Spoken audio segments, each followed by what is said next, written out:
Hello everyone. Happy Sunday. Hope everyone's having a solid resting day today. Turns out, I learned today that Sunday breakfast is like a national pastime or something, I don't know.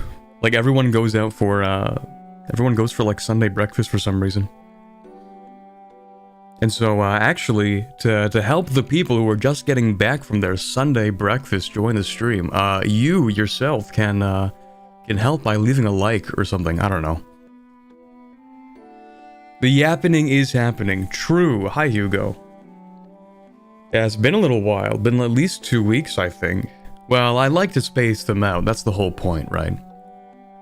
I don't think I would enjoy it as much if I covered like one dev diary and one map per week.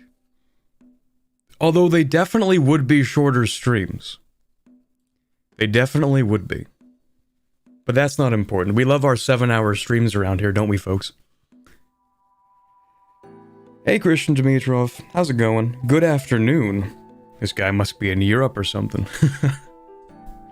Or actually, isn't South America a little more east than North America? Something like that. I don't know. Maybe this guy's Brazilian. Who knows? Anyway, hello. Hi, everybody. Sunday breakfast is a national pastime. Is it because of church? I have no idea. Genuinely no clue.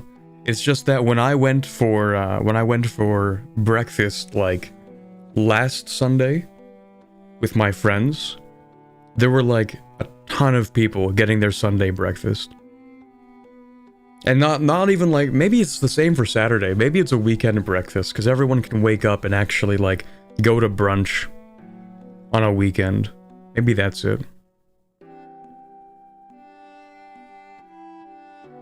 Can't be an EU4 streamer without regular 7-hour streams. True. Can anyone even play a Paradox game for less than a few hours? Genuinely good question. Like, even if it's framed as like a joke, that is a good question. Because I find when I play these games, I'm like, I want to make progress. I don't want to like open a game for like maybe an hour. And then do like maybe nothing. And then close the game. When I sit down to play a game, I'm like, alright, I'm sitting down for 3 hours minimum, okay? I got things I want to accomplish in the games that I play. Maybe that's a symptom of map gameitis, where you open up a game that has absolutely no natural stopping points, and it forces you to play for like 7 hours straight. Maybe that's it. No, you're right, I'm in Ireland. Let's go. European spotted. Hey, how's it going? Yep, it is my favorite holiday. So real. Okay, I think I've got enough caffeine into me. This is gonna be, you know, if you think about it, the direct amount of caffeine that I consume should influence how fast the stream goes, right? The faster I can speak, it's actually, that's the way that caffeine works. It actually makes you think faster. So therefore, the more caffeine you drink, then the faster I can speak, and the faster the stream goes. So in theory, I'll be able to go through these dev diaries in like 15 minutes each. Write that one down, it's definitely going to happen.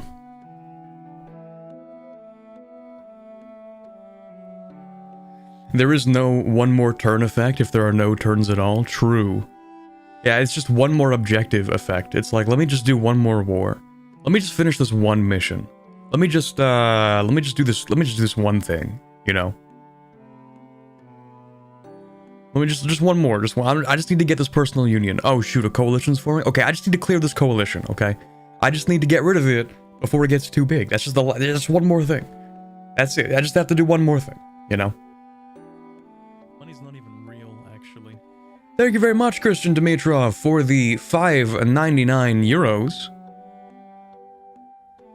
No TTS? Oh, right, that's for donations, not for super chats. I don't think I have TTS for super chats. I don't think it works, does it? Anyway, just started a NASD game, and I'm trying to get the I don't like sand achievement. Any advice?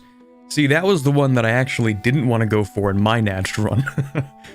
Honest advice is probably play until late game, and then right when you're done your campaign, you hand all of your provinces that aren't desert away to a subject. Like, you can make client states, and then just do that. That's probably your best bet if we're being honest. Like, you get your infrastructure ideas. Eventually you get the privilege as well that makes it easier to develop. You can also get that desert power achievement through developing, and then you can just like try to assign a bunch of provinces that aren't desert away at the end of your campaign. It's probably the best thing to do, probably. Anyway, if you drink enough coffee, your PC runs faster. True. All right, it's been 8 minutes. Let's not drag this on any longer. Let's actually get into what we want to do today. Which is covering, sorry Gib, no, it is not Ambinar today. We're going to be covering more of the, that's actually not the one I want to start off with, because that's the last one we're going to be looking at. The first one's actually this one. But yeah, we're going to be starting off with a heavy one, chat. Welcome to today's EU5 Dev Diaries stream. To start off with, we're talking about slavery. Lovely. Isn't that great? Perfect start to a Sunday morning. It's not Anbanar for now, true. It'll be Anbanar next week. Not in terms of streams. There will be another Anbanar video.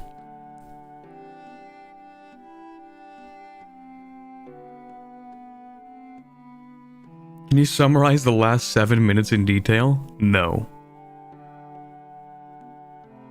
Mostly because I actually forget all information that passed through my brain if it's longer than 20 seconds ago. It's like that, oh my god, what's that movie called? Okay, I don't want to get too distracted, but there's a movie that's like that. It plays in reverse, and it's this guy trying to, like... It's like a detective movie or something, I don't remember. It's this guy, like, going through and trying to figure out what happened to him after a long time. Yeah. Anyway. Oh boy. Yeah, what an excellent start. Just to start off with, gonna make sure that the text is visible. Do you need the memento? That's the one. Is the text readable? Or do I need to zoom in a little more? Because I always zoom out when I'm done reading these. And then whenever I start the stream, I forget to zoom into the appropriate amount. Text is readable? Lovely. Oh, actually, there's one thing that I kind of forgot to do. It's fine, actually. Hold on. 1 second. Me, when I realize there's something critically important that I have to do, not on stream, 1 moment. I will be right back.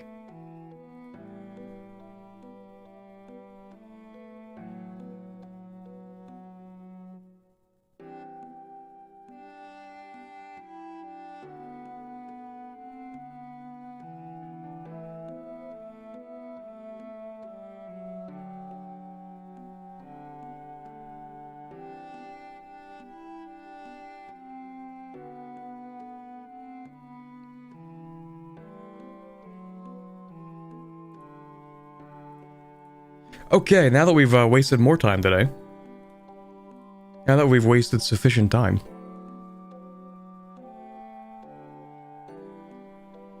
Gonna be hard to watch that movie if you forgot the info after 20 seconds. Exactly. No, it's actually more immersive. It's like I'm watching the movie. It's like I am the main character. I'm like, he's literally me. I'm him. Forgot the second gallon of coffee. True. Forgot to turn off the stove. Joke's on you. I don't know how to cook. Just kidding, I actually make a mean chicken parm. Anyway. Alright, slavery. Everyone's favorite topic. This week we'll talk about how slavery works in this game. Isn't that great? So everyone's caught up, hopefully, on some of the previous dev diaries on how pops function. They exist. They're real. Kind of. Real ones and zeros. I hear there might even be a 2 in there. That's just, that's hearsay. So, we have the pops. Some of them, obviously, can be enslaved. As happened in history. And that's one of the 6 types of pops. These lack pretty much every right in all countries, and are simply exploited. They are not allowed to move around on their own. They have harsh enough lives that they are basically only keeping the current population levels at best of times, and they have absolutely no income nor any political power. If they get any sort of literacy, they are very likely to be rather upset. Yeah, I figure, probably. At the start of the game, the usage of slaves is mostly gone from Europe, but it's more prevalent in other parts of the world. At the start of the game, yeah, that's true. I mean, you could also have the whole the serfdom versus slavery debate, but in practice, I think like the legal ownership was mostly gone in Europe. Well, yeah, mostly. I think Spain did something a little wacky at the turn of the 15th century with that one. Not the turn of the 15th century. What am I thinking of? 16th century, kind of. Let's talk about how slavery works. Demonetized immediately. Great times. Yeah, I think, if I remember correctly, there was an attempt to bring people from across the Atlantic to Spain, but it didn't work out well. Probably because of diseases, but I don't remember. Yeah. But anyway. I wonder what they'll do about the weird Janissary celebrated slaves form of people property. Yeah, that's kind of true. Janissaries, well, as far as I remember, maybe I'm wrong about this. Janissaries, I'm pretty sure, were explicitly meant to be like the kidnapped children of Christians or something, or hold on, maybe I'd have to look into that a little bit more. Janissaries were Christians, if I remember correctly, and that was intentional, but I don't remember why it was intentional. Janissaries.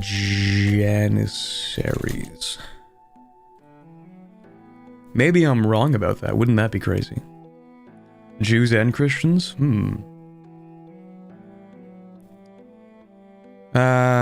Child levy enslavement. Lovely.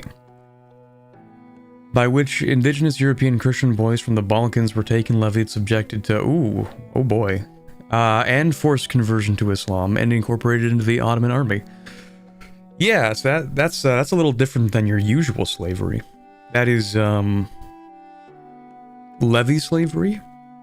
Kind of? Yeah. It was to have two different armies. Basically a warrior version of the Chinese eunuchs. I actually don't know that much about the eunuch system in I don't know, like 15th century Chinese politics either. I know that eunuchs were typically used to govern provinces because they couldn't have offspring. And so therefore, like, there was no claim of inheritance to any sort of land. So the idea behind that was like, you have eunuchs govern territory, and they're probably going to be the most loyal to the emperor because they don't have anyone to pass their holdings onto. In theory. Allegedly. Maybe. Anywho. Let's see. Part of the slaves in Cairo at the start. Circassian Orthodox slaves in Cairo, 5,000. Slaves are primarily used in resource-gathering operations. Makes sense, but they can also be used in various buildings. These types of buildings can be categorized into two types of buildings. First, we have the slave soldier buildings. Oh, what do you know? That we basically just answered our own thing about the Janissary barracks. Maybe we should read the dev diaries instead of trying to guess what the dev diaries might cover. Wouldn't that be a good idea? Although it's the 6th stream that I've been doing this, so you'd think that I would have learned my lesson by now. I guess not. Is Monogatari worth watching? Never seen it. Literally no idea. I don't even know what it's about.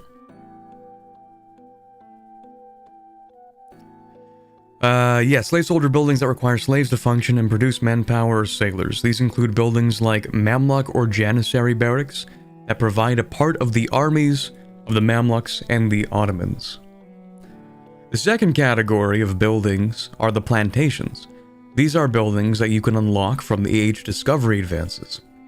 There are 3 types of plantations, for sugar, tobacco, and cotton. These are far more productive than the RGO for the same goods, but require slaves to function.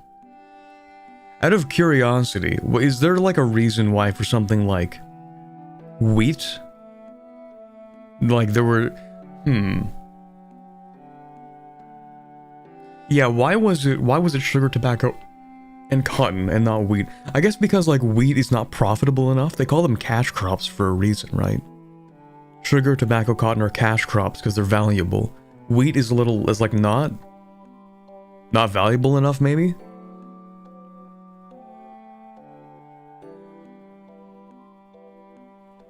It was a profitability issue. Wheat is grown in the old world. Fair enough. I guess that's why it's the same thing. Like, general food didn't have that because you would have to... Oh, okay, I think I know what it is. It's because you'd have to harvest vast quantities, which would require too much manpower to make it profitable. Would that even make sense, though? In theory, it would be cheaper labor. Does that even make sense? I don't know.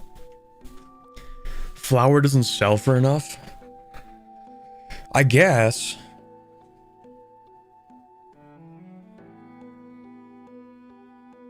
I don't know.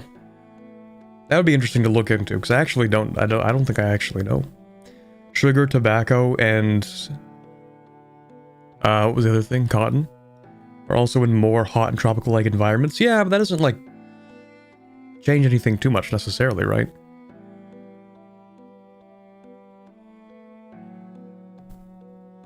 Or maybe it doesn't matter what it actually means. It's just like the perception, like Justin said. It was thought at the time that it would be more suitable for those to be worked by Africans because they grew in the tropics. Okay. If that's what they thought at the time, then I guess that would make sense. It would follow. It would follow within that framework. Sugar, tobacco, and especially cotton are more complicated to harvest and sell for tons. Yeah, I think it's like a per tonnage thing. Because like when you sell sugar, tobacco, and cotton, well, maybe not cotton. Depends. You need like fewer volumes to make more money. Because like you sell tobacco to rich people. You sell sugar to rich people, you know? And then eventually it became common enough to be sold to like the average person could afford it. But back then it's like those were, you know, short supply, big money to make, I guess. I guess that makes sense. Like you wouldn't have tomato plantations. I mean you do, you have tomato farms, right? But they didn't implement the same system for like potatoes or tomatoes or anything like that.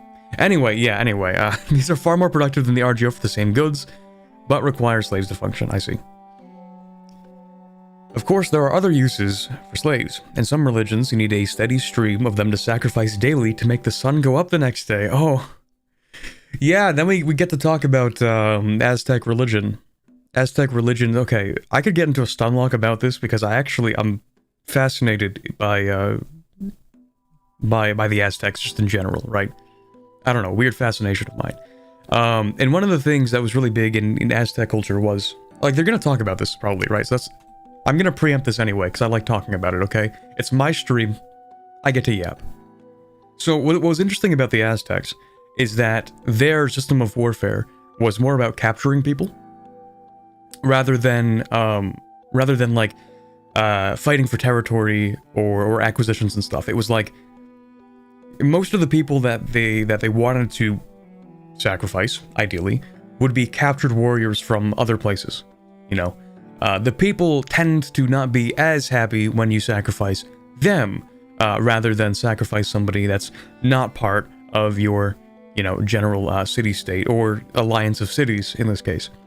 So in that case, like the Aztec system of warfare was more about, okay, we're going to beat you, now you're a tributary, you will pay us, and if you don't, then we will raid you for more people as captives. That was the system. So it was about like raiding people to have captives for sacrifices. And so it actually led to a lot like less casualties on the battlefield itself, because the main goal was like, hey, let's actually capture these warriors instead of like killing them, because killing them here is pointless. Bring them back to the city, kill them on the altar. That's the point. You know, that's the whole thing. That's the the bread and butter, let's say.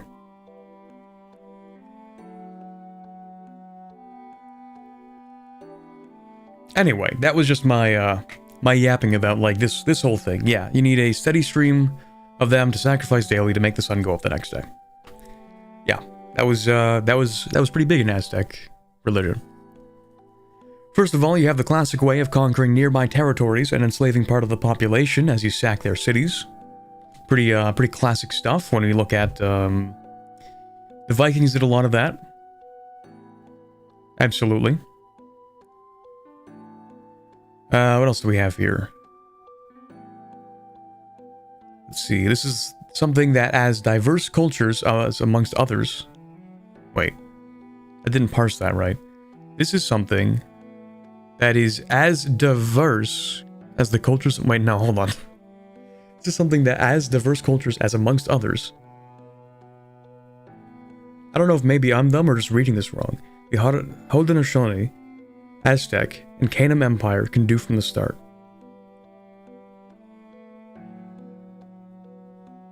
As diverse cultures as amongst others. Like, okay, maybe I just don't understand what he's trying to say here.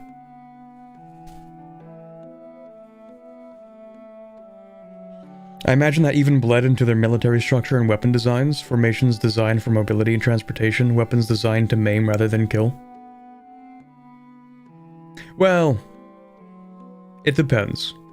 It depends. To a degree, yes. Stuff like nets and slings. Stuff that you'd be able to throw at an enemy to like bind them as they're trying to retreat from a battle. Clubs, well, also because, I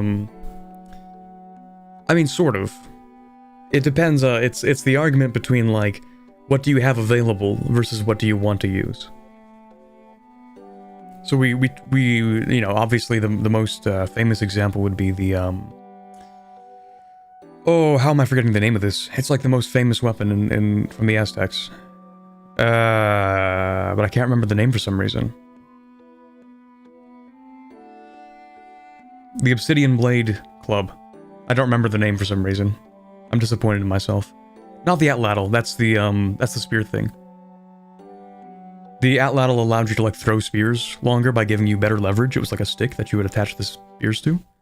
No, I'm thinking of the, anyway, it doesn't really matter too much. I'm getting disengaged in another, sunlock.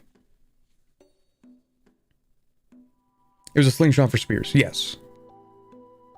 But what I'm thinking of is, Maquahuitl? Hold on, is that what I'm thinking? Maquahuitl. Yes. Maquahuitl. That's the thing I'm thinking of.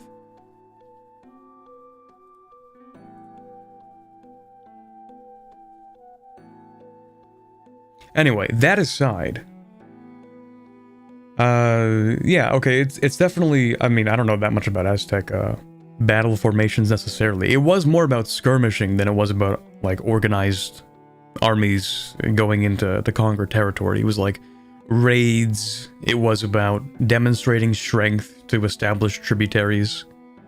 That was a big thing. The Aztec Empire was essentially a system of tributary cities that would provide tribute to the mostly Tenochtitlan. That was like the main city in the Triple Alliance, right? We call the Aztecs an empire. It was, yeah, arguable. They were just like really influential. It did like a lot of tributary things. Anyway, we don't have to like go into the big Aztec sunlock, even though I love talking about the Aztecs. As you sack a city... Oh, sorry, I missed this part here. This is something that as diverse cultures as amongst others, the... Still not parsing this right, but anyway, the Haudenosaunee, Aztec, and Canaan Empire can do from the start. They also get easy access to casus belli to go on slave raiding wars. As you sack a city, a percentage of the population will become slaves and appear in the closest slave market you have. And if none is near enough, then to the closest slave market nearby. No more stunlock. No more Aztec stunlock. This is something that as diverse of cultures as, for example... as diverse as the cultures? I don't even know. Maybe my reading ability is gone for today. It's gonna be tragic for a reading stream.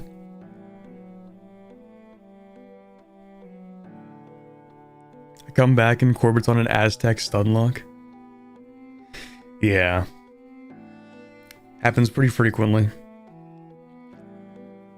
More common than you'd think. It is terribly worded. Maybe that is it. You know, I try my best not to immediately say like, oh, you just worded it badly. Like, I try my best to like, ooh, is there something I'm missing? Is it like, is the sentence really worded badly, or am I just stupid? I tend to go with me just being stupid. But we'll see. Anyway, secondly, we have the Berber states who engaged in slave raiding from the sea. In EU4, this was a button you clicked on your ships. You clicked on your ships when they were near a coast that had no slave raiding cooldown active. In Project Caesar, this ability is part of the privateering mechanic, in that if you have access to this ability, then your privateers will raid a random coastal location in the area they are in, and take some of the pops as slaves for the closest slave market. This is stopped by having a truce, above 100 opinion, or a good old coastal fortress. I like this. I like this because I'm in favor of things that reduce what I call click fatigue, which is systems that could maybe be automated because you would reasonably assume that a player would want to do it pretty regularly. So in EU4, you move the ships around, and every single sea tile that you're in that you want to raid, you press the button. But like, is that really how it should be? I don't think so. Maybe what it should be is you set up a privateering automatic system. Oh, I mean, they're pretty much doing this in EU5, but the way I would do it in EU4 is if you basically have your privateers, you click the private or the raid button, and it opens up kind of, you know how there's the rebel suppression map, right? You click rebel suppression, it opens up all the territory, you click on the stuff that you want to suppress. That, but for raids. So you click on the coastal areas, the provinces that you want to raid, and you can explicitly disallow certain countries. That would be nice as well. So for example, if I'm playing Morocco, I want to raid, say, Catalonia, which shares provinces between Aragon and France, but I don't want to get on France's bad side. Let's say I don't have an alliance yet with France, then I don't want to raid them necessarily. You know, having more control and also less click fatigue, that seems like what they're doing, and I like that.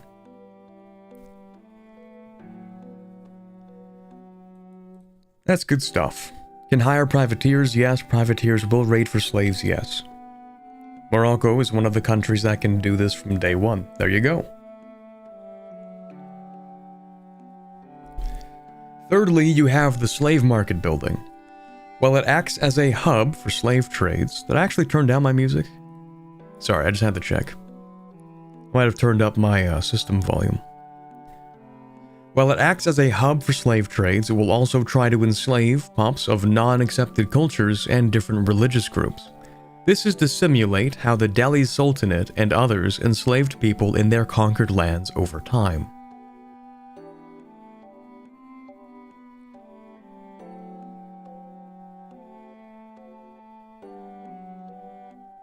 I feel like ships in general should be given pre-plotted missions, which they will then try to carry out, possibly getting blown off course or the captain making their own decision. Well, yeah, okay. I like what you're doing with... I like the idea that you have here, right?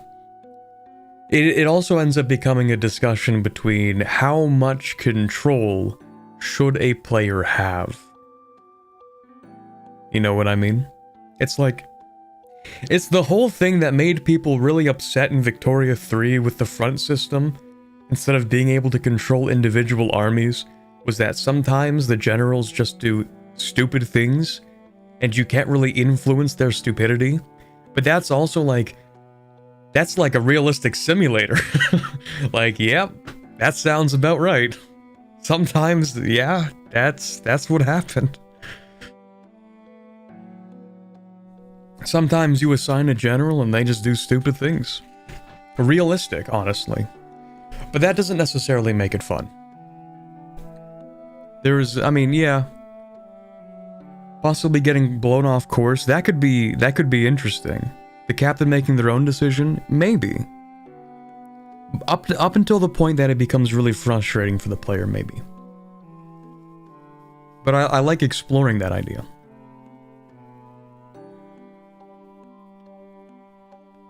If pops are going to be more important in EU5, I hope you have a bit more recourse when they're stolen from you.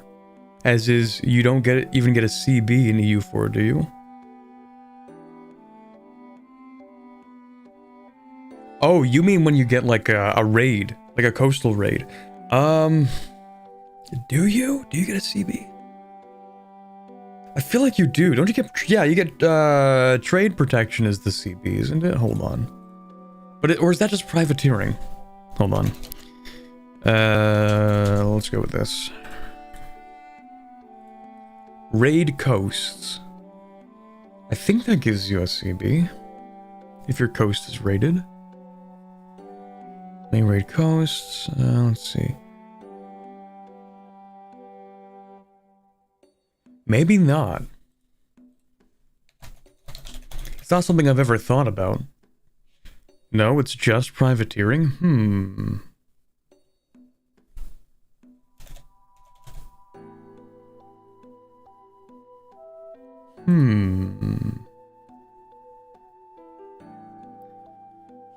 Yeah, you might actually be right about that.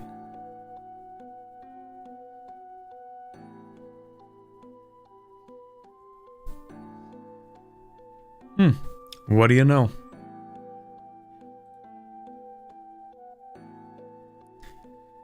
Yeah, you're right. I guess there should be recourse against that. Well, it also depends, like, how much does the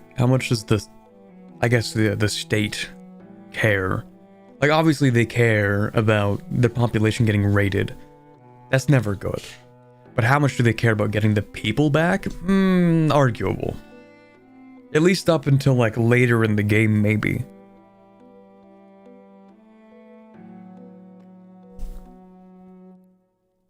If it's somebody really important, then obviously they'll go for them, you know? It's like, who was that, was it a Roman emperor or was it Caesar himself? I don't remember. The guy who was abducted by pirates and they asked for like 100 talents of silver or something, and he's like, I'll actually give you 200 talents of silver. And then they like went and killed the pirates after. It was Caesar? Yeah. There you go.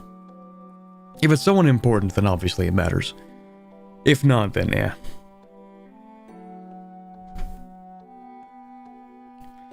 Anyway, here we have the building. Takes, what is that, leather? I think they changed these away from tools to metalworking, right? And then we have weapons, paper, slaves to get more slaves? You use the slaves to get more slaves? Curious.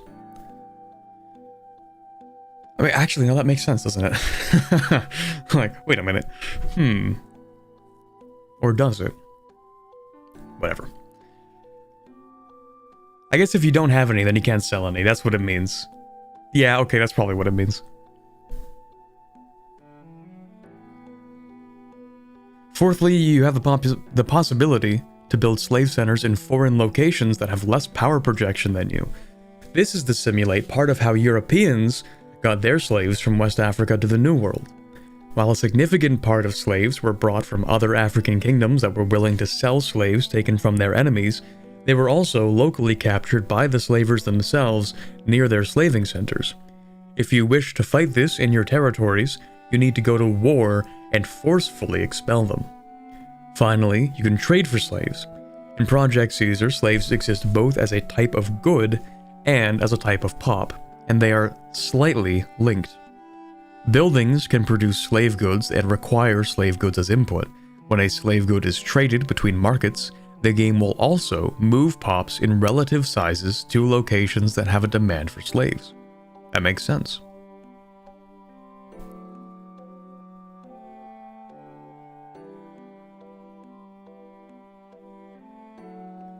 Back then, Caesar was kind of a nobody in Rome. He just said all that because it wounded his ego. I mean, he did get the last laugh in the end with that one, though. He didn't get the last laugh in the end in total, but with that one, he did.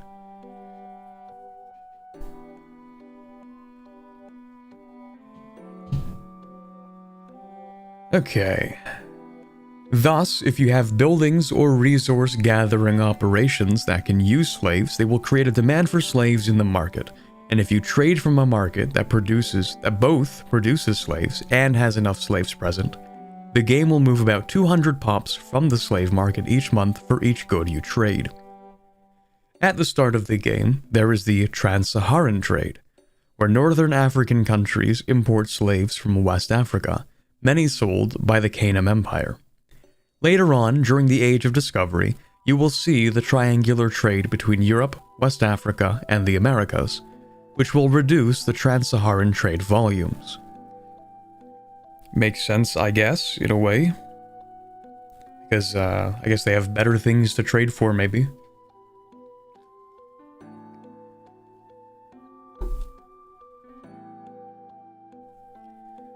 There is also another market system, as the Mongol states have access to taking slaves when conquering land, and they created the greatest slave trading network the world has ever seen. I didn't know that. That's crazy. Since Muslim states could not keep Muslim slaves and Christians did not want Christian slaves, the Mongols traded the Muslims to the Christians and the Christians to the Muslim countries. The trade links from India go to Central Asia as well, as Delhi trades their slaves to other markets, while they get the slaves they require for their Mamluk-style armies. Oh my god. Crazy stuff. But at a certain point, there was kind of a shift for that, wasn't there? Am I crazy in misremembering this?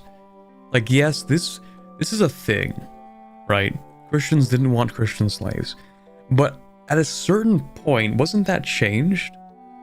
With the idea that if you brought people who were pagans into slavery, and then made them Christian, then it was fine. Wasn't that a kind of a loophole in that argument at a certain point? Not only did it become a loophole, it almost became a justification, right? Where they were like, oh, well, you know, we're saving their eternal soul, so it's fine, actually. I might be misremembering that, though. That was, I think that was something I remembered from, like, from high school. I took 12th grade history. They sort of covered that sort of thing. Debt slavery? Not quite that. It was the idea that through the enslavement, they were also proselytizing, and therefore making them Christian, and therefore saving their eternal soul, which made it fine. But I might be misremembering that. Anywho. That's what we have. Do we have any dev responses?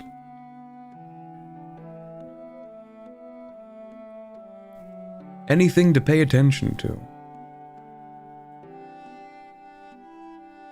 We're missing the resident scholar for the dev responses. Tragic.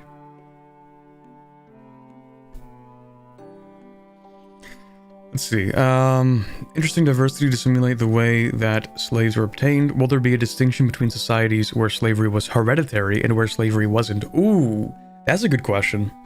Slaves in the Aztec Empire did not inherit their status, for example. No, not really. We are not simulating the societies where slaves were castrated either. Interesting. Yeah, because that was also like there's a big distinction. Like, there were different ways in which slavery was done throughout history. In some countries, there were some rights afforded, very loosely, which would be something like, okay, after 10 years, whoever owns you would have to give you freedom. That would be one example. Another one would be like, Okay, you might be for your entire life permanent property of another person, but your children wouldn't be.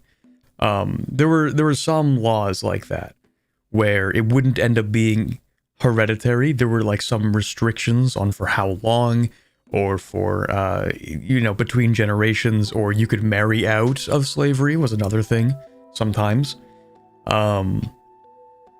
Yeah, there were different examples. It would be pretty hard to try and simulate all of them, right?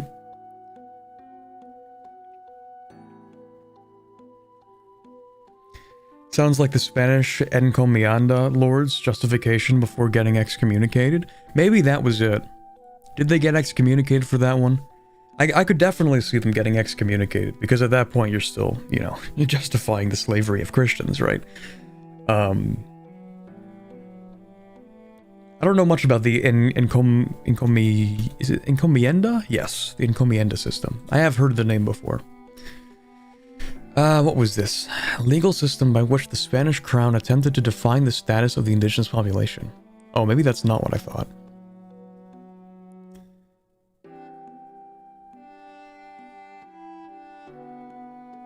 Oh, I see, okay. Encomiendas devolved from their original Iberian form into a form of communal slavery. In the encomienda, the Spanish crown granted a person a specified number of natives from a specific community, but did not dictate which individuals in the community would have to provide their labor. I see. In turn, they were given instructions to basically spread Catholicism and the Spanish language. Okay. Oh, it had a reform and abolition. I see, okay. So it was a whole thing, and then it finally was abolished in...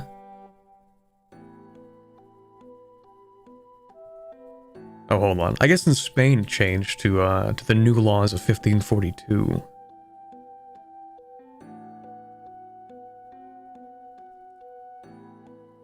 Most of the Spanish domains acquired in the 16th century, the encomienda phenomenon lasted only a few decades.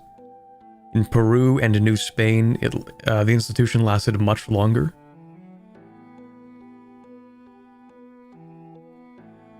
Wait, it was abolished in the whole Spanish Empire in 1791. That's a little later than I expected.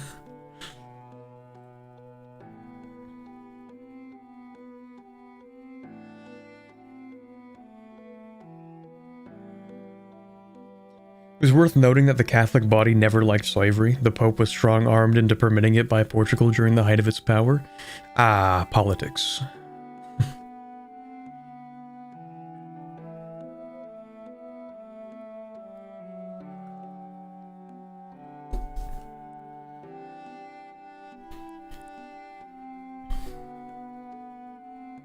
Okay, that was just from one dev diary. It's almost been like, well, it's been like 46 minutes.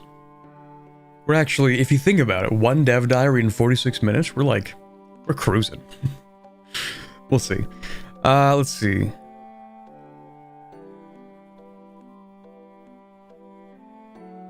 These voluntary peasants look way too depressed for someone I'm joining into my death traps. I demand a refund.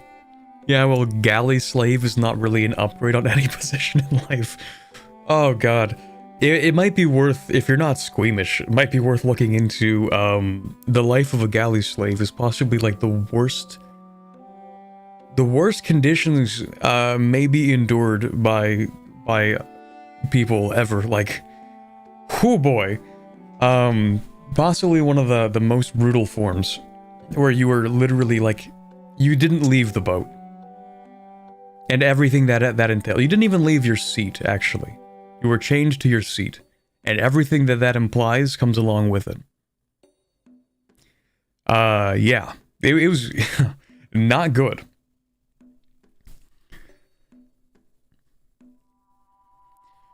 But slaves be part of an estate. They have zero political power, but they default to commoners, not that it matters. Yeah, I guess so. They would not have any political power. Although I am interested, actually, in learning about what they want to do with slave revolts. I think they might have mentioned this in the system already. Like maybe last Dev Diary stream, I think they talked about it maybe. But yeah. Anyway.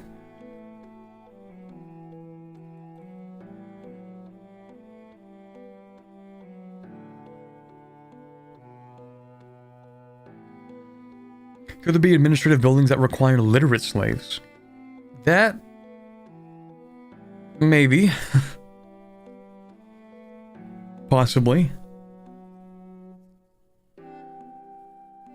You can be working in special buildings for admin, yes. You can't ever enslave same culture pops.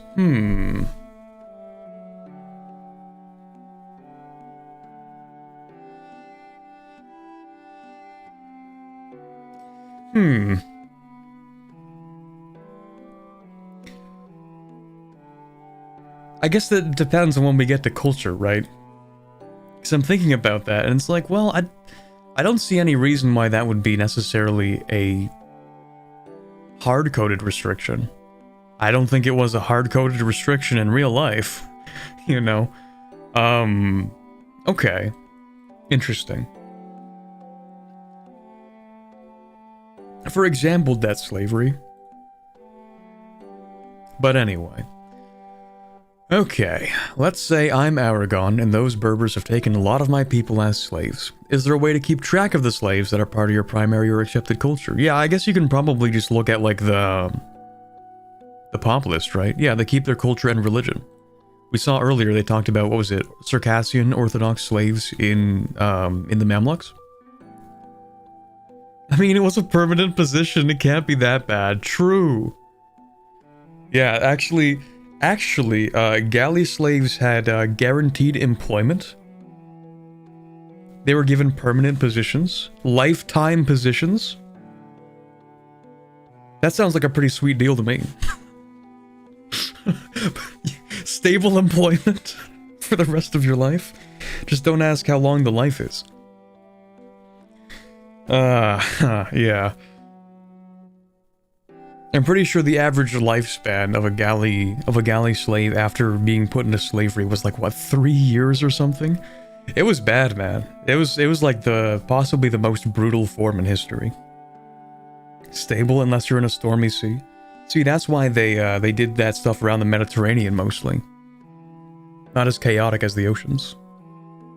Allegedly. Okay, you can conquer the territory, but yeah, a peace treaty to get all slaves of your primary culture back home would be good to have. Let's add. Real? True, real base. Okay, cool. So yeah, you can start a war to liberate same culture, same religion slaves and bring them back home. That's cool. That's neat. Can countries from Europe reintroduce slavery? Or fight Mongols for the liberty of the slaves? Not reintroducing, no. I think yes, because we're talking... He talked about this, so I think this is an automatic yes. You can fight the Mongols for liberty of the slaves, but maybe only those of your culture. Maybe. In Russia, the slaves were serfs till 1723. Yeah, that's when we get into the whole slavery versus serfdom debate. So in this case, will there be the same mechanics of sales and trade, or will there only be as a population category? Serfs are represented as peasants with severe limits, which I think kind of makes sense.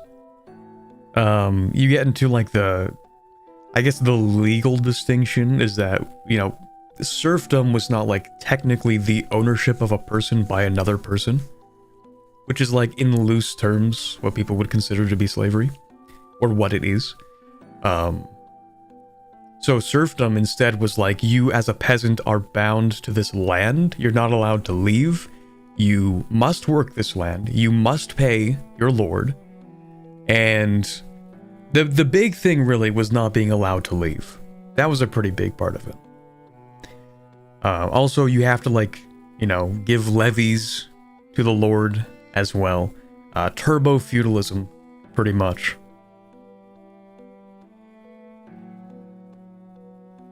It was the closest thing to it, to be honest. Oh yeah, absolutely. Yeah. It was pretty close. The only difference is really like a technically legal part of the definition. It was pretty close. It was pretty bad. Like, yeah, practically slavery. In practice, like, yeah, you had the limitations that were like close enough. Let's see. Will slave populations in some areas grow in size significantly over time on their own, like in the colonies that would become the US South, while constantly decreasing and needing new slaves to be brought over in order to be maintained in size, like Haiti? Oh, okay, so they're talking about the differences in maybe, in practices? So it seems that as a rule, they're saying that slaves don't grow on their own, they maintain their levels at best. Is that historically accurate? I don't know. I don't know enough to actually say so. But I would say just, I mean, the comment itself gives an example, right? Okay, so sure, the colonies, that would become the US South.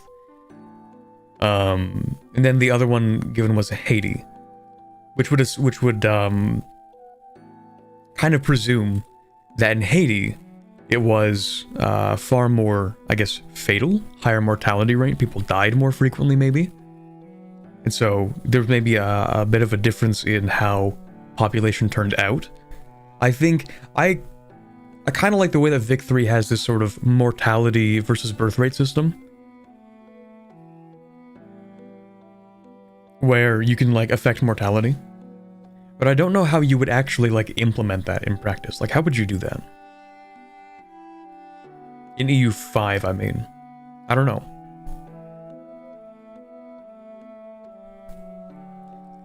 I was gonna start looking into that, but I guess we sort of have our answer here. I feel like maybe it should be more varied. I just can't say for sure how I would implement that. So, like, I'm just here to be like, I don't know about that one.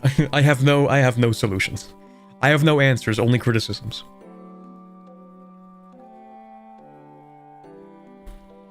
Okay, are you joking here, or do we have religions that need to kill at least one slave per day? First thought that came to mind was the Aztecs and Mayans. I'd say more the Aztecs, right? From what I remember about the Mayans is they were a little less about that. Definitely the Aztecs, though. That's undeniable, absolutely. But I thought their sacrifices were more ceremonial and sporadic than actually needing a stream of slaves. It's not daily in the game, no. Okay, even if it's not daily in the game, it might be like functionally daily by having it extrapolated over the course of a month and having it be monthly. So even if it's not daily, is it over a regular period of time? Is it like a large number, maybe? Maybe the main concern actually is the daily thing. It probably is. I think what he means by this is like, yes, it's going to be monthly, you'll have to have a certain number, and then they will just die. That's it.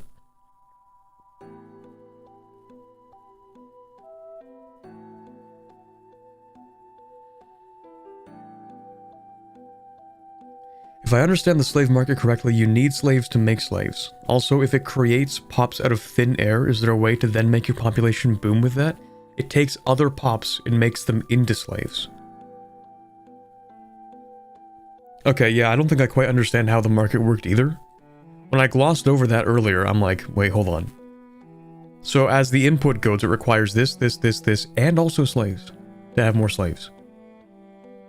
So it seems, okay, so it's a slave market. It says in the province itself, it is enslaving people on a monthly basis. So in that case, I still don't quite get this, I think. Maybe it's one of those things that it'll have to be like, okay, when I get my hands on the game, maybe I'll have a better understanding of the system.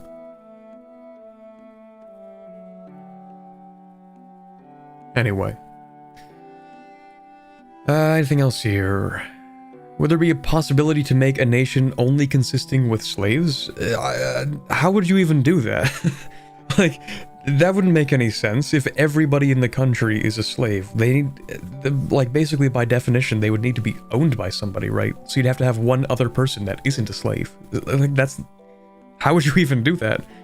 At that point, you just have, like, a bunch of people. They aren't slaves at that point. It requires a power dynamic. Are they all owned by the state? Yeah, there's actually an AI that controls the whole state.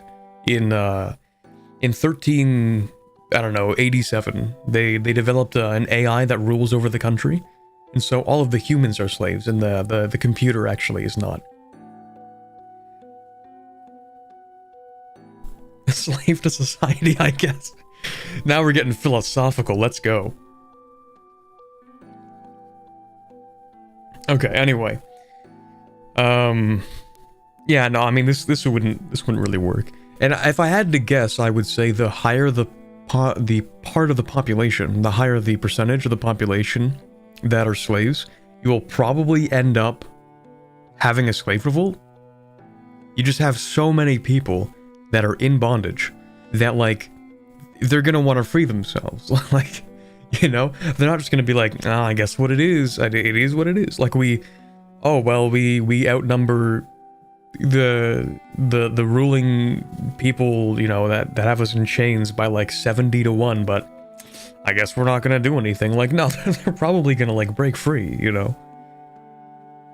They're probably gonna free themselves. Maybe even like establish a country or something, you know.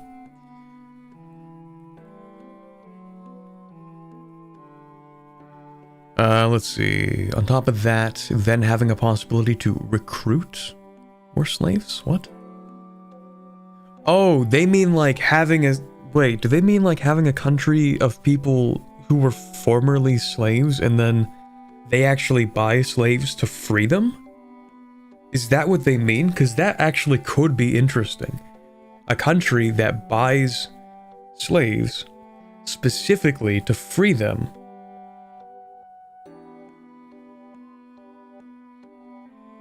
What a concept. That would be interesting. Kind of like Diff Martian. Is that what they did?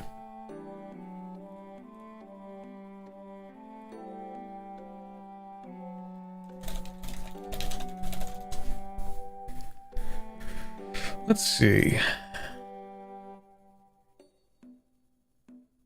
Oh, I just see people talking about the Peasant Republic of Diff Martian.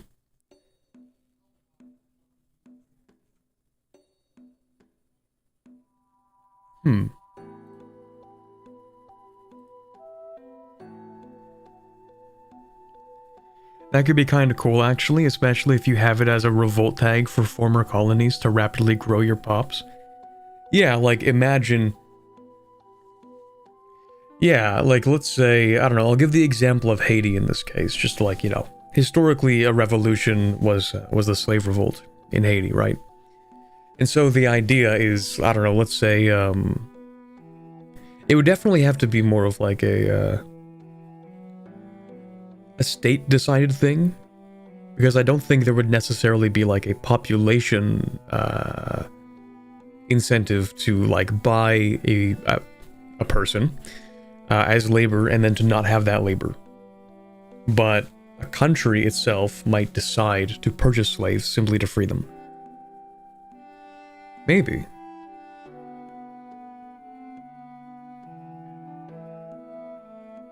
Talking about the slave rebellions, I don't know if they bought slaves. Oh, that's what you mean. Okay, I gotcha.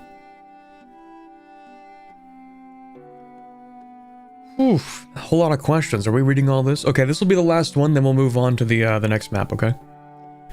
Will indentured peasants be also represented as slaves? No, we did go over that. Most European countries didn't officially allow for slavery before the discovery of America. Will this be represented? Yes. Is a law, children of slaves become free in the game? It operated like this in some places. No.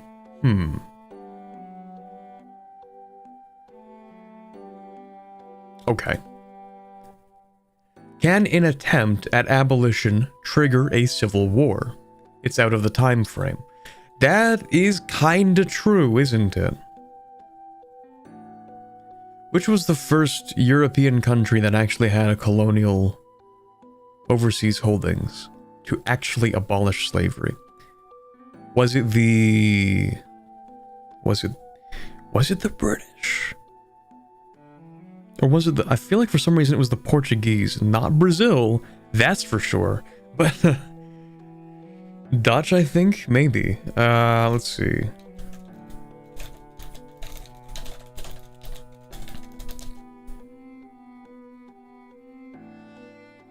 Timeline of abolition of slavery and serfdom. Okay, let's see the more modern period of this.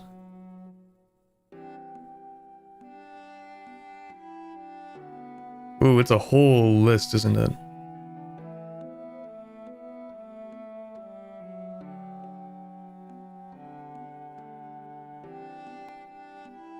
I mean, there's the most famous one. With Britain, of course. Denmark, Norway. I guess Denmark did have a few overseas territories, didn't they? They had a couple, not a lot. Oh, here we go. 1792.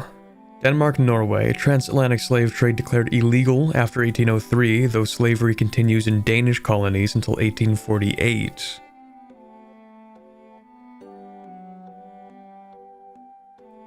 It seems to be very piecemeal in different territories. Oh, here we go. 1794, slavery abolished in all French territories and possessions.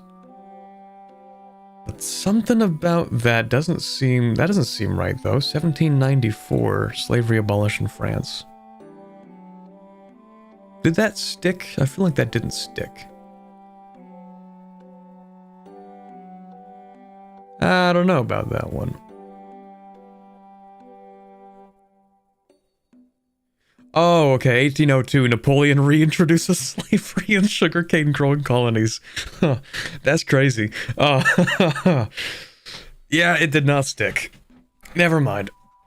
Never mind. I was about to say, like, that doesn't make sense. That doesn't make sense. Okay, and then 2 years after, Haiti declares independence. Yeah. Okay, yeah, that makes sense.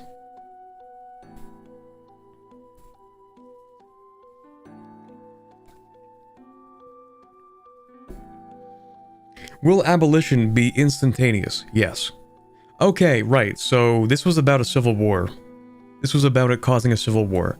So it says, like, it's out of the time frame, so an attempt at abolition might not trigger a civil war. I feel like there are enough power systems simulated that maybe it could anyway. Like, you attempt to abolish slavery, some factions or estates in the country are like, hey, that's not cool. We actually were making a lot of money off that. And so they get really upset and maybe even start a civil war.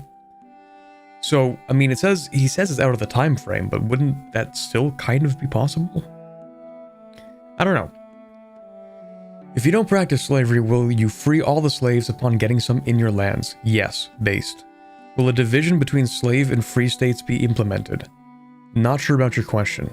Okay, so I think what he's talking about is, Americans remind me about American history, but there was a time period where there was a sort of legal gray area where it was sort of left up to what the states wanted to do. Some of them were slave states, predominantly in the South for obvious reasons. And then the North was more about abolition.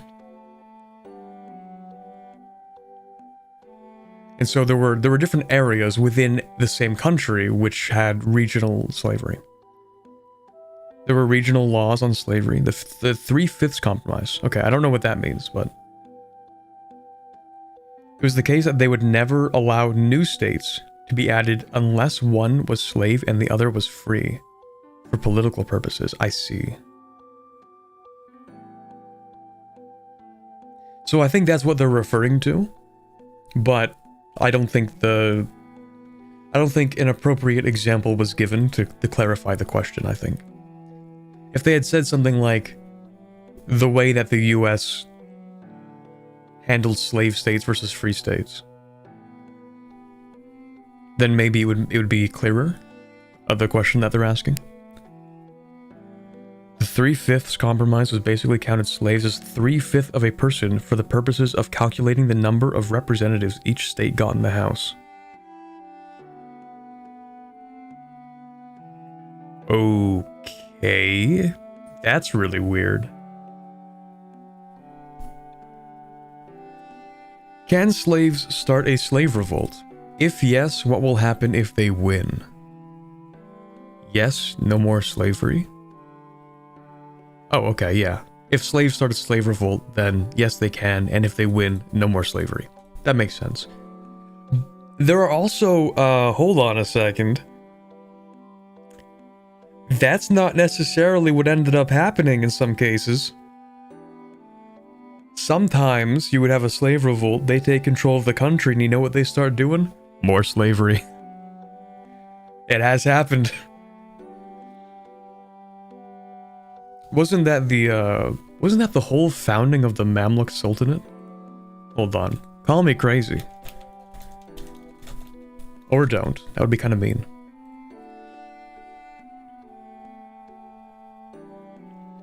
Ruled by a military caste of Mamluks, freed slave soldiers, headed by a sultan.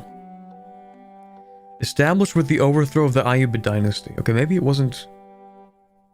They were an odd kind of slave since they were soldiers. Okay, so maybe it's a little different. But I don't think they outlawed slavery after the forming of the Mamluk Sultanate.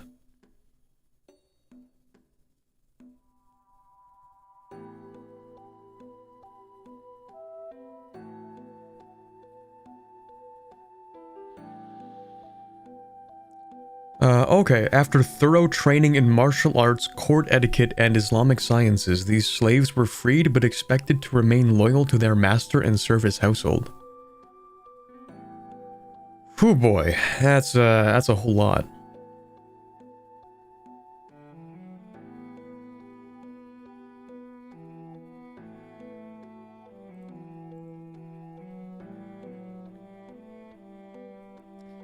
But yeah. Yeah, maybe that wouldn't necessarily... I mean, it would make sense. It's intuitive to be like, oh, the slave revolt wins, no more slavery. But, I mean, not necessarily. Not necessarily. It would be nice if that always happened, but sometimes they free themselves and they pull the ladder up a little bit. Okay, we're all free now we're going to go ahead and enslave someone else. Did happen. Before industrialization, slavery was not exactly non-competitive. Oh, sorry. Slave economies were ultimately not very competitive nor productive. They seemed economically productive. I mean, not in contrast to industrialization, absolutely not. That much is clear. But it did definitely make a lot of people very rich, just not the slaves themselves. Especially once industrialization shows up. Will this lower output be represented? I think it would make more sense to have a higher output represented with industrialization, right? Relatively lower? Probably. Before industrialization, slavery was not exactly non-competitive. Yeah, that would be the understanding I have is that, like, yeah, it was done specifically because it made a lot of money. And so it actually was kind of competitive. If you were a landowner, say in one of the colonies in the Americas, you would make more money by buying more slaves. You'd have more people to work in the field, which would make you more money. I don't think it was non-competitive back then. Then you have industrialization. Alongside with that, the multiplication through machinery of manpower, of labor, I guess. And so it did end up becoming non-competitive. But during this time period, I don't think it was non-competitive.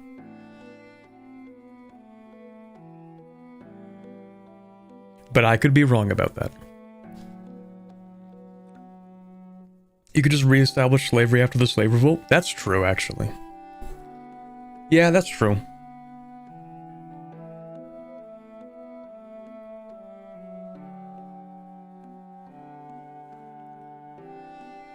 It also decreases the ability of lower-class pups to gain wealth, as it made it harder to gain wealth by working for the wealthy for wages, and were instead forced to subsistence farm.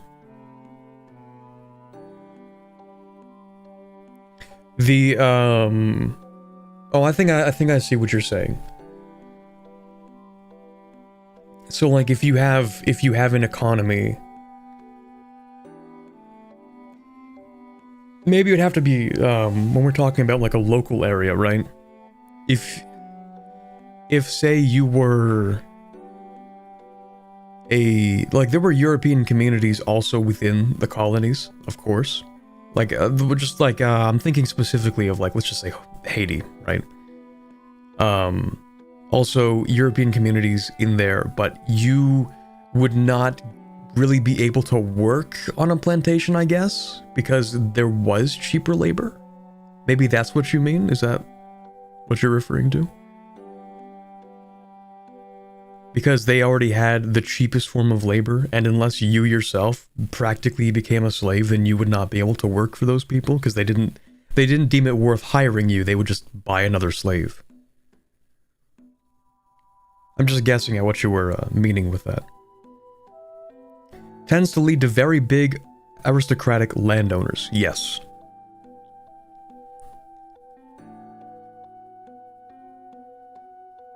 And then finally, the 10th question. It's kind of weird that the African slaves are represented by an icon of two white people. I don't really care about this. But having the slaves be only pops that are black would be even worse. Okay, did you think about having the pop icons be different depending on their ethnicity? Similar to EU4 advisor portraits?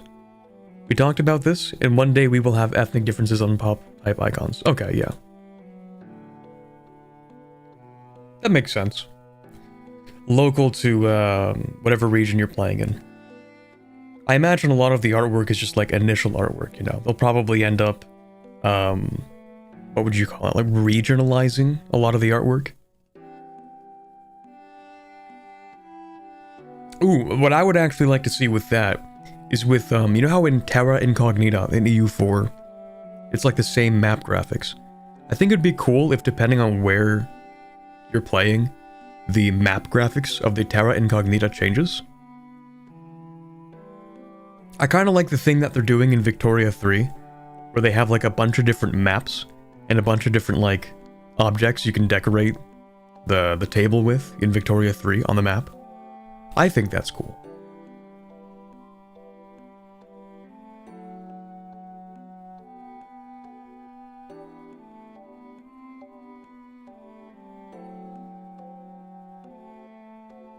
Okay, I did say that would be the last one that we go through. So, yeah, let's actually move on to the next one, eh? Japan and Korea. There's a funny clip of, I don't know what podcast it was. This is like a segue between the previous dev diary and this, where somebody, I don't remember what podcast it was, but somebody was like, oh yeah, there were no slaves in Korea. And then they whipped out the Wikipedia fact check, and it's actually it's that Korea had the longest unbroken chain of slavery in all of human history. Like not only was there slavery in Korea, but in fact it's the longest form of slavery in all of human history. The most ancient form. Impressive. I love that clip. Yes, it's man. Crazy stuff.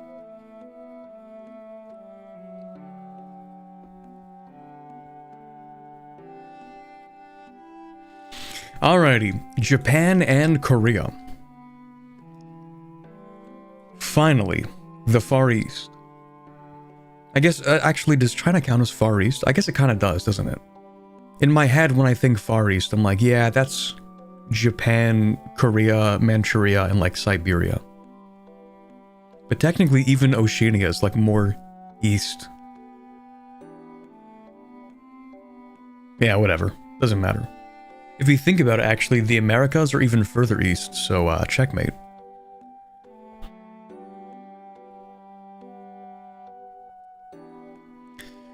Alright, Korea during the Goryeo dynasty. Actually, I've been trying to learn Korean pronunciation. So I think somebody mentioned that this is actually like a ya at the end, so it's like Goryeo. Maybe that was wrong. I don't know. Was under the orbit of Yuan and had very close ties with it, with the Yuan emperors taking Korean wives. The north, though, and also Tamna in the Jeju Island, wouldn't be unified under Korea until the following Joseon dynasty. So, they are still separated, although all of them also under Yuan. I see. Right, so this area, if I remember correctly, actually had a pretty substantial Korean-speaking population as well. But maybe that was like during this time period, where like more of this area was maybe conquered by Goryeo, I'm not sure.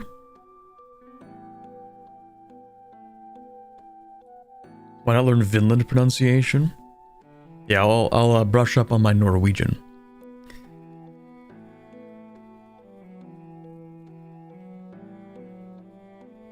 Okay, right, still separated, also under Yuan. On the other side, Japan starts in a very interesting situation. After a failed attempt to overthrow the shogunate and restore imperial power during the Kenmu restoration, one of the generals that contributed to such restoration, Ashikaga Takauji, in the end established his own shogunate in 1336. Ashikaga, you say? That's a familiar name. The emperor had then had to flee the capital, and thus we start with the period of the northern and southern courts, with two opposing emperors and the shogun fighting for legitimacy. Sorry, did this say the two opposing emperors? I thought the dynasty of the emperorship in Japan was constant. I thought the dynasty was consistent. I mean, it would make sense that it wouldn't be. Two opposing emperors and the shogun fighting for legitimacy. Two emperors, same dynasty. Ah, that makes sense. Okay, yeah, it's pretty much just like a legitimacy civil war. Okay, yeah, that makes sense. Never mind. It's a succession war with extra steps. Never mind. So yeah, it would be like the same dynasty. That kind of tracks. I think it's always been the Yamato dynasty, right?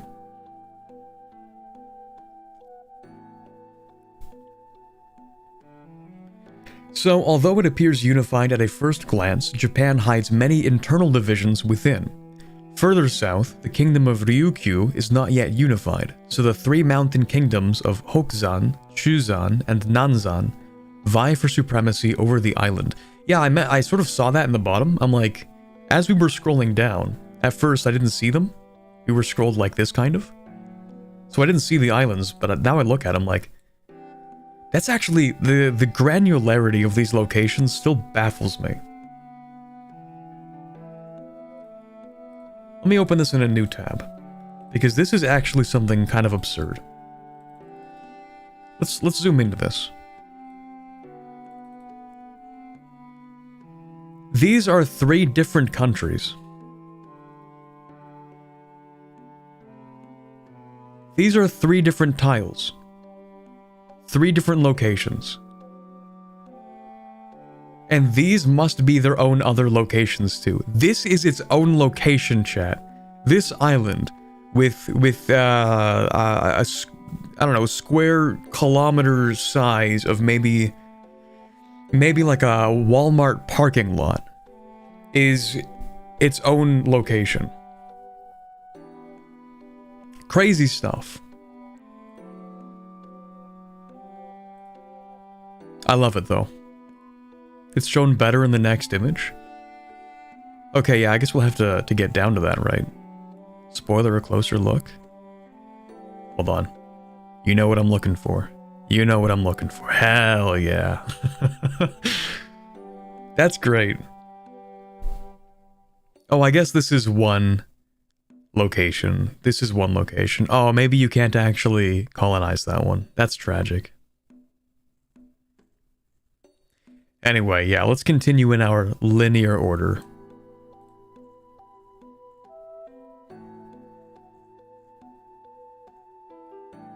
Societies of Pops, we've already kind of seen this before, basically already shown. Yup, there's the Ainu.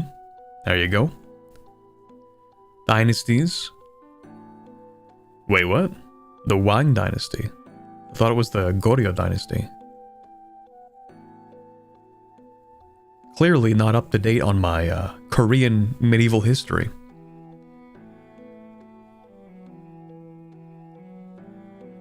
Dynasties. Spoiler, Ryukyu Dynasties. This is nice. As it happens in China, the Goryeo Dynasty name is actually not the name of the dynasty itself. They make these dev diaries knowing I'm gonna read them. they make these knowing that I'm gonna be the one yapping about them on stream. And so when I notice one small thing, I'm like, hold on a second, that's weird. And then they're like, I knew you were gonna think that was weird. Here's an explanation. Thank you. Here we go. We have our dynasties on one island in Ryukyu. That's beautiful.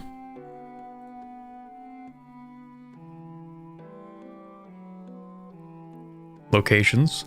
Closer look. Here we have Korea. 50 billion locations to Korea. Nice. Very cool. Okay, so not all of the islands will be locations. That makes sense. Some of them are like actually just volcanoes, I guess. Actually just like pieces of rock.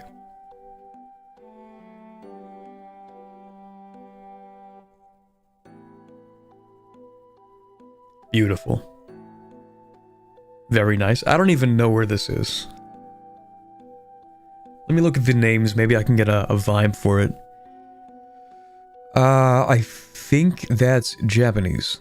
They would look like Japanese to me. Ishigaki, Miyakojima, Iriomote. Okay, cool. The rest of Okinawa? Ah, no, hold on. Wait. Oh, these, yes, Okinawa, yes. Those islands, I see.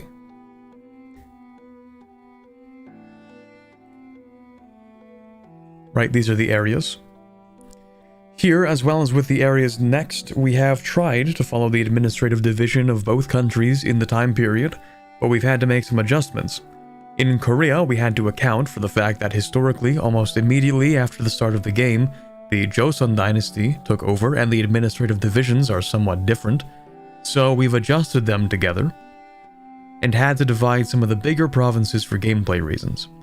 In Japan, the administrative divisions remained virtually unchanged since the establishment of the Ritsuryo system in the 7th to 8th century until after the Meiji Restoration of 1868. However, we still had to make some adjustments and the smaller ones had to unfortunately disappear. Areas. Big. You know, I can only imagine that at the start of EU4, these areas were each an entire province. They probably were.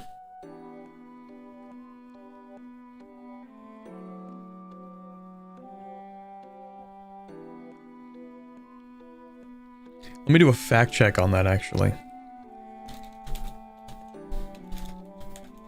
Can you even find a map of EU4 1.0? Ah, you can. Interesting.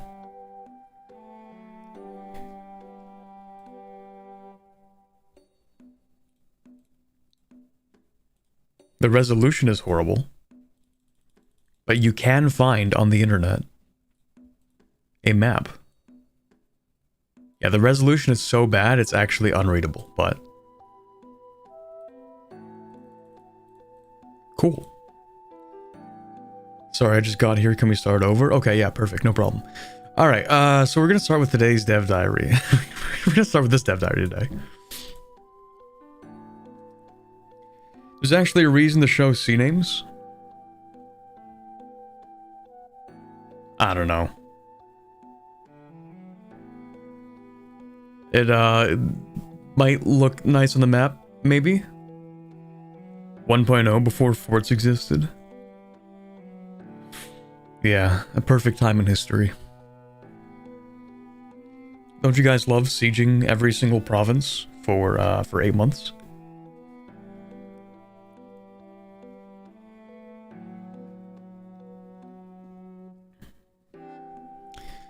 Okay, yeah, it's what you'd expect. Subtropical. You know what's crazy that I didn't actually really think about too much is that apparently it gets crazy hot in Japan. My friend, he went to Japan like 2 years ago or something, or like last year. And he was there for like a few months actually, and he was like, yeah, in the summer it's like mind-bogglingly hot. Like it's crazy hot in Japan in the summer. It like reaches like 40 degrees Celsius or something. And the fact that it's subtropical means that it's humid as well. And it's just like, oof. Japan has tremendous snowfalls though, like the most in the world. Yeah, okay, so there's a weird funny thing that happens with Japan with the wind currents. Is that like a lot of Siberian frigid air also sweeps into northern Japan. So in the winter they get like crazy snow in Hokkaido. But in the summer it's also subtropical in the southern half of I guess of like Honshu. And so like it gets crazy hot and very humid. So like man, it's just like the most ideal place in Japan to live is probably like right there.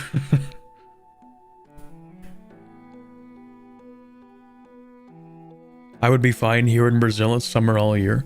I would not be fine. I actually tend to melt in any temperatures above 25 degrees Celsius.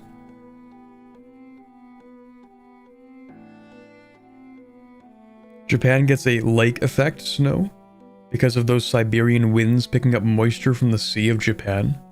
Ah, that makes sense. Hold on, let me see. Maybe I'm lying about the wind currents.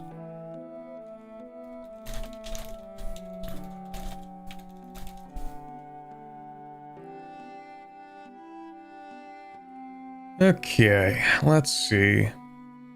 Am I capping on this?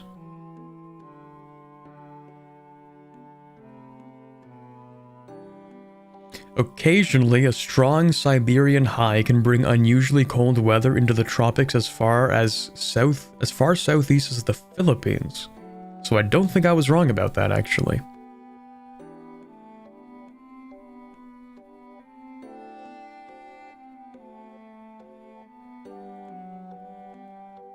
You're right about the Siberian wind affecting Japan. Yep. It's a good thing I remembered that one random tidbit, probably from like a 30-second short that I watched. Good stuff.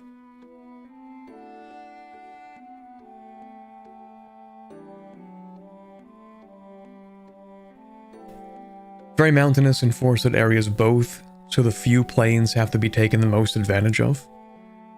Yeah, that makes sense. I'm pretty sure that Japan does not have like the greatest amount of like good farmland because of how mountainous it is.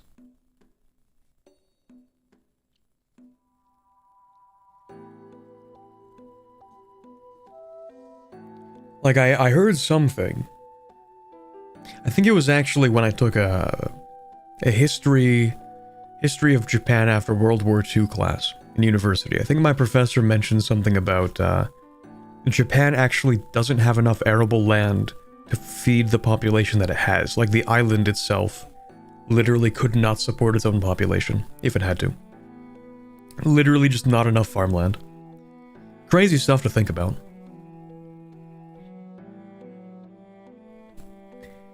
Is there a single type of natural disaster that Japan doesn't get? They don't get tornadoes, I think, right? Yeah.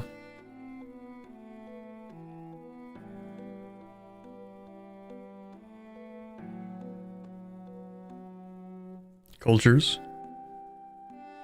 Cool.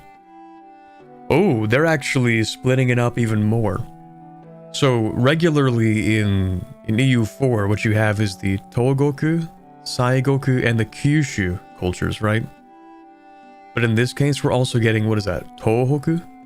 Obviously, Ainu, that makes sense.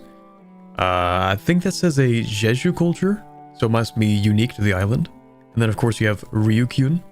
That makes sense. Jeju in Jeju Island and Ryukyu in the Ryukyu Islands. Sure.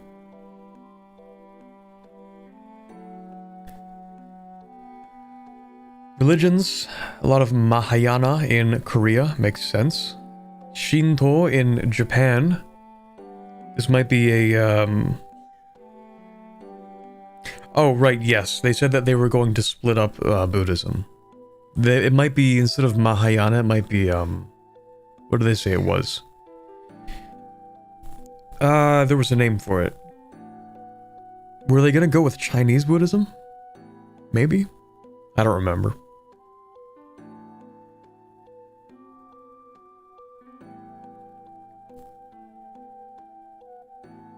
Japan being Shinto, that makes sense. I must say that this Shinto is not at all considered to be a kami exclusively oriented Shinto, nor the post-Meiji state Shinto in any shape or form.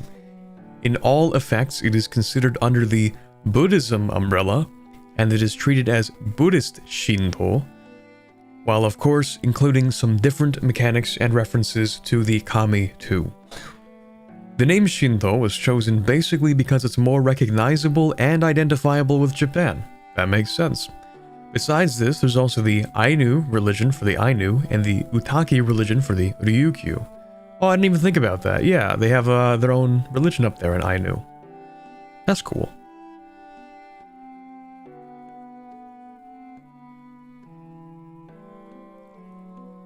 So, yeah, okay, there's like a whole history of Shinto we could go with here. Yeah, it makes sense. It makes sense that they would treat it as like a form of Buddhism. Because of, like, the religious evolution in Japan is complicated. Because the more kami exclusively oriented Shinto, I think, would be a little more before this. Before much more of the spread of Buddhism. And it's sort of syncretized a bit in Japan. And Shinto definitely, it went under like a huge change after the Meiji Restoration. Huge change. State Shinto was more about explicitly to do with the divinity of the emperor and their descendancy from the sun goddess. It was way different after the Meiji Restoration.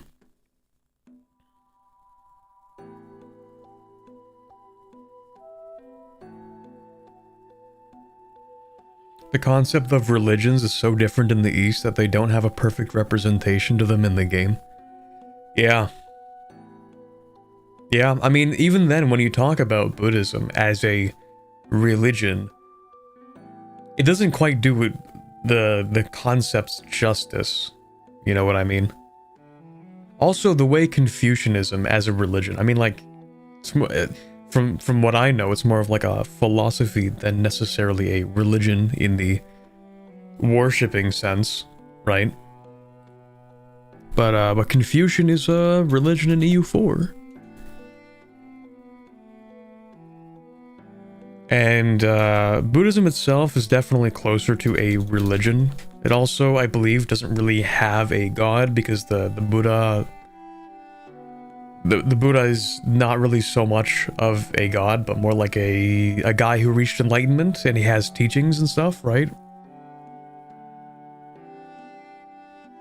So, I think it's pretty different, but in terms of how it interacts with the game mechanics as a simulation for society, maybe it's closer. Even if the theological arguments that make up religions in the East are different, they still have effects on society, which is more important to the simulation, I guess. Do we know yet how Buddhism and Confucianism interact in this game? I think they said Confucianism will not be a religion. I think. But maybe I'm misremembering.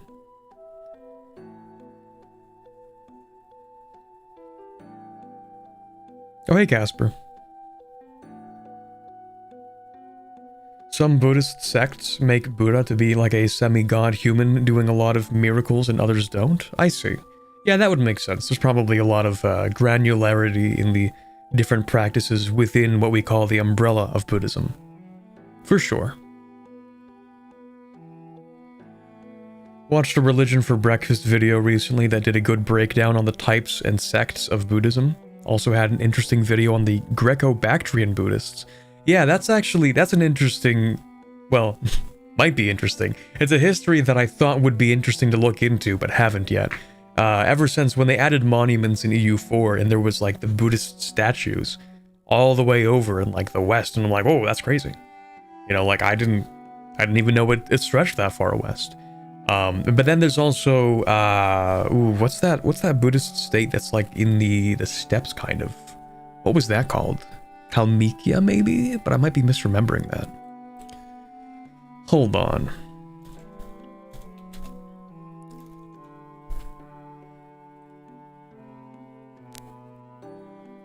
Well, currently it's a republic within Russia, okay. But before that... let's see...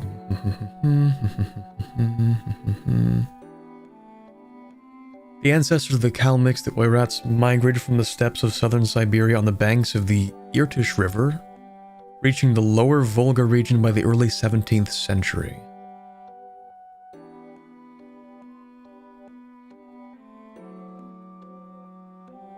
So that was actually later than I thought.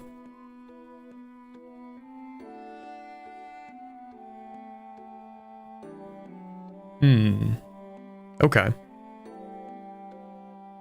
Kalmykia was a Mongol Buddhist country in the North Caucasus that moved there in the 1600s. It's the only Buddhist majority region in Europe. Very fascinating stuff. Have you seen Sulfurologist's Ridge Crossing suggestion thread? I have not yet. I don't even know where I would find that.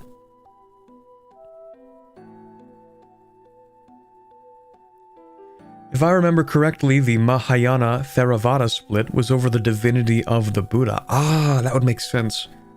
I never really looked into, like, okay, sure, I play way more than enough EU4, but for some reason never crossed my mind to think like, hey, why is there Mahayana?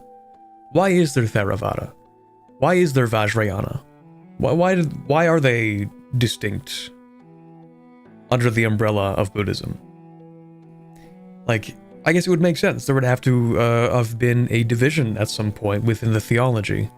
Sort of like, well, I was going to say sort of like Orthodoxy and Catholicism, but that was a combination of a few things. Theological differences and, well, politics.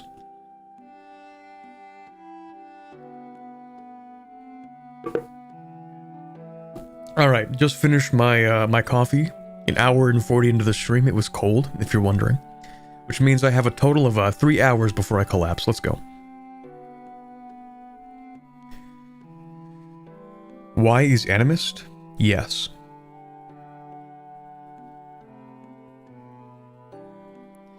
Not bad areas for resources. Plenty of rice and fish in Japan to get good sushi. The more observant of you will see that the resources of Hokkaido have already been adjusted thanks to feedback from the previous Manchuria Tinto Talks. What do you know? I know we like to take a little look into these every now and then. I see a lot of gold in Japan as well. That's cool. Gold, gold, gold, gold, gold, gold. More gold, more gold, more gold. Silver, too. Lots of gold and silver. I've been informed that silver was more important when you traded with China than gold was. So, there you go.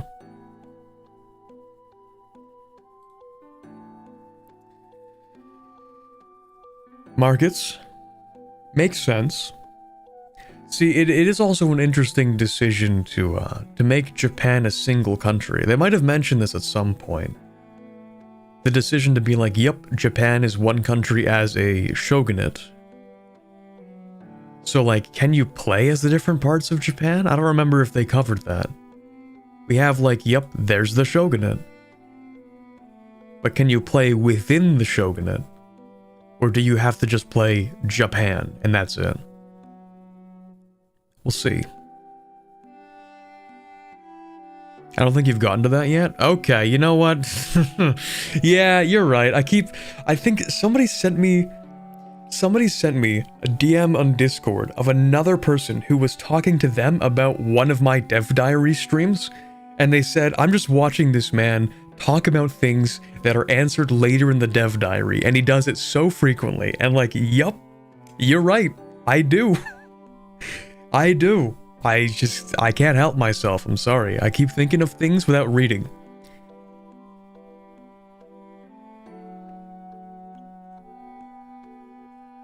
I'm sorry for being illiterate.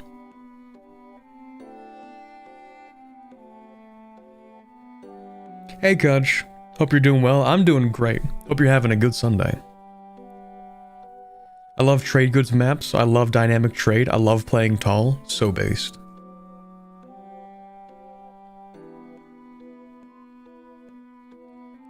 Some may find it surprising, or may find surprising the presence of Izumi as a market in Japan, but it is the area that served as the main point of entrance for commerce into central Japan, where the merchant town of Sakai developed, until later Osaka developed under Toyotomi and basically took over that function. I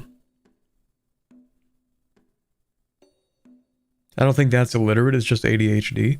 I like to think of it as, outthinking the dev diary writers. I'm always a few steps ahead.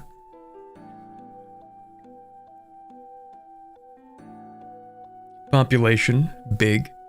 Only 9 million people in Japan. Only 2.5 million in Korea. Okay, that's actually more surprising. I thought there would be more people at this point. Japan, actually, that kind of makes sense. Yeah, that makes sense, actually.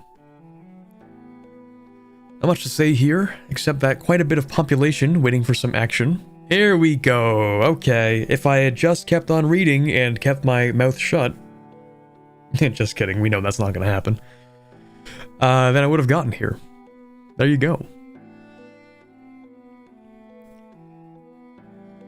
I'm sure many of you were waiting for this. The samurai clans in Japan are represented as extraterritorial countries, and we have tried to be as close as possible to their distribution of territory in 1337. As you can imagine, that is not an easy task, and some more tweaking is needed. So if you have any extra feedback or info, on that regard, it would be much appreciated. Unfortunately, there's some overlapping of some clans on the same territory, and only one name can be shown at a time, so not all names are visible. The Oda clan is still there, I promise. But there are a total of 143 clans. Good God. Okay, new idea, A to Z, but it's strictly within Japan. EU5 A to Z, but I actually play every clan in Japan. +2 extra for each of the imperial courts that are present at the start. Related to this, each clan will pledge its allegiance to either the northern or the southern court, mainly based on their historical allegiances, but allowing a bit of leeway. And those allegiances don't necessarily have to be permanent.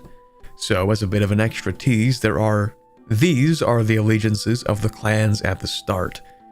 Yellow are the North Court supporters, blue are the Southern Court ones, and again, keep in mind that only one color can be represented, even if there's more than one clan with different allegiances in the same location. I was gonna say, so what's the green and red? But actually, this is probably the Northern Court, and this is probably the Southern Court, like the capitals. It seems that not a lot of people actually support the Southern Court, but maybe they're just being overwritten by some of the other clans.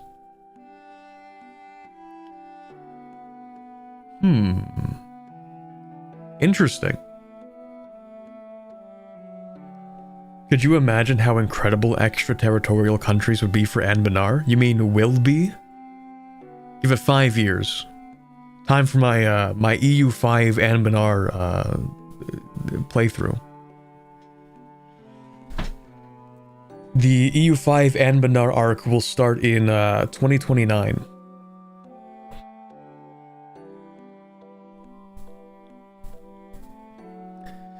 Alrighty, is there anything really interesting to look at in the dev responses for Japan? I'm gonna go out on a limb and say, probably not.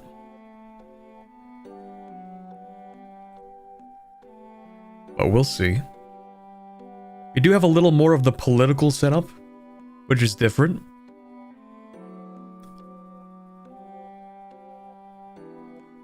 Are we seeing all of Southeast Asia next week, including Philippines and all of Indonesia? Only mainland, the rest is in another Tinto maps. Yeah, we do get to that in the most recent Tinto maps. We don't get the Philippines and Indonesia until probably next week, I think. Japan should be an international organization with many daimyos, shogun, imperial court, etc. Looks really bland. Okay. It currently looks really bland. Okay, this is just a weird way of saying that. Looks really bland no matter what might be hidden inside. I would prefer daimyos to be land-based or army-based countries because daimyos actually owned land. The daimyo will get ways of getting to own the land and turn into normal landed tags based. Okay, so basically what he's saying is they are going to simulate the Sengoku Jidai, but that takes place after. That takes place after. So we will eventually get to, yes, the daimyo will become normal landed tags. At this point in history, we aren't at the point where they want to do this, but it will eventually happen as... Well, I guess it would require a bit of railroading in that case, right? If you want to get to the Sengoku Jidai, then that's going to be something they have to sort of railroad in. Otherwise, it might just not happen. And maybe that's fine. Yeah, this is before the Sengoku. Still Nanbokucho. Yeah. So this person is like, oh, I would prefer daimyos to be land-based or army-based. Actually, you're gonna get there later, right?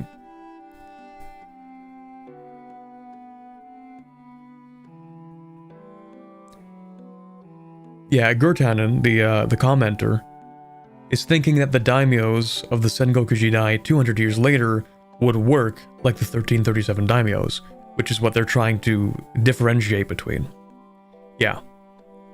So this person is like, oh, why isn't it like EU4? Well, the start date's a little bit different, right? The dynamic's a little bit different. You have to wait at least like 100 years. I mean, when did it's very close. The Sengoku started pretty close to the start of EU4, didn't it?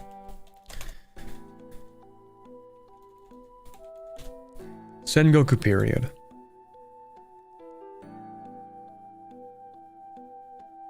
Yeah, that's when we're talking about the social upheavals in the 15th and 16th centuries. Yeah, we're talking about 1454.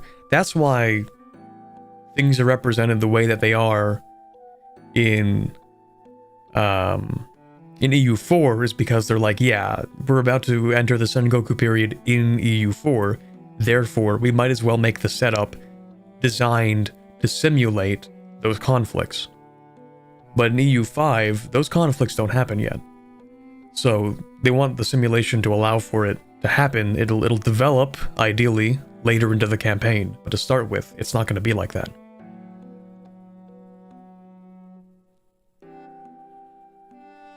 Anyway, let's see. Is this extraterritorial country something that only Japan has? No. Yeah, no, they definitely talked about other extraterritorial countries, like bank countries. Chivalry orders is something that I don't think we've heard, but banking countries was like the most, I guess, popularized example. The one that people talk about the most is the banking countries, because it's like, that's insane. That's crazy. Oh, maybe they're referring to chivalric orders. Like, holy orders and stuff. Maybe that's what he means. But, yeah.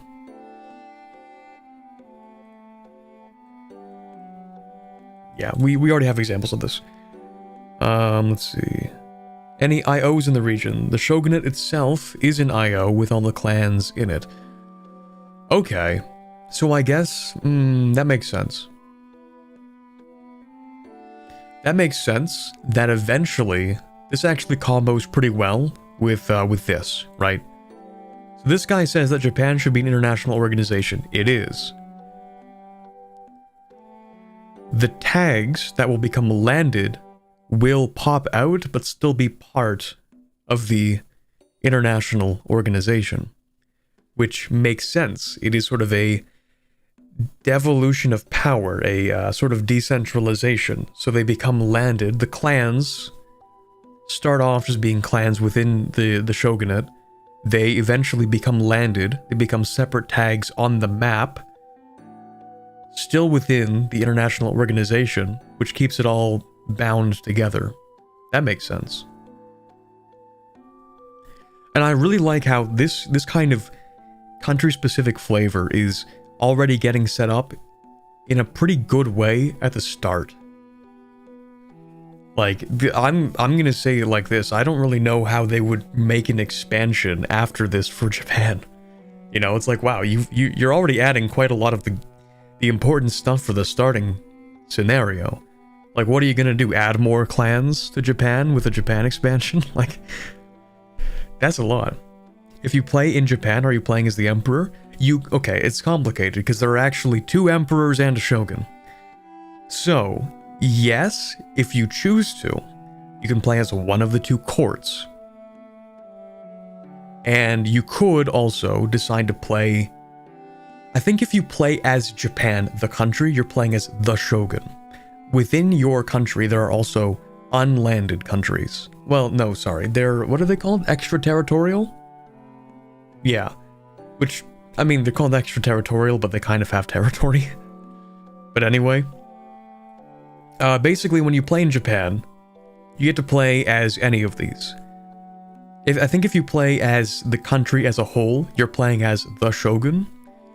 But you can play as... this is I think the southern court, and the northern court is like here or something. You can play as one of the emperors, one of the courts. You could also play as one of the clans.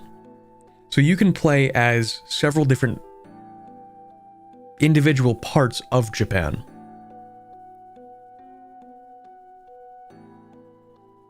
I think that's what they're getting at. Building-based countries? Yeah, so I think they call them extraterritorial, and I think in this sense what they mean is they probably have a building in territory called like the clan, I don't know, headquarters or something, you know. The main power base, whatever structure that would be, they probably have a building that has ownership within a territory. So they don't directly own the territory, but they own buildings in that territory. And you can play as those countries that own those buildings, even if you don't own territory. So, same thing with like how the banking countries exist. You can play as them, they don't own territory, they own banks and other buildings. So how does the interaction with the other court from the other be like? I have no idea. I don't know, man. I wonder if you can play Japanese warrior Buddhist monks. Wasn't that the Iko-Wiki, or am I crazy? Or was that a peasant revolt? Never mind. Never mind. I'm thinking of something else. Well, maybe I'm thinking of something else.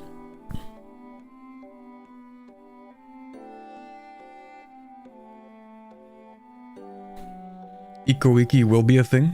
Some guy talked about that in the dev response.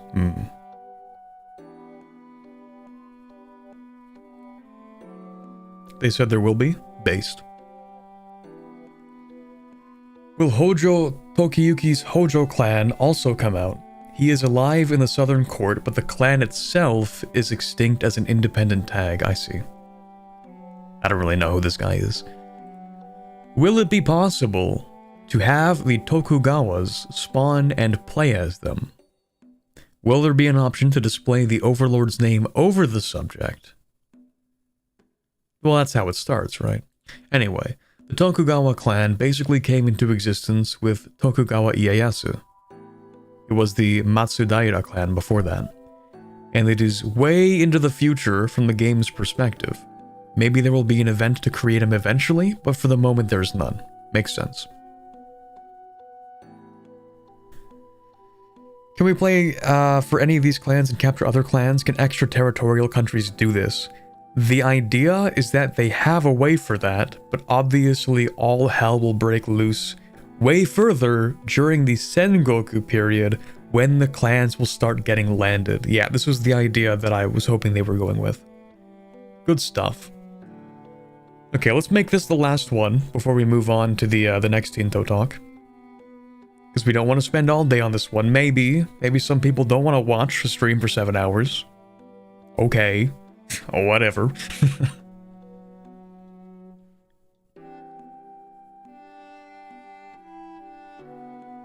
Imagine Rahen or Yan Shen with this mechanic. So based. Some people are wrong.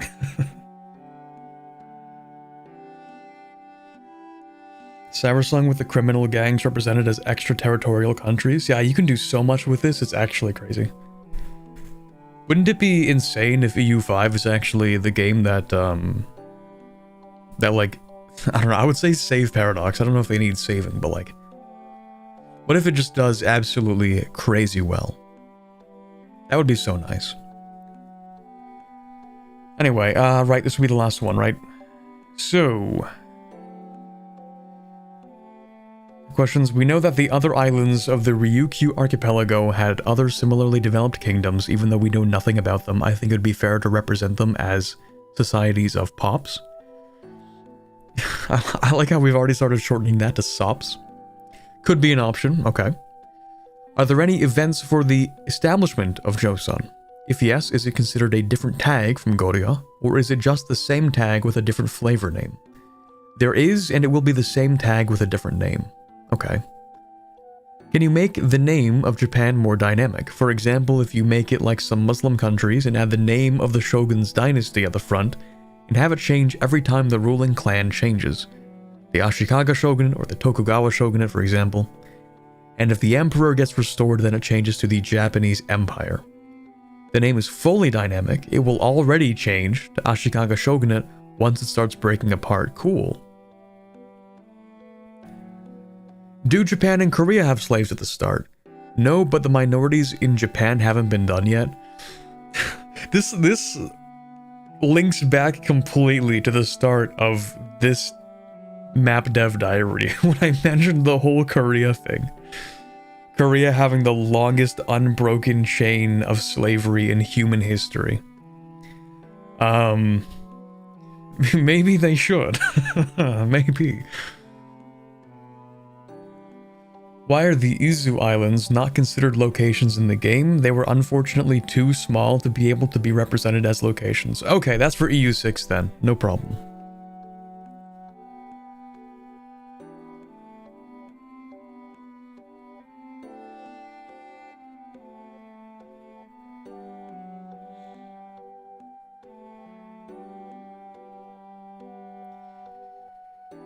Let's see. It would be cool if EU5 is as big as, like, Civ?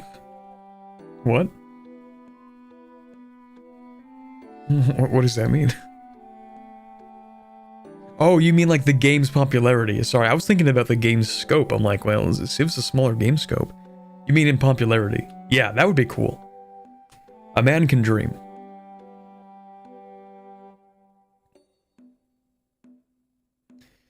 Quote, Korea has the longest unbroken chain of indentured servitude or slavery of any society in history, spanning about 1,500 years.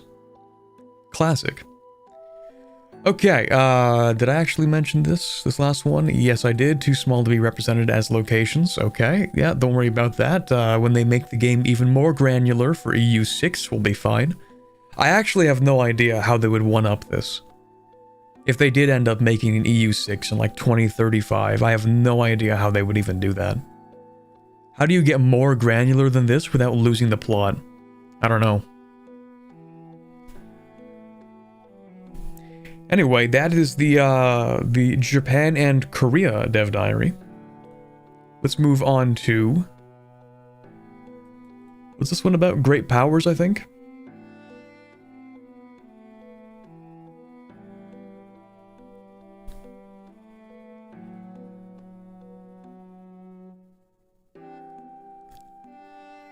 Alrighty.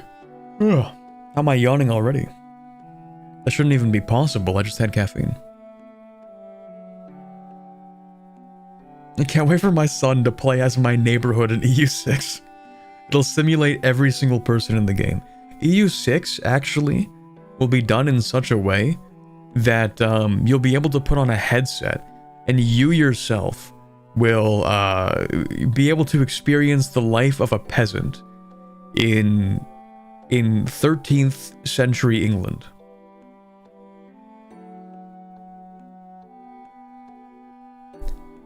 Like, you get put into the game, and it's like, it's an MMO, and every person just lives the life of like an actual person at that time.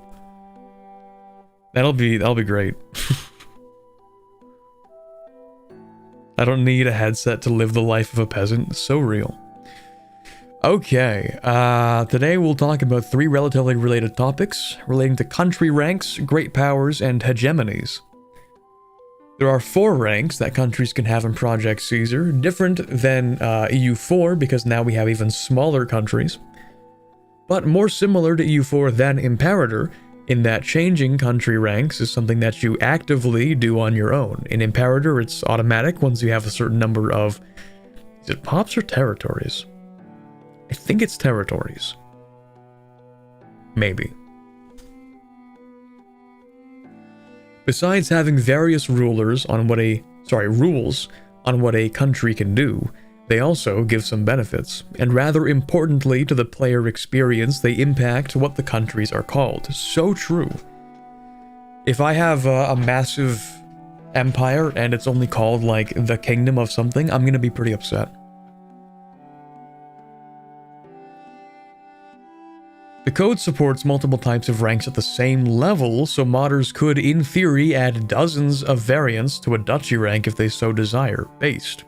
The default rank is the county rank, which all countries default to unless set up to be something else. The first rank above that is the duchy rank, where you can now guarantee other countries. Oh, okay, so you have different limitations based on your rank. Interesting, very different than EU4. So the duchy rank, you can now guarantee other countries and a little bit higher diplomatic capacity and power projection. Countries that start on this level include the Duchy of Brittany or the Duchy of Lithuania. Right, yes, I guess later it becomes the Grand Duchy of Lithuania. It's an interesting distinction. Like, why would you call something a Grand Duchy as opposed to a kingdom? It has to be something to do with politics, right? Calling yourself a king was like a power play. Number 1 great power, the petty barony of Littleonia, yes. Papal shenanigans, of course. How could I have guessed? It's kind of like how it was like illegal to call yourself a king in the Holy Roman Empire, and there was like a whole thing about the king in Prussia. And they're like, okay, fine, maybe you can call yourself a king. Okay, you can't be the king of Prussia. Yeah, king in Prussia. Yeah, it was really specific with the name. You could be a king in Prussia, but not the king of Prussia. God, I love that. It's such petty semantics, but it's so funny to me.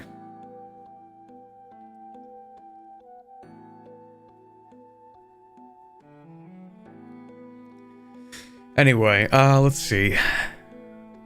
To be able to upgrade from a county to a duchy, you cannot be in any international organizations that disallow rank changes, of course. But you also need, 100,000 pops of your primary culture. Hey, that is something. This is based on population of primary culture pops. Interesting.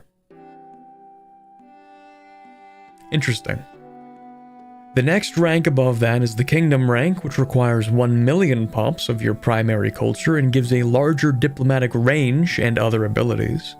Right? Diplomatic range is going to be a thing. No longer can you interact with anybody anywhere in the world, which is maybe a good change. Well, it can be good, it can also be frustrating. Maybe it'll just take some adjusting to.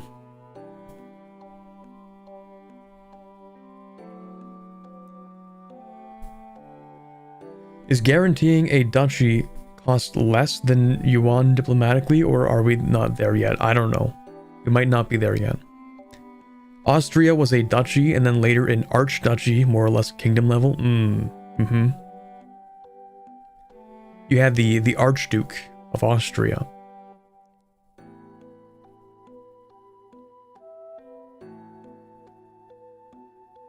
You can also, I believe, have, what were they called? Archbishoprics? which were a similar kind of thing. The word arch meaning, I guess, just above all but equal. Not equal, like on the same rank but above all of the other of that rank, maybe. So you weren't like a king, you were an archduchy, still lower than a king in theory, but higher than an average duchy. Or duke, I suppose. Yeah, no more no-CB Ming Satch, unfortunate. Yeah. The next rank above that is the Kingdom rank, 1 million people. Okay, makes sense. Gives a larger diplomatic range and other abilities. This includes countries like the Kingdom of Sweden. Are there 1 million people in Sweden at that point? I don't remember, probably. And the Sultanate of Delhi. The final rank, the Empire rank, which is the hardest to promote to, allows for a wider variety of diplomatic actions and other abilities. At the start of the game, there was only one empire in Europe, though. The Eastern Roman one. A country must become a great power before they're able to attain the rank of empire, and there are special restrictions on Catholic countries from pretending to be emperors without the Pope's permission. Interesting.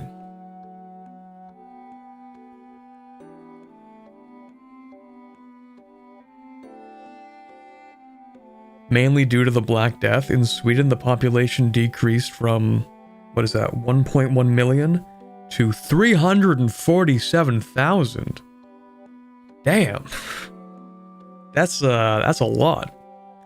I thought the Black Death killed like a third of Europe. I didn't realize it killed like 2/3 of Sweden. Well, you said, and also other, not modifiers, but other contributing factors. That's crazy. Is the quarantine culture in the game? It's complicated when it comes to plague management in the, I guess you could say, like late medieval period to the early modern period. Is like, they're kind of, right? So like, definitely there was the idea that like people who are sick, you don't want to be near them. That was something people understood, is like, you don't want to be near sick people because you will get sick. They understood that for the most part. They didn't necessarily understand why. Some people thought it was like a miasma in the air, where like, oh, just being near sick people in the air, you know, they give off sick particles, which is not like too far from the truth, but they thought of it differently. So yeah, they thought it was something more like miasma. And, you know, they would probably try to like isolate people who were sick for the most part. It didn't work too well because people still kind of like moved dead bodies that were still diseased, and maybe didn't take as much consideration in that necessarily.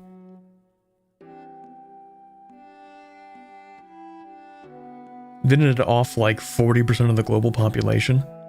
I don't know. I don't know actually about the effects the Black Death had in Asia at all, now that I think about it.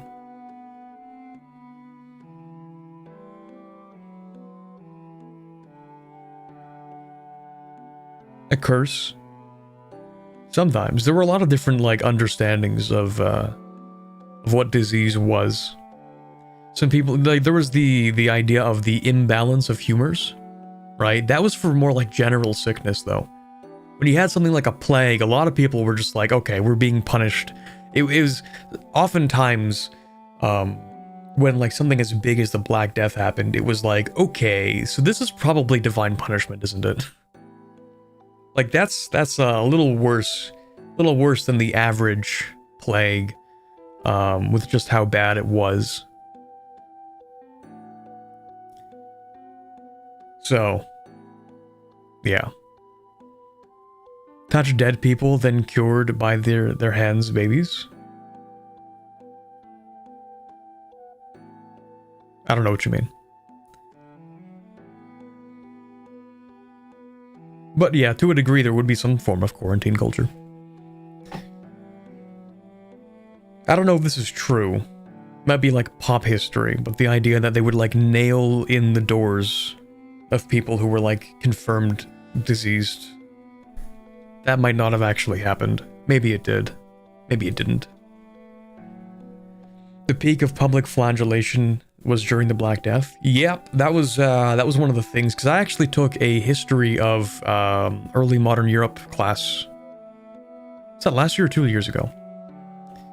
Might have been 2 years ago, or maybe 2 semesters technically.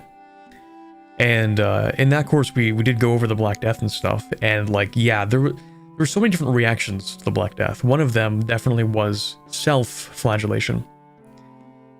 It was you would have groups of people sort of roaming town to town, and they would self-flagellate as sort of penance for whatever would have caused it. Some of the idea was that like God sent the Black Death as punishment, right? That was a semi-popular thing as an idea. And so some people would like go around self-flagellating and like groups. We're losing the plot here. Yes, we are. I know it's a tangent. Just let me finish this. Go around in groups, self-flagellate, and basically try to, do penance. Obviously, a lot of them died from, festering wounds, because you self-flagellate, you get wounds. Whatever you're using to self-flagellate's probably not the cleanest. You're going to end up infecting yourself with something. You end up dying. Yeah, that happened a lot. Many reactions to the plague in Europe. Anywho, we definitely lost the plot. Let's get back on track here. Right, so special restrictions on Catholic countries from pretending to be emperors without the Pope's permission. Yeah, that kind of makes sense. Let's see, so we have kingdom, country rank. Following effects, power projection, +5. Possible amount of artists. Okay, curious. Diplomatic range, diplomatic capacity, maximum diplomats. I still think they should change this to diplomatic actions, but we'll see. Great power score, exempt from forfeit. I don't know what that means, but okay. Can sign alliance.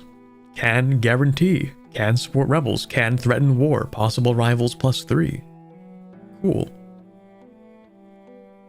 I think he sets up these streams because he really wants to talk about many subjects for a few minutes. Okay, you got me. Sometimes I just like talking about history.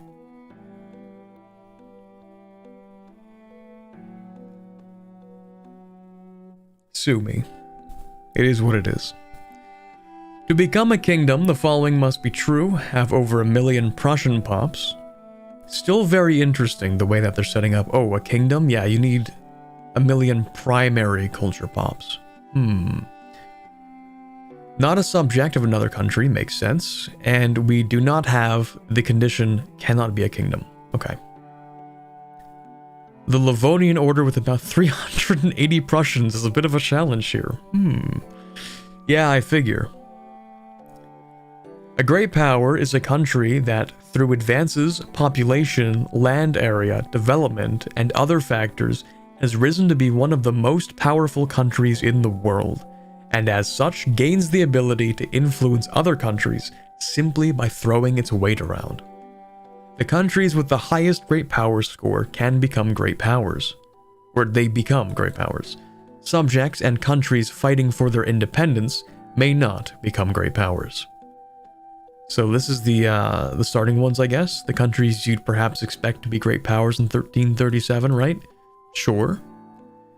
The Yuan dynasty. Interesting, the Kingdom of France is considered the second greatest power at the start. Interesting.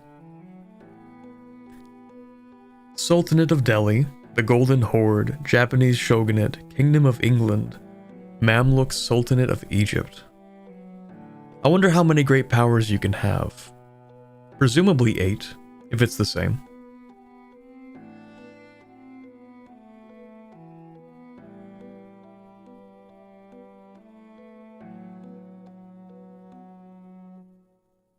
Subject gives too much score. They have done some changes. Okay. I gotta stop doing that thing where I'm like, oh, I wonder about this one specific detail, and then they answer it in literally the next sentence. I have to stop doing that. Currently, there are always 8 different countries that are the great powers, but this is not a design we are 100% satisfied with. We have been talking about making the amount variable per age, or by using a threshold.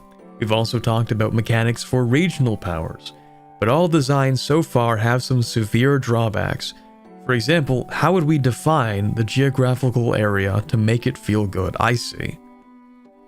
Yeah, at the start of the game, a great power doesn't mean that much. Like, okay, so like, let's say, wow, second greatest power, Kingdom of France. Why should I care if I'm playing in Siam? Why should I care? You know, does that even matter? Not really. Not in 1337. Although, remember, they don't have the diplomatic range anyway, so functionally it doesn't matter in practice. So, yeah, I guess the diplomatic range kind of creates a similar system, right? It sort of creates regional powers because you have the great powers, but then it wouldn't make any sense, right? It still wouldn't make that much sense. Because as a country, like let's say you would have been the 8th greatest power in the world, just as an example. But you would also be like the 3rd greatest regional power, you just don't have enough to be a great power. But you should have influence in your region because you should be more influential than, say, the Sultanate of Delhi, if you're in Europe or something. So that is a good argument for regional great powers. Or just regional powers, I guess.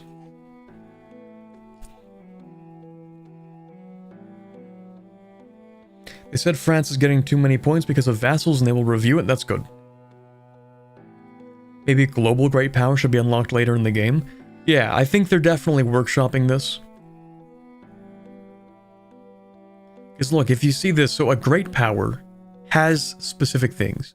Diplomatic capacity, monthly diplomats, can enforce peace, and power projection, right? So there are tangible benefits to being a great power. This ends up creating an issue where you should have more influence in your region, but because you aren't stronger than, let's say you're playing, I don't know, Spain. But you aren't stronger than, I don't know, Japan. So you don't get to use these benefits, even though you should be more influential within your region. So yeah, I guess it would be nice if they have a regional power system. That would be cool. But we'll see if they actually do that. Hegemony. This is another feature that was introduced in the Emperor DLC for EU4, but here will be a part of the base game. In that game, this was a late game mechanic that would pit the most dominant countries against each other. This created a mechanic that most people never saw. Yeah, okay. At least they're self-aware about it, I guess. And if they saw it in single player, it was merely a tool to make the player even more powerful when he had already won the game. Yeah. Hegemonies existed as like a late game bonus. It wasn't in function, in single player at least. Most of the time you would get your hegemony, sometimes other countries would get hegemony. Economic hegemony is one of the ones that the AI is pretty competent at achieving. You know, pretty reliably by late game, one of the AI will usually take, like, economic hegemony. Military? I don't know, I guess it depends. I haven't played that much into late game these days, so maybe military hegemony does get taken by some country. Naval? I don't think I've ever seen the AI take naval hegemony. Not even once. But again, it could be a consequence of me not playing that late into the campaigns these days.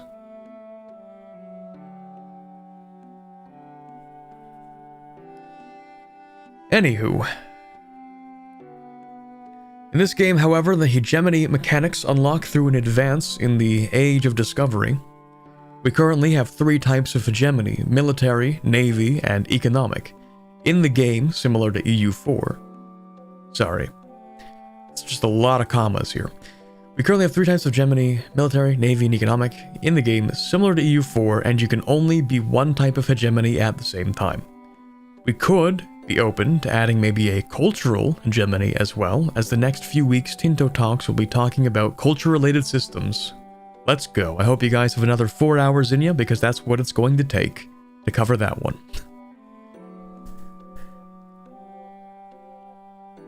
To proclaim a hegemony, you need to be a great power, and then have a bigger army, navy, or economy than all other great powers. After you proclaim it, you get a bonus where most of it scales with how long you have held the hegemony. So kinda similar to EU4.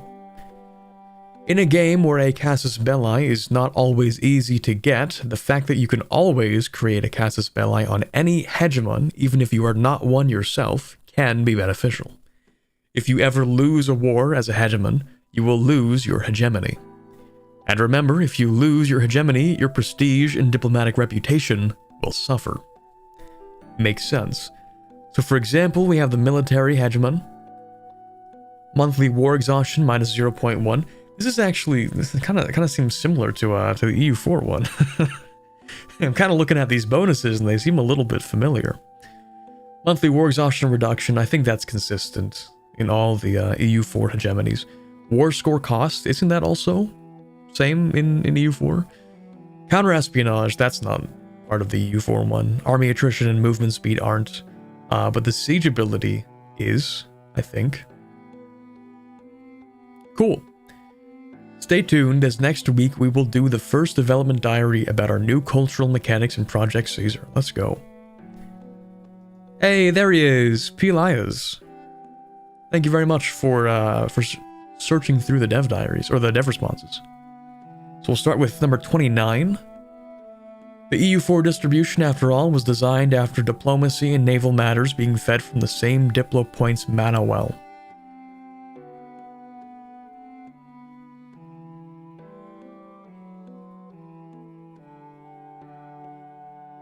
This person is arguing in favor of a diplomatic hegemon, maybe? Military, Navy, and economic. Okay, let's see.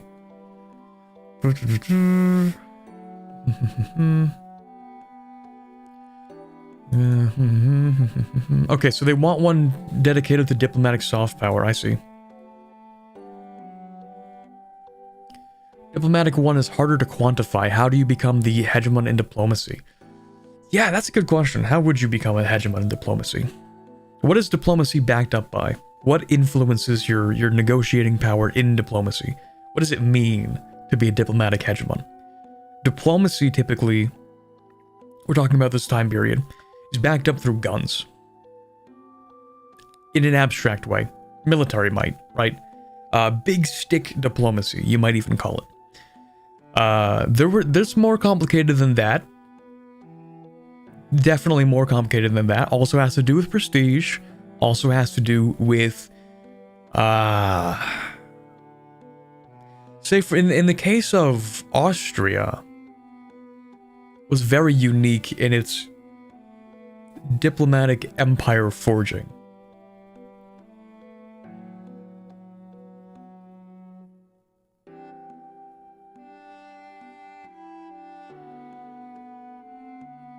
But how would you incorporate diplomatic hegemony in a way that doesn't directly tie to the power of your country that could be a different form of hegemony? Regional hegemonies, now we're talking. But that just creates regional powers again, right?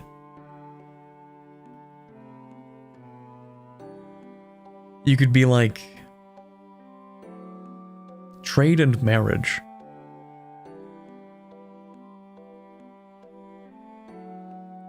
Trade also kind of ties into economic hegemony, though, doesn't it? Marriage, certainly.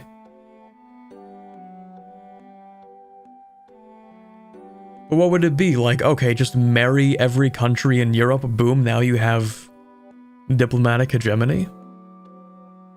Have a certain number of subjects?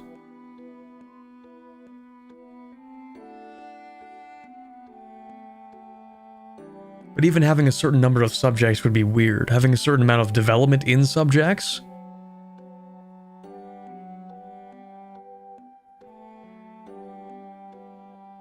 Your allies could potentially benefit from your network of ties and connections. If you're the one keeping an axis on its feet, I could see something like that being represented as a diplomatic hegemony. But then we also talk about, okay, a network of ties and connections.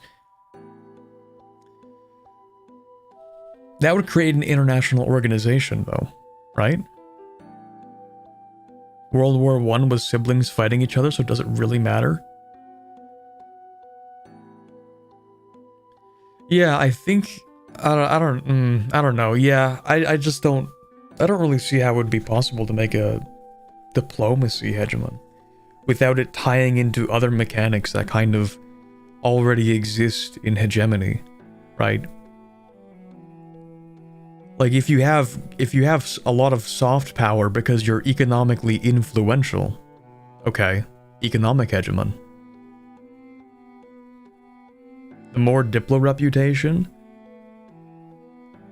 maybe, but then it's not based on anything that's like, but then it becomes a completely different kind of hegemony. Now you're not talking about like backed up with hard power. Now it becomes like a different concept completely. Economy, that is a form of like hard power, right? Well, when you talk about like, you know, hard power, soft power, economy, that's money. That's, you know, goods production, control of economy. That's big. That's like tangible. Military, obvious. Naval, obvious. Diplomacy, a little looser than that, you know? It seems more like you just like create a faction or an international organization makes you into a diplomatic hegemony. Yeah, I think, exactly, some guy. Diplomatic hegemonies represented as international organizations makes more sense to me. Religious hegemony, see, that one actually makes more sense. If you are like the strongest power in a, well, even then, you would have to, like, care about religion, maybe. And I mean that in, like, maybe be theocratic government type of way. But not necessarily. Yeah, okay, never mind, not necessarily. If there are a bunch of countries that are your religion, and you are the most influential one, and you proclaim a sort of... Nah, even then, that would be weird. Like, imagine you're playing Catholic, and you're not playing the Pope, and you try to proclaim a religious hegemony. Like, that would be kinda weird, wouldn't it? Isn't religious hegemony the defender of the faith? Yeah. That's just defender of the faith. Yeah, now that I'm thinking about that, it's like, well, that doesn't quite fit into hegemony either. Anti-popes existed? That is true. That is true.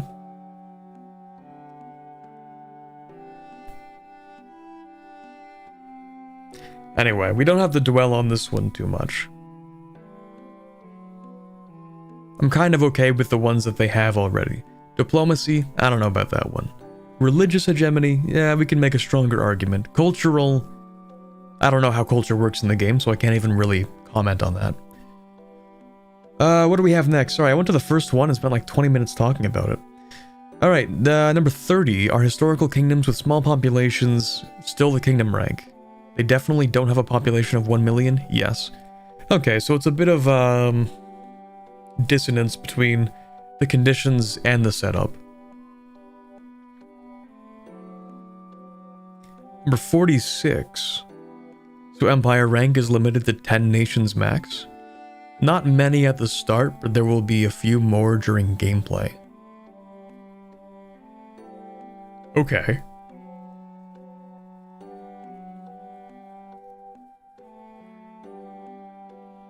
Number 50. I always thought that EU4's great power system was far too binary. Either you're a great power or you aren't, regardless if you're the 8th or 1st. True. Is this still the case in Project Caesar? In terms of the new country ranks, they seem to be well structured, although I'm not sure what the idea is behind not automatically promoting to a higher tier. I think that worked in Imperator, maybe automatic upgrades for everything except Empire rank? We've talked about scaling the great power bonus depending on your rank. It might be something we'll do. I like that idea. Yeah, it's always been a little bit weird, you know, in EU4 if you have like 1,000 development, 8th greatest power, you have just as much great power status in quotations as, you know, the number 1 great power with 7 times your development. Like, hey, my fellow great power, so glad we're on the same terms, right? Like, nobody. You're like a 7th of the size.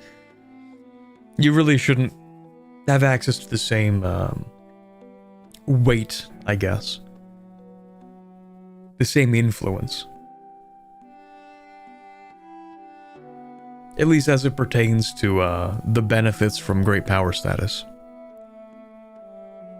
Like if you're oh, here's an idea. If you're like the #1 great power, you should be able to overwrite the influence of lesser great powers. So like if the 8th greatest power decides to influence a country and you're the 1st greatest power, you can be like, actually, I'm gonna overwrite your influence and inject my own. That would be interesting. Anyway.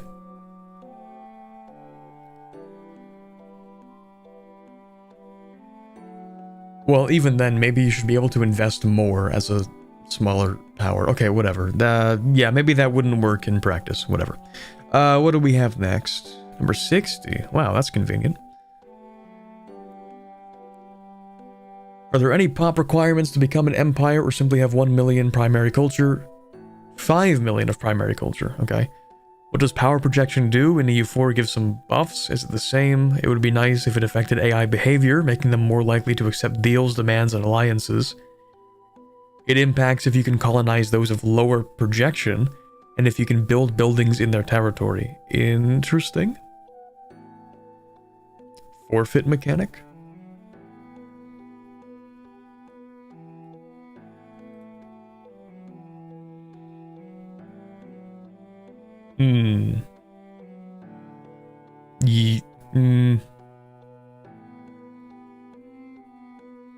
Yeah, maybe.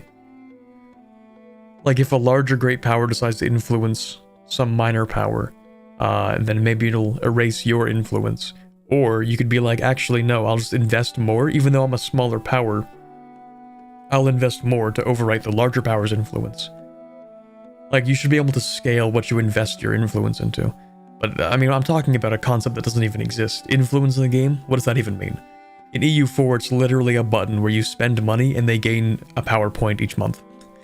That's what influence is. It doesn't really mean that much. It just gives you, like, what? 25 influence or something?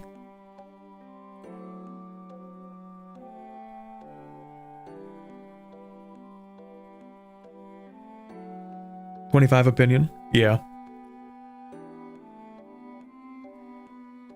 What do we have next?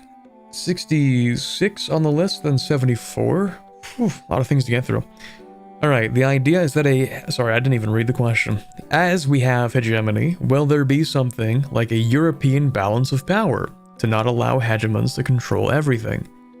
The idea is that a hegemon should be something other countries work against. Okay, fair. If that happens in practice or not, it sort of depends. Ooh, controversy. I love controversy. Let's say Romania has 10% Romanian population and 90% Hungarian. Let's say that it also has 1 million population. When the kingdom will be created, will it change the name from Romania to the Kingdom of Hungary? You would not be able to form a kingdom if you don't have 1 million of your primary culture. This was something that when I read it the first time, I was slightly concerned about. Is that realistic? Okay, let's ignore that actually. Who cares? Realism, let's put that off to the side for now. Does it make sense in terms of gameplay?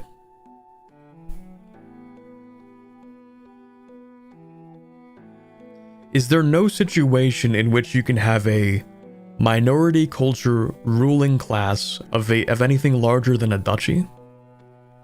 Is that not something that could exist? Should reasonably be able to exist?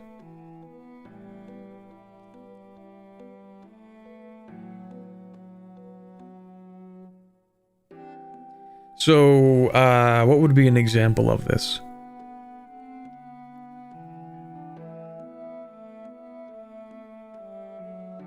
Oh, actually, any former colonial country that engaged heavily in the Atlantic slave trade, maybe.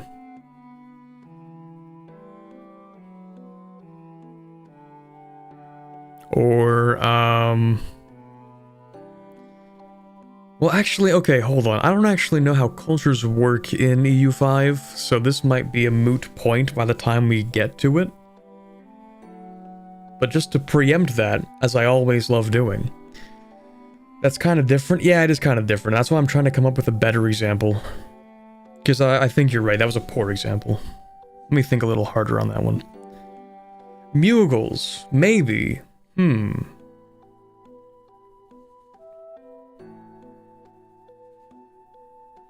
Especially considering you're diverse, even how diverse places like France are at this point. Manchu/Qing. Perfect example. Perfect example, actually. Yes. To become an empire. Yeah, okay. So you have the Jurchen tribes in Manchuria. They become the late Jin. They invade China, establish the Qing dynasty during the collapse of the Ming dynasty. But it would be, they are inarguably an empire, even though they kind of have a minority rule, right? Well, I mean, then we can get into the sort of, I guess, the sinicization of the Manchu ruling class in that case. How do you not know the Manchu weren't 1 million pops? Well, they might have been, but we're talking about an empire which is 5 million, right? There's the mandate of heaven thing. I don't know what you mean in this case.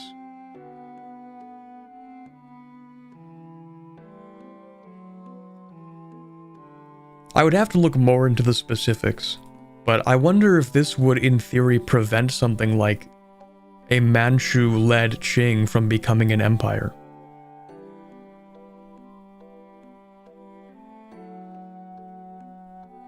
The Qing adopted most of the Chinese government institutions and culture. Oh, absolutely, yeah. It's not like they maintained 100% of the Manchu roots for several generations. Yeah, they definitely adopted a lot of the, especially the bureaucracy in China. Yeah, the government institutions. Let me see. Let me do my brief look into Qing. Official languages, Manchu and Mandarin Chinese. Yeah, of course, that makes sense.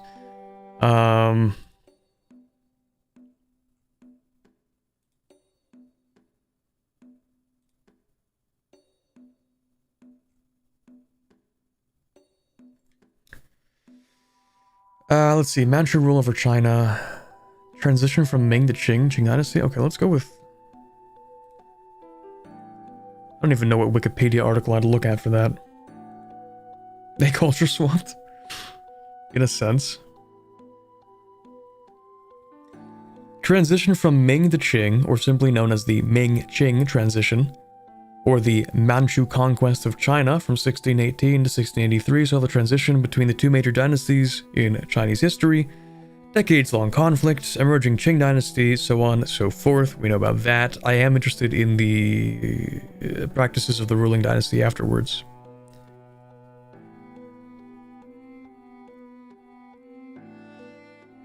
Aftermath.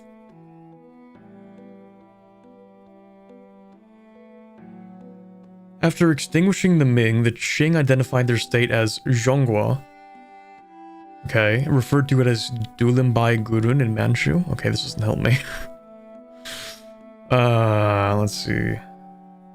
During the Qing, many Han Chinese later found themselves in positions of power and influence in Manchu administration, and even had their own slaves. Isn't that great?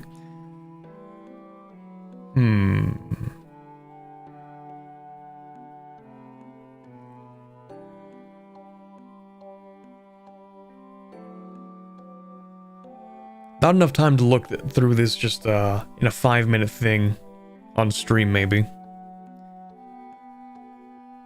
Mamluks? That's an example, maybe. The Latin Empire. Ooh, that's one. I mean, the Latin Empire ended up becoming kind of like a... I don't know if you'd want to call it like a farce. But the Latin Empire was certainly something. That existed for like... It was like a decent period of time. For sure. It was just like really forced after the Fourth Crusade.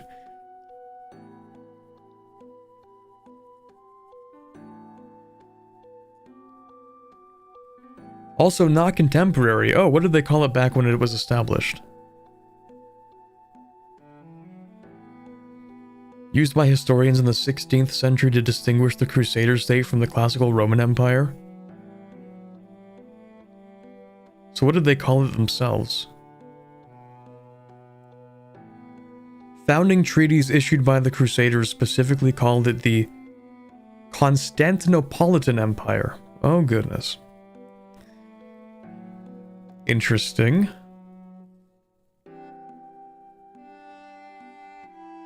Latin Empire was more a kingdom than Byzantium was an empire at this time.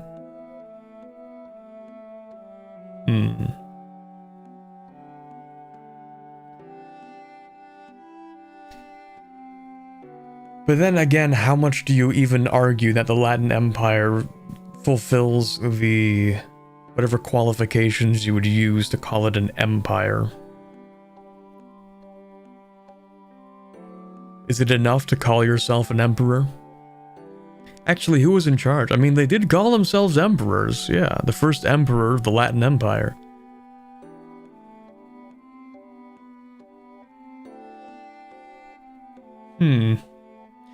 Anyway.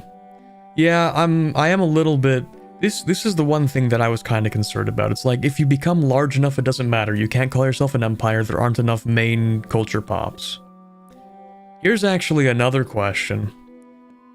How many people who would belong to what we would call the Mongolian culture group, just in broad terms, actually existed during the time of the Mongol Empire? Would the Mongol Empire have been able to exist under the rules of the EU5 empire system? That's a real question, because I don't know what the population of Mongolia was during the Mongol Empire. How many people who practiced similar, I don't know, cultural traditions you would identify as Mongolian? How many of those people actually existed? Actually, what's the population of Mongolia today? Not even 5 million, that's crazy. Well, that's more than just like Mongolia today is like way different, so that's like not even relevant, to be honest.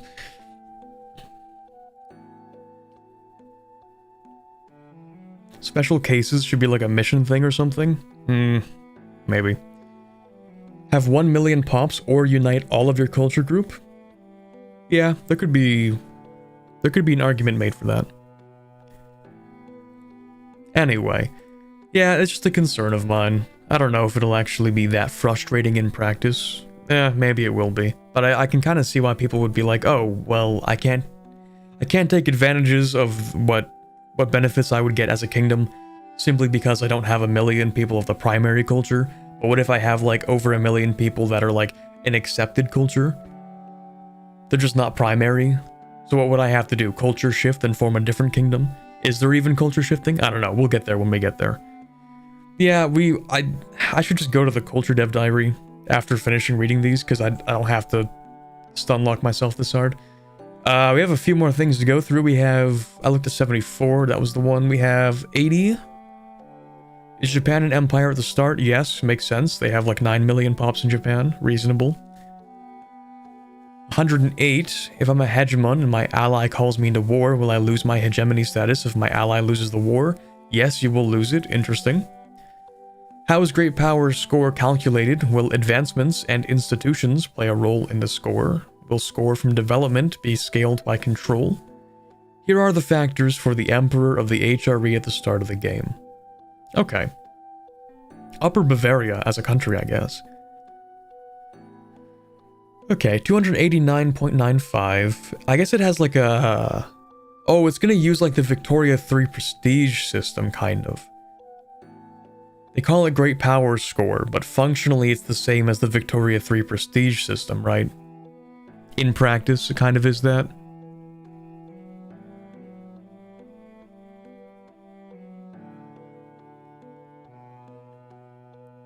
Anyway. From stability, cool. Population scaled by control. There we go. Monthly income. Okay. Prestige.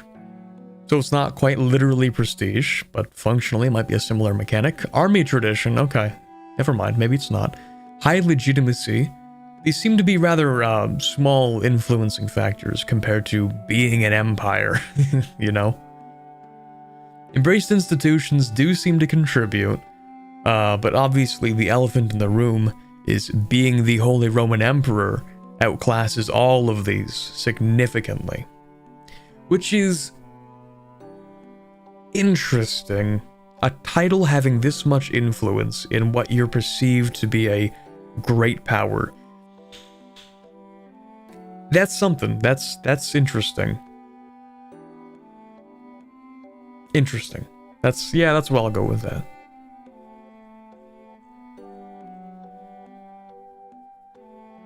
$116. Did I just pass 108? That was the one, okay. 116.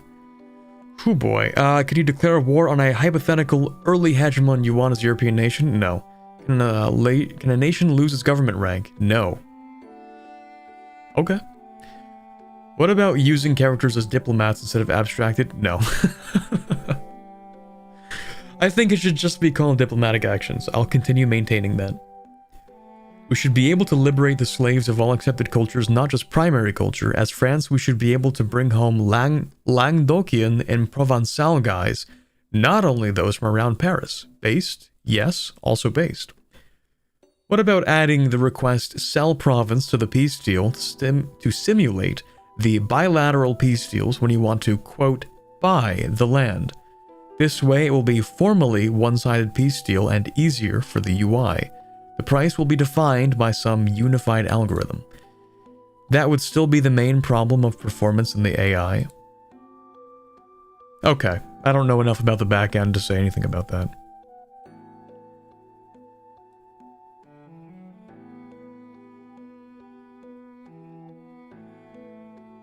Might be just because Upper Bavaria is fairly low population compared to other nations with larger direct control. Yeah, so Upper Bavaria is pretty small. What I'm thinking is like, okay, you having a title... Well, okay, you know what? It is fair, maybe, because the Emperor probably has enough power within the Empire to be able to throw the weight of the whole Empire around at least to some degree. They might not have full centralization, but they might be powerful enough within the Empire that, like, sure, that great power status comes from the fact that they have so much influence over other countries.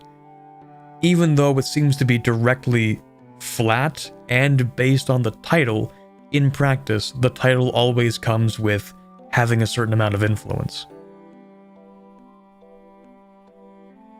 So you know what? That's fair.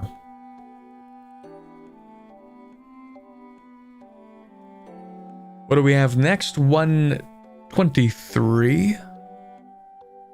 We already talked about this. Not through normal mechanics. It was still called the Byzantine Empire, even when it was reduced to basically a city-state. Okay, sure. Okay, yeah, that's fine. Okay. It just creates a bit of inconsistency between the conditions to become an empire. It's like, oh, if you call it an empire, should it be an empire? Again, the Latin Empire, something which was established in sort of the remnants of Byzantium after the Fourth Crusade. I don't think it had 5 million pops of primary culture, especially because I don't think the primary culture was like Greek. Sure, most of the population was, but well, then we get into, oh, what counts as the primary culture? Sure, maybe the primary culture doesn't mean the culture of the ruling class, and then we'll get to cultures in a minute. I should stop worrying about it. It is what it is. Then we have 125 and then second page in a moment. Just read in chat real quick. Byzantium was re-established too after 1204? Yes. I don't know how I feel if dying kingdoms are super high up compared to others because their rank keeps them high up. Maybe the primary culture was the friends we made along the way, so real.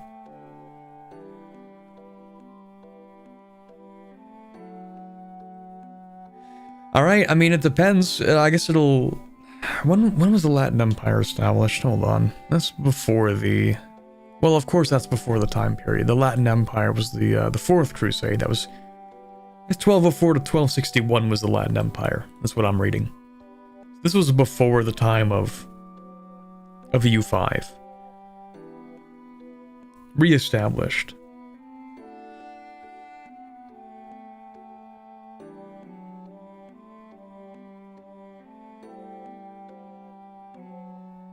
Dude has been stun-locked for like an hour? I haven't been stun-locked, I've been going through the thing. I've been going through the dev diary comments. 126, I think? Or 1261, sorry. This is why country rank should be separated from title nomenclature. That's what I was kind of getting at, I think. I think that was like the logical conclusion of me going, I don't know, should that be valid? Even if it was called the Byzantine Empire, should it have the empire rank? You know, at that point, the title empire becomes nothing but vanity. If there's nothing backing up that empire status, then... Oh, did I not read 125? My bad, hold on. Possible number of artists plus 1. So there will be artists, you will all know more during November, based. But you win the prize of being the first one to notice it? I noticed. Professional noticer over here. What else do we have? 128, 147, 184, 234. I'm gonna rapid fire these. I say, who knows if it'll actually happen. Yay, controversy. This seems odd. If I'm the economic hegemon, and I lose a small conflict with another country, in which I lose only a couple of poor locations while leaving intact all the territories and resources that make me the economic hegemon, why should I lose the title? If you lose a war, you are not a hegemon. I think I get what they're getting at with this, which is like, if you are a hegemon, to maintain the perception of your power as a hegemon, cannot lose. If you lose, then that is a show of weakness. And therefore, your claim to the title of hegemony is questioned, even if it's a small loss, even if it doesn't do that much. The idea behind that is like, you have lost a war. How can you proclaim that you are the greatest power that holds dominion over everything if you lose a war? I think that's the idea behind it. Sure, makes sense, but of course functionally, a hegemon losing something small and trifling, I guess, should not necessarily remove their hegemon status. A prestige hit, absolutely. Sure, maybe even some form of influence hits, influential impact or something. Like, oh, you lost a war in a region. That's pretty weird, Mr. Hegemon. Maybe you're actually not as strong as we assumed you were. A prestige hit, sure. Yeah, actually, this makes even more sense, for example, like an economic hegemon. If you make a certain amount of money, and you lose a war, that doesn't not make you make money. You're still the economic hegemon, you still make the most money. So from that angle, I understand why it's like, okay, it doesn't make sense for you to lose hegemony, you're still the strongest economy, you are still like, you are him, you know, you're that guy. Even if you lose a small war. The hegemony represents infallibility to a degree. Yeah, I think that's what they're going for.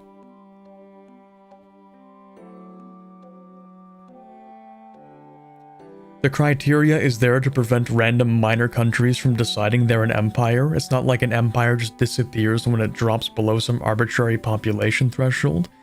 Yeah, but also, there are some countries, some minor countries actually did just decide they were an empire. That did happen sometimes. Like, some people might consider empire to be a type of form of government. But some people also consider it like, oh, how influential is the country? Like, on the scale of everything, I guess, like the Aztec Empire, well, I mean, it's influential in the region, and they did have a lot of people in the Aztec Empire. But then we also have, like, did they even call themselves an empire? Would it even make sense to call the Aztecs an empire? That's actually more of like a historical discussion. A discussion which I always have, because I always loop back to talking about the Aztecs. The Aztecs called themselves the Triple Alliance. Yeah, which was more reasonable.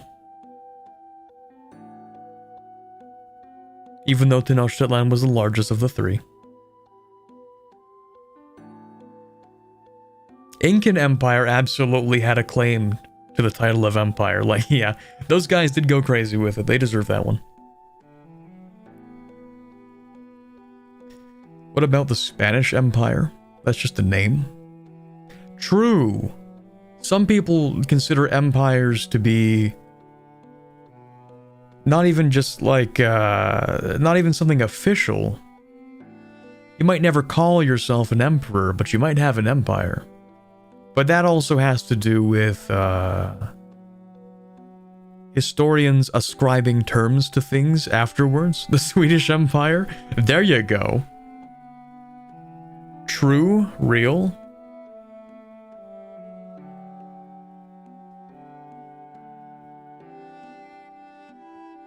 Empire could also just mean like, oh, somebody wanted to call themselves an emperor because they wanted to be cooler than everyone else.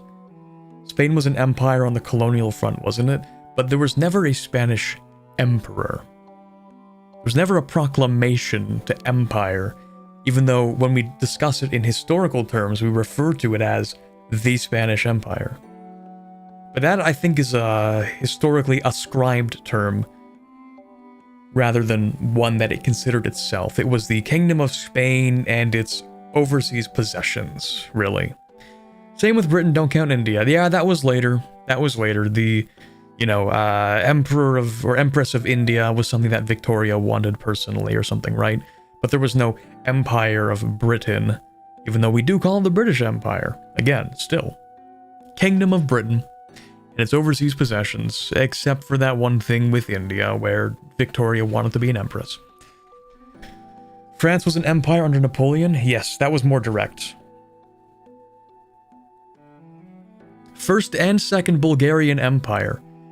That would be an example of a country relatively minor on the stage, calling itself an empire. If it's the one that I'm thinking of, hold on. Maybe I'm thinking of a different Bulgarian Empire. First Bulgarian Empire, maybe that was like way different, hold on. Relatively influential, but an empire? Arguable. German Empire, okay, that one was kind of big though. That was a pretty big one. And it actually, I mean, they did call themselves an emperor. That one was kind of different. You know, the title of Kaiser actually was given to, and specifically he was the Emperor of the Germans, not the Emperor of Germany, right? Am I getting that correct? He didn't want the title of German Emperor.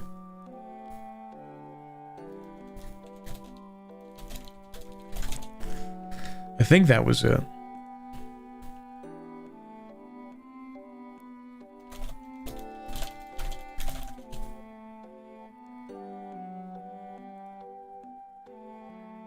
Let me see here. Okay, let's see. Was offered the title Emperor of the Germans by the Frankfurt Parliament, but declined it as not the parliament's to give. Giga Chad move, I guess.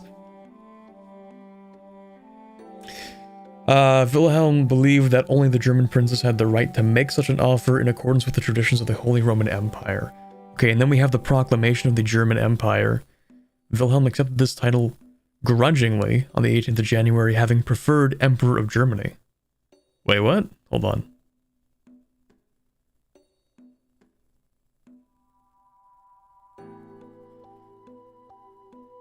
Wilhelm would have wanted Emperor of Germany. But that would have signaled territorial sovereignty unacceptable to the South German monarchs, as well as a claim outside of his land. Okay, maybe I'm wrong about that. King of Prussia under the name German Kaiser.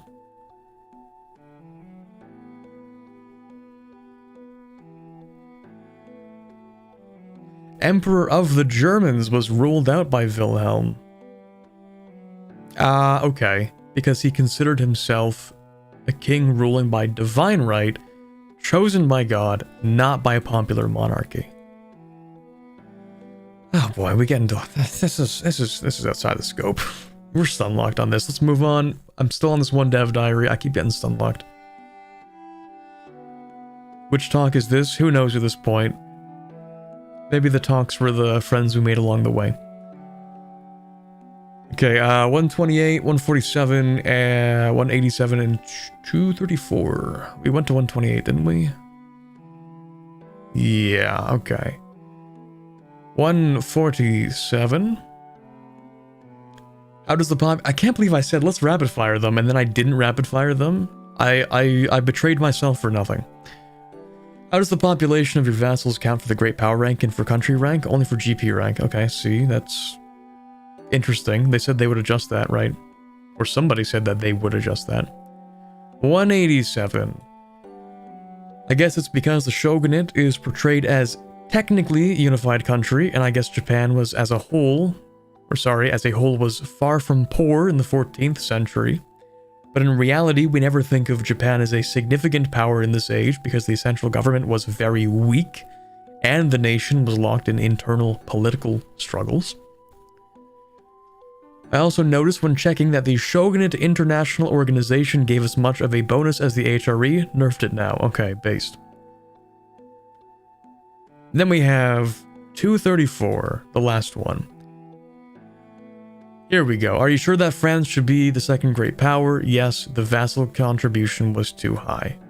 Or rather, yeah, it was too high. They're agreeing that it should not be the second great power. Okay, cool. Finally got through this one dev diary. That took ages.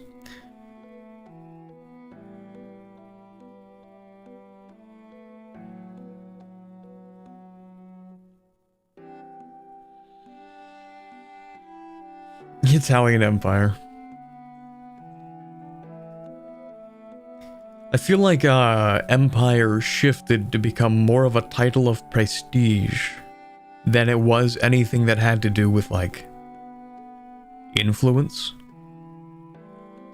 Well, it's prestige and how much can you get away with, especially when it came to empires in Europe.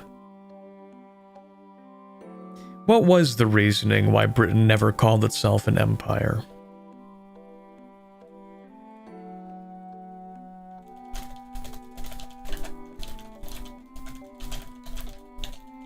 Well, it probably did. But why did they not...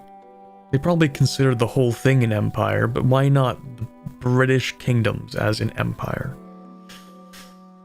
Okay, let's go to Ask Historians, my favorite historical site. Why were British monarchs not referred to as emperor at the height of the British Empire? Queen Victoria was referred to as the Empress of India, sure, but there's no British Empire, as in no emperor of the British Empire.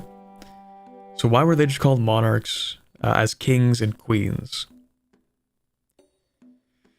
Okay, it's one thing to adopt a title when creating a wholly new political entity, such as the Emperor of Brazil, after the old political order has been totally swept away, such as Emperor of France, or by claiming to be the continuation of an old political order, the Kaiser or Kaiser. Germany got it from the Holy Roman Empire. The Tsar or Kaiser of Russia claimed it from the fall of Byzantium. Oh yeah, I completely forgot that they did that. That was a weird thing to do. I forgot that there was a time when Russia actually was like, yep, we're Rome. Just trust me, trust us guys, we're Rome on that one actually. I forgot about that, you know, the whole Third Rome thing. Good meme. Okay, I see. It would inevitably raise suspicions of an attempt to instate absolute monarchy, which was antithetical to British tradition. That makes sense. Okay. Cool. Fair enough, actually. If you decide to proclaim yourself emperor or empress, then you are signifying that you intend to change the way things are ruled, which would immediately add skepticism. Sure.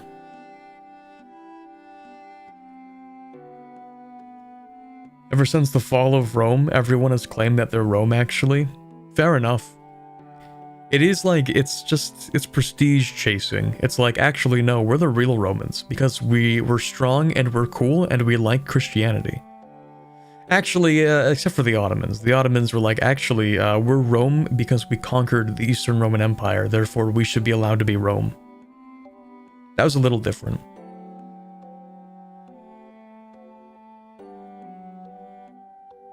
Visigoths even claimed themselves Rome, and they actually controlled Rome. Yeah, that didn't last too long. My favorite Roman successor state was the Ottomans. That one always struck me as a little bit wacky. A little odd, but I guess I could see it.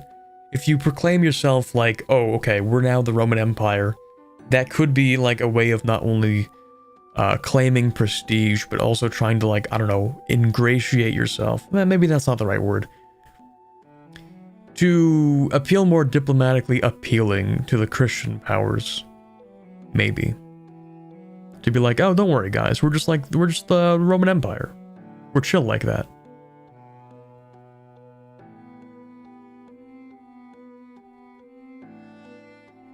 The Sultanate of Rome was better solely to the bad spelling of Rome.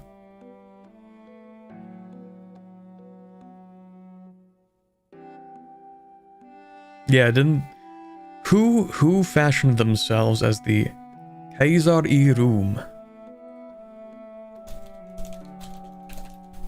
That was Mehmed, wasn't it?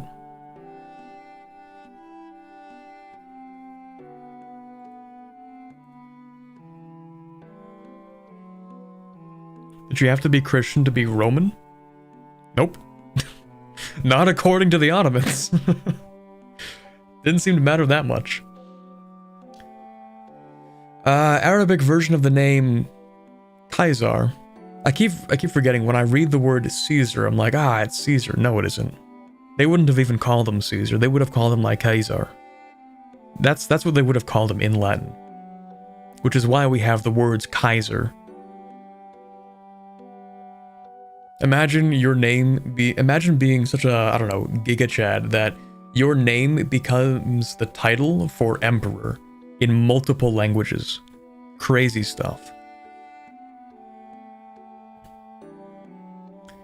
Anyway, yeah, the Ottoman Sultan Mehmed also took the title Kaiser-i Rum, Caesar of Rome, meaning the Eastern Roman Empire, after conquering Constantinople.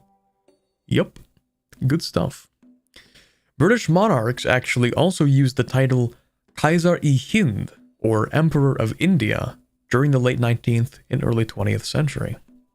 The more you know. Okay, we went through... Did we go through everything? I think so. All the way down to the bottom here.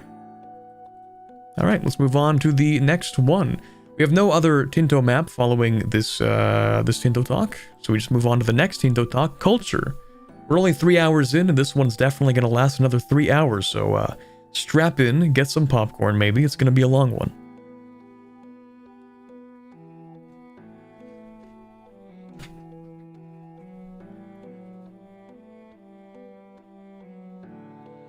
"24-hour special." Oh boy. Alright, so, culture, there is so much to discuss. Like, this is gonna be... How long is this one? Oh, that's good. Alright, perfect. Let me, get something to drink, actually. Parched after all this yapping.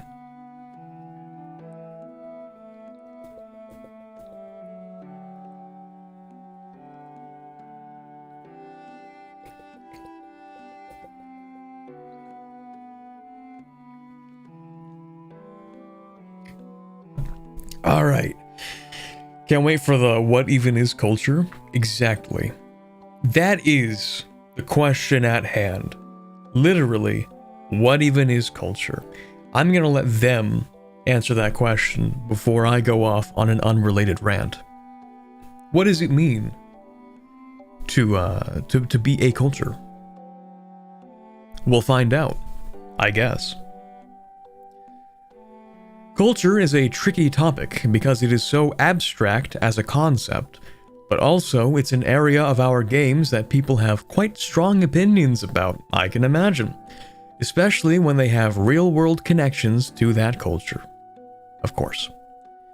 As such, we would appreciate it if the discussion on this thread is limited to the mechanics of the culture system as presented here, and direct your specific feedback to the culture setup to the relevant regional Tinto maps, where it will be much more helpful. I like how they're already prefacing this with, hey, I get it, it's a touchy topic, but please don't get mad at us for this.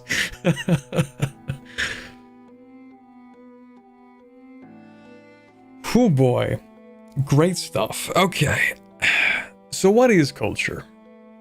Culture is the culmination of vernacular, music, food, identity, ethnicity, art, and various other hard-to-define ideas.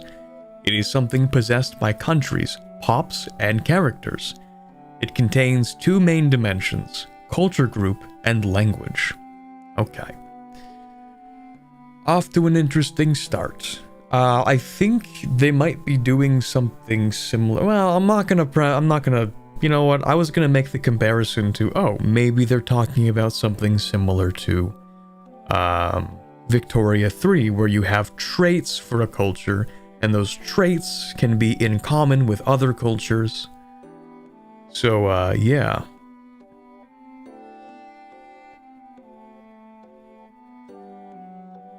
But anyway, we'll see what they're gonna use to define culture in EU5. So here we have Maratha. Uses the Marathi language. Culture group is Indian. The following countries have this as their primary culture. County of Baglana and the Raj of Bantugara. Okay. Fairly typical example of a culture consisting of 1, language, and 2, a culture group. Alrighty. Culture opinion. For the most part, cultures all consider each other to be neutral, but they can also have natural preference or aversion to specific cultures. Okay.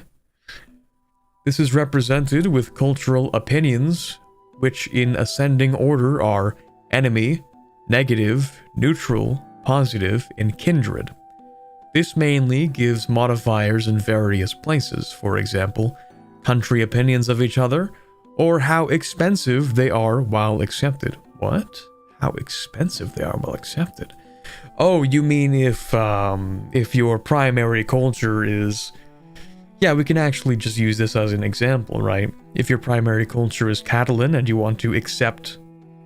Or, yeah, if you want to accept Sardinian culture, but your primary culture does not accept Sardinian culture, then it might be expensive to bureaucratically accept the culture when the main culture itself does not. Does that make sense, maybe? I don't know. Most of these will exist from 1334, but there is a diplomatic action to change an opinion over time. Wait for it? Okay, I will wait for it. A list of cultures present inside Aragon with two-way opinions relative to the primary culture Catalan. Please note that these opinions are a work in progress. Culture capacity. Culture capacity represents the maximum number of cultures a country can tolerate or accept. For most countries, it starts quite low, but there is an advance in every age to increase the maximum, as well as various other sources like government reforms and policies. So, we have the accepted cultures of Aragon. You have cultural capacity, I see. Okay, so that's what it means by expensive. I get it.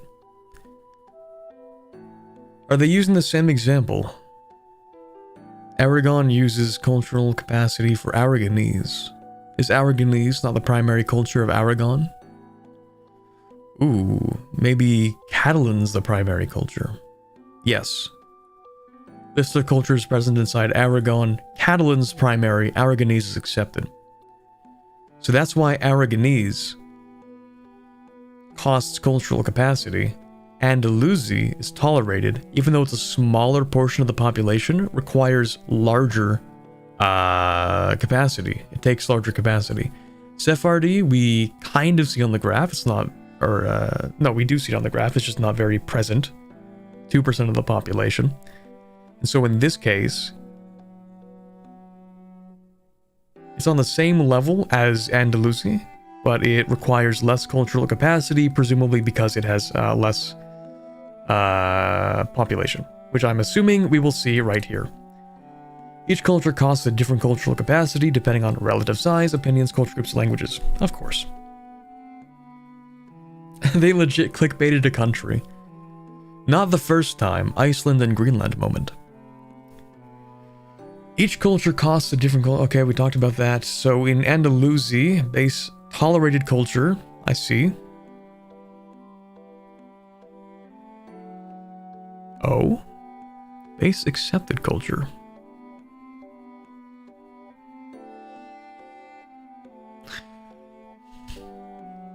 Okay, I did not read this correctly.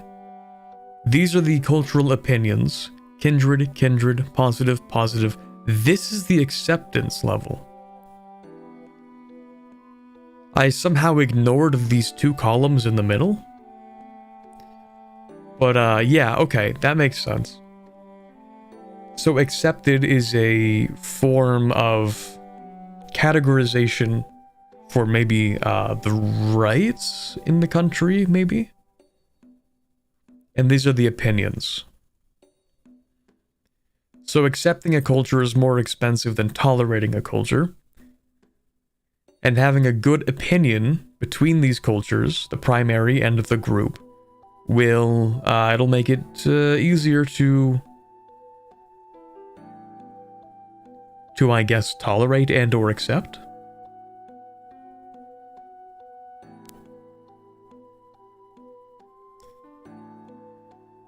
One shared culture group gives you minus 15%. Okay. Oh, and the proportion matters as well. Relative size. Okay. I didn't even realize that. I was thinking size, but relative actually makes a lot of sense.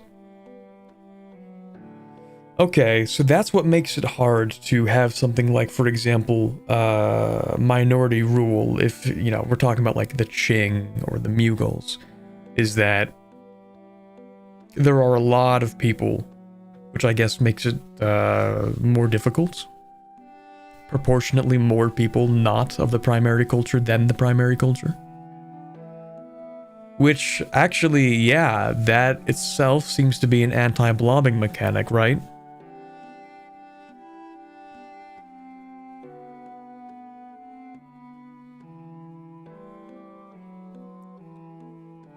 You're gonna end up outstripping your cultural capacity. Although, notably, Sardinian is not accepted and doesn't show up. So maybe it isn't an anti-blobbing mechanic. By default, every culture in the world is non-accepted to you. It is the default state. And at best, it means that you ignore them. Non-accepted pops are pretty miserable in your country, but also don't provide you with any benefits. Oh, okay, so that's not like a silver lining, it just sucks. Okay. Tolerated cultures. If you have the cultural capacity, you can elevate a culture to tolerated. This will make the pops a little more content. Tolerated pops will grow as normal, and they will be a bit happier, okay? I think it's counting all pops of that culture, not just the ones in your country. I doubt there's more Andalusi pops in Aragon than Catalan. Well, let me think about that. Hold on. Catalan 56%, Andalusi 12%. You might be right. Because this says 1 million versus 995,000 Catalan. But that doesn't line up with the percentages. So you might be right about that.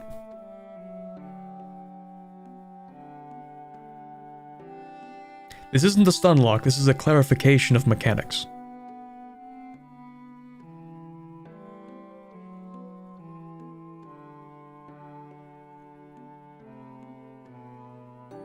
They said it is work in progress. Okay, that's true. That's true. Anywho.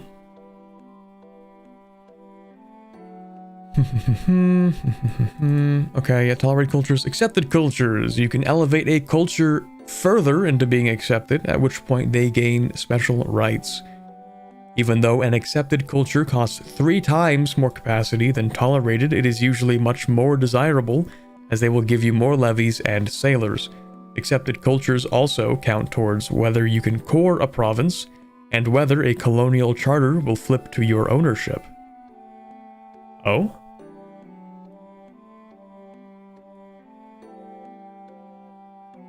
I see, okay. I think I get what they're talking about.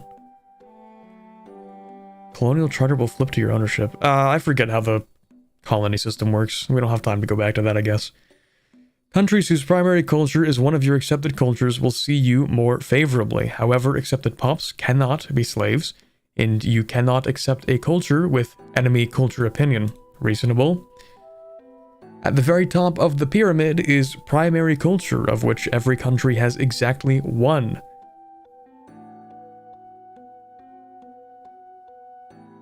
Interesting. I had to pause for a second and I'm like, damn. Rest in peace, any formation of Canada in EU5. No dual culture basis countries. Tragic. Let's see here. Exactly 1. This is the principal culture of the apparatus of state, and that is favored in many calculations. Yeah, rest in peace, Sardinia people. It is not necessarily the largest culture, and you can find several countries where a small elite of nobles or clergy rule over the peasant masses belonging to different cultures. Yeah. That was, yeah. Rest in peace, Lithuania, in Poland, Lithuania, yeah. Primary culture is an important gate to a lot of gameplay content, such as advances, unit types, government reforms, and so on. It's impossible to list it all here, but just know that the primary culture you have can affect many parts of the game. Interesting. You can swap your primary culture with an accepted culture if it fulfills the requirements, such as if it becomes the dominant culture in your country, or if it is the culture of your ruler. There is also a game rule for it to be of the same culture group. I think they mentioned this at some point, didn't they? Maybe? Yeah, they showed us game rules at one point, I think. But maybe I'm crazy.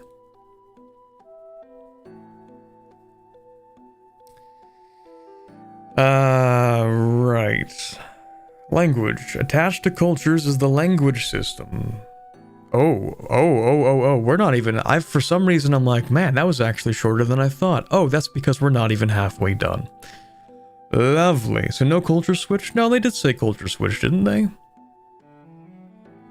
You can swap your primary culture with an accepted culture if it fulfills the requirements, such as becoming the dominant culture in the country, or if it's the culture of your ruler.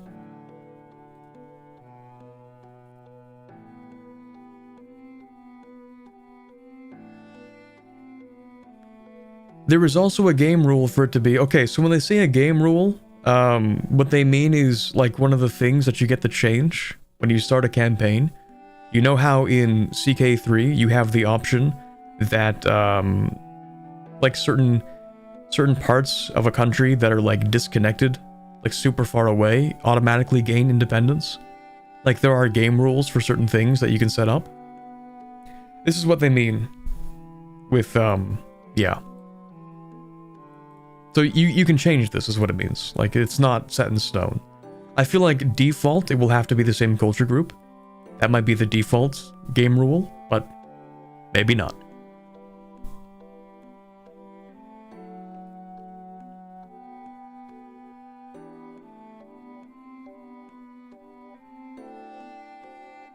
Four pages of dev responses? Good luck. I wonder if it's going to be Victoria 3 type of rules or Hoi 4 type of rules when it comes to achievements. Ooh, good question. Well, hey, even if it does or doesn't, we know for sure Like, no matter which one they go with, we know for sure that mods... Wait, are they doing the same thing for this? They haven't even talked about achievements. In Victoria 3, you can use mods and get achievements. Right? They did that with CK3.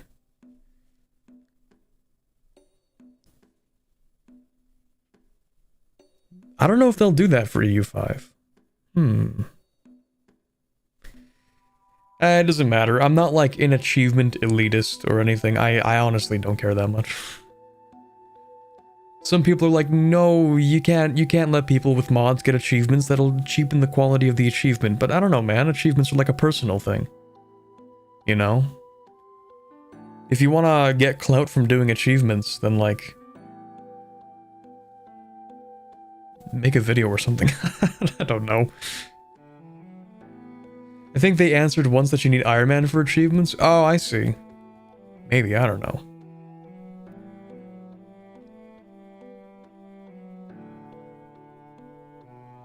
Anyway. Yeah, I don't know if I really care that much what they do with achievements.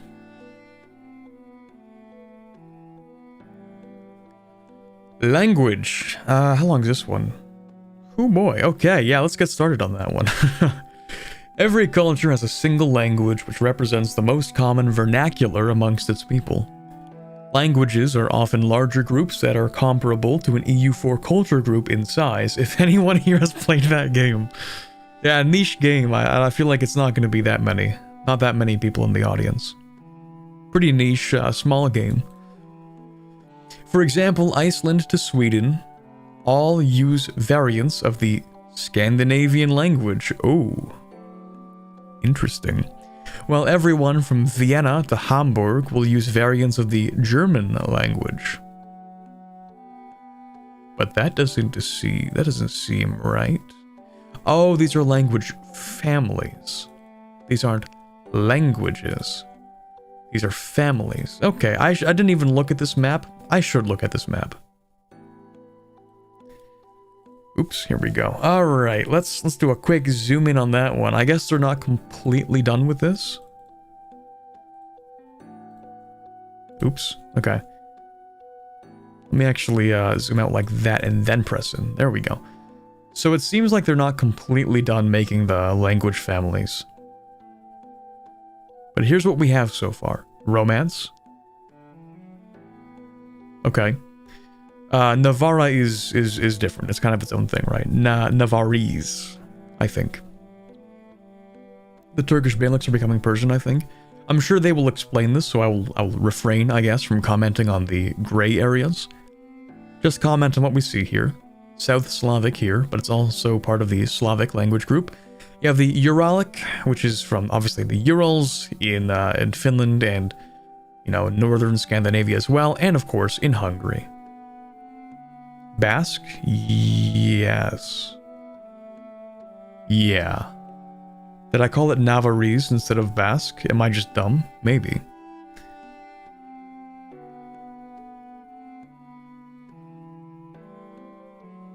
Okay. I mean, it's nothing outside of the expectations. Celtic language groups. Yeah, no Celtic in Galicia. Sag. Bask in glory already forgotten. I guess I didn't bask in enough glory. Okay, cool. Work in progress and examples like Iranic and Indic languages or language groups have not been set up. Yeah, that's what we sort of see. Right, languages. Every culture has a single language which represents the most common vernacular amongst its people. Languages are often larger. We talked about this a little bit. Languages have language power. Ooh. That's new. Impacted by many sources, such as which countries use it as a court language, common language, and liturgical language. Interesting. It is expressed as a percentage of the most powerful language in the world. Language hegemony when? And impacts the intensity of bonuses you get from it. That actually does give you some kind of setup for a cultural hegemony. Is like, what if everyone just speaks the language of your country because it's that prestigious? What if your language becomes the lingua franca of global trade. That is, boom. Cultural hegemony, baby. Right there. Write it down. That one's for free. Everyone should speak Basque. Real. Okay, let's see. Talked about that. Look at these bonuses. Language family, romance. This is Spanish. Romance, language family, language power, 30%. I don't know what that means in practice. Dialects. We'll get to that in a minute. Aragonese, Castilian, Ladino, and Leonese. The Spanish language is used by the Aragonese, Castilian, Leonese, and Sephardi cultures. The Spanish language is not currently the liturgical language of any religion. Of course, in Catholicism, that would be Latin, or, is it called liturgical or ecclesiastical Latin? You forgot Estonian? Did I forget Estonian, or did they forget Estonian? Oh, I forgot Estonian, my bad. I sort of gestured to the general area. It seems, oh, it's a chat thing? Never mind. Gonna make Finno-Hungarian the world's language. Gonna make, Finno-Korean the world language, actually.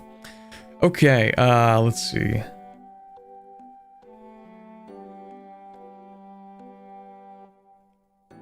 Court language by Castile and Navarre, okay.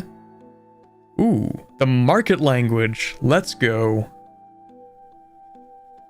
Market language for the Sevilla market. So lingua franca is real. Cool. Dominant language in each location is shown. Huge.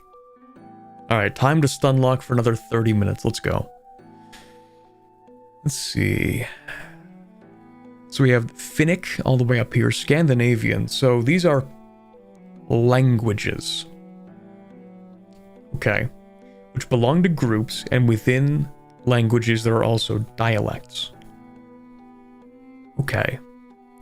So obviously, even down here we have Basque. It's kind of small. Oh, you guys can't see that very well. Hold on. Let me zoom in a little. Alright, we got Basque up here. That's cool. Not the court language, though. Occitan. Ooh. Occitan speaking over here, not Spanish. Interesting. Arabic. Makes sense. Portuguese in Galicia. Long Portugal. Greek over here. Italian. Cisalpine. Oh. Would Cisalpine be a... I guess it would be a Romance language. Wouldn't it? In fact, I think they mentioned that. Hold on. Yeah, it is Romance. Okay. Italian, Albanian, Bulgarian, Romanian, German, right? There's, I keep forgetting that. There are like Germans down here. A few, at least. Transylvanian Germans. Georgian, Persian, okay, Kurdish, wow, that's there's a lot to unpack here. Frisian and Welsh detected, let's go. Cornish, let's go. No, okay, I think these are gonna be, dialects. So we see Gaelic here, but I think there's gonna be, like, Scots as a dialect, maybe. I think that's the name of the language. Scots. I think that's Brythonic, not Welsh. Ooh, it's really hard to see that, but I think it's also shared with Brittany. Hold on. What does that say? It's actually unreadable. I think that might say Brythonic. But it looks like it starts with an R, so maybe I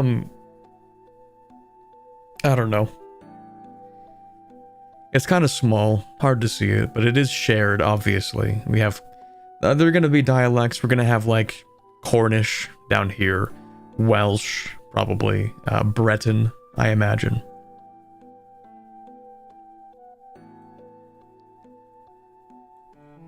Cool. Lots to unpack there. But I don't want to spend too long just staring at the map.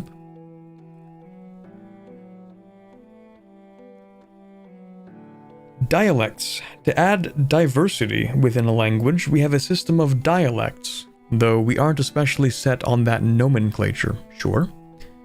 They represent vernaculars that in Project Caesar's time period, broadly formed a dialectical continuum, and are an effective way to differentiate them without weakening them by splitting them into full languages, sure.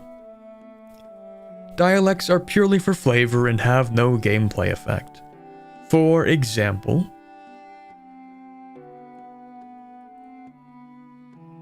I read this before reading that for some reason. Let's see. Two dialects are considered identical for most purposes, such as opinion bonuses, and they share stats like language power. For example, both Leonese and Castilian are considered the same Spanish language, and so share the same language power, but may have different character names, location names, and potentially other light flavor too. Okay, that's cool. There we go. We have Breton. Is that Breton and Cornwall? Clearly, I'm not up to date on my Cornish history. Is that a CK2 reference? Okay, so we have our different Germans. High German, Middle German, Low German. Interesting. Scots was the pidgin language between English and Scots Gaelic. Ah, I see. So Scots is present, but it's not what I thought it was. Scottish is the dialect of Gaelic up here. Irish, dialect of Gaelic over here. I guess there's just nothing in these provinces. No one lives in these parts of Wales, that's true. Is that Czech? That is Czech.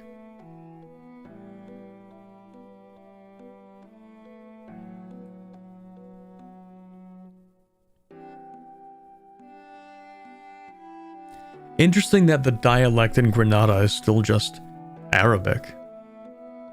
Czech isn't a thing yet? I don't know.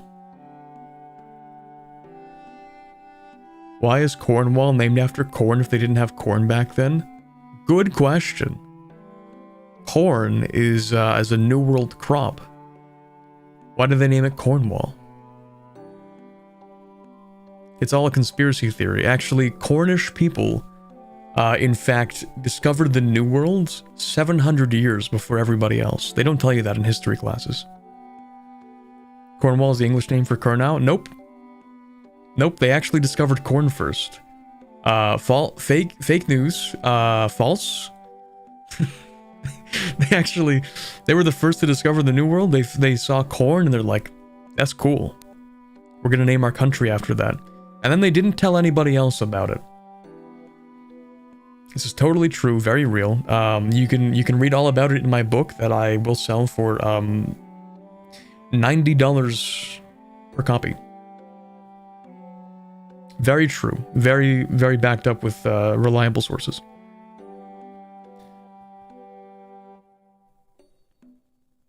$90 a month, yes.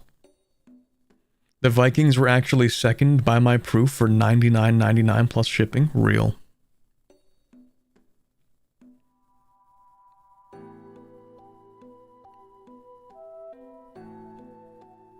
Might have not done the dialects for Arabic yet? Okay, that's fair. Yeah, I don't think they showed the rest of the world yet, did they? Okay, dominant dialects in each location. The current setup is work in progress. For example, we have not split up South Slavic or Italian. Okay, so work in progress. Should have expected that. Corn in Brittonic means horn or end of the land. No, it's definitely the corn. Yeah, that's definitely what it is. Yeah. I take your evidence and I propose, actually, what if I just make it up?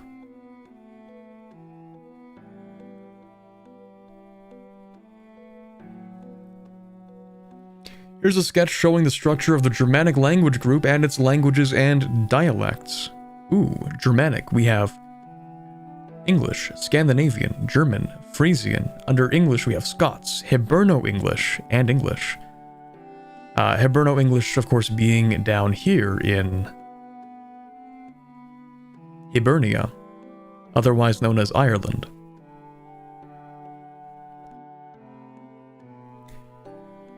Then we have Scandinavian, Swedish, Danish, Norwegian, Icelandic, no Faroese, literally unplayable.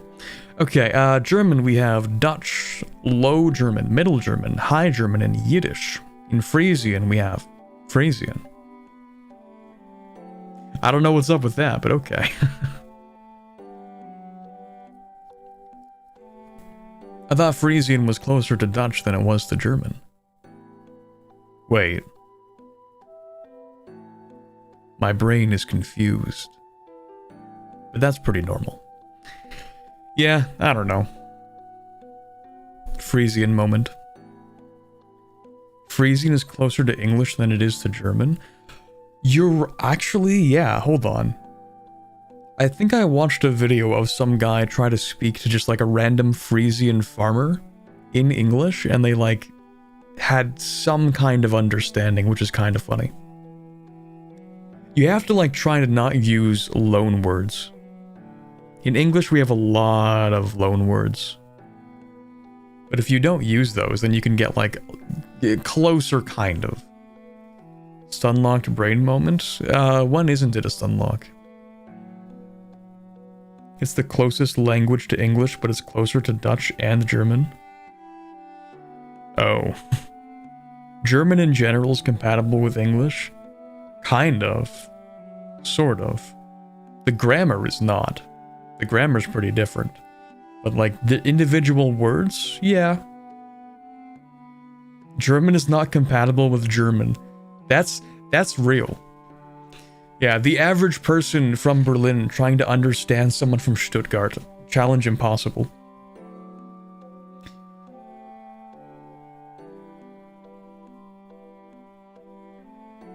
English is a terrible language though, true.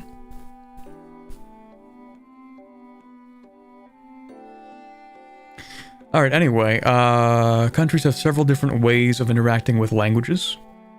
Cool. Common language. The common language of a country is simply the language that is used by the primary culture. It can't be chosen or changed without affecting the primary culture. What if I want to change the primary language or the common language? Checkmate. Liturgical language. Every country has a liturgical language, which represents the language that the clergy use in their rituals and scriptures, and by extension, what scholars use in their academic works. You'll probably notice that this is going to change a lot in Europe. Wouldn't it? Quite a lot with the Protestant Reformation, as people begin preaching in their local languages.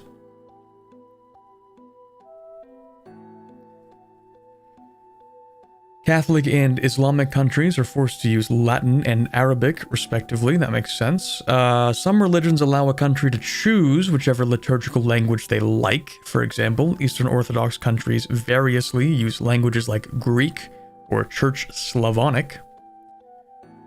Okay. There was a decision in... was it the Council of Trent that made this decision? I don't know. But the decision to make it so that you don't have to do something in Catholicism in Latin. I don't remember what it was. Maybe it's like you don't need to hold Mass in Latin or something. But I think that was a change that was made, wasn't it? Where they're like, okay, the Protestants are kind of upset over the fact that we have to, you know, we're preaching in a language that most people don't understand. So maybe we should change that. Mass? It might have been Mass.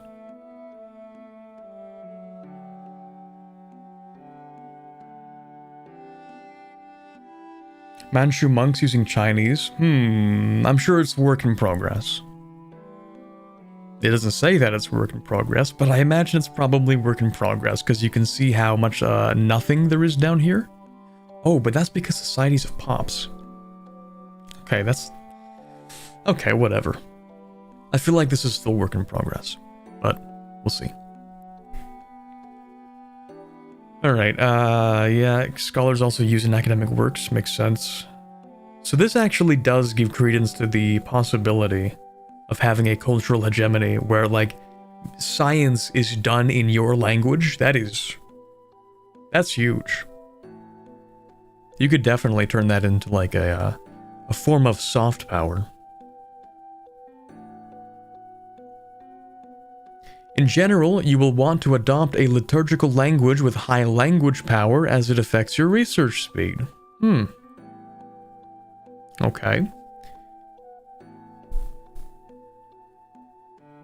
So it actually gives you a reason to not just be like, no, I want my language to be the liturgical language.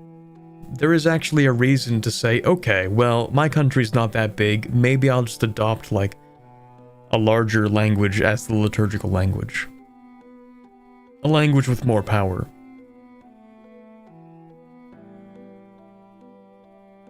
Soft Power World Conquest 1. Language World Conquest 1.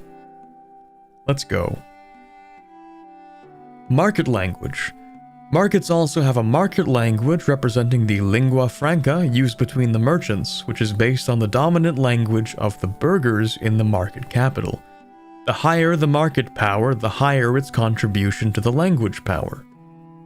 Locations will have a higher attraction towards markets that share their dominant language, and a slightly smaller bonus if they only share a language family. Okay.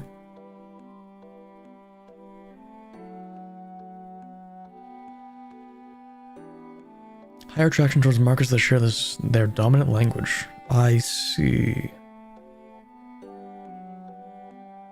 Okay, interesting. Forcing everyone to speak French. Every country also has a court language, which represents the primary vernacular used in formal proceedings in the government. For example, it might be the language spoken in parliament or written in legal documents. Unlike the others, court languages can be changed almost at will. The possible languages are drawn from your primary and accepted cultures, your ruler, or your overlord country. The exact court language you have affects the satisfaction of the various estates. Nobles want you to have a more powerful language. Peasants just want it to be the common language. Burghers are happy if you use the same as the capital's market language. The clergy, of course, want everything to be in the liturgical language.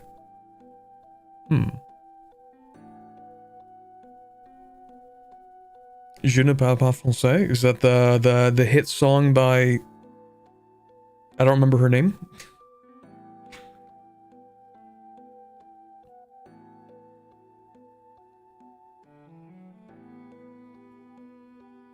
Namika?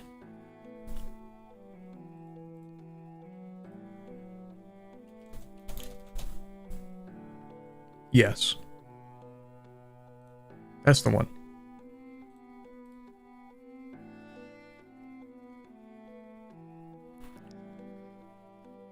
Let's see. Most countries start with the same court language as their common language, but significant examples of where it is different in 1337 would include Norman French in England and Church Latin in Catholic theocracies.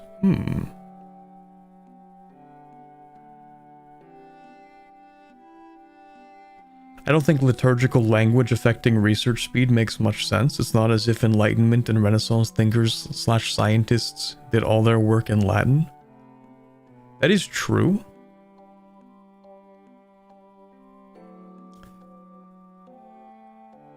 But also... Oh my god, ooh, that's gross. Sorry. Anyway, I got stun-locked by the French in the British Isles. Sorry, anyway. Yeah, so I think you're right about that for later on. I think a lot of advancements were made in Latin and then it sort of diverged later. So maybe you can have, like, less impact from language power on research speed over time. Maybe that would make sense. Enlightenment was a mistake. Serfs should toil the fields, not read or write. True.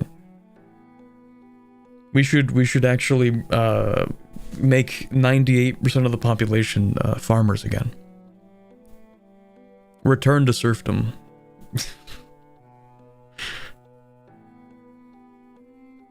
The church still has essentially Big Brother tier control over knowledge. I don't know about still has. But I mean, like, you mean at this point? Absolutely. Yeah. If you mean by this point, then yes. The church literally was the forum for scientific and philosophical debate until absolutism. That's what I was kind of getting at, yeah.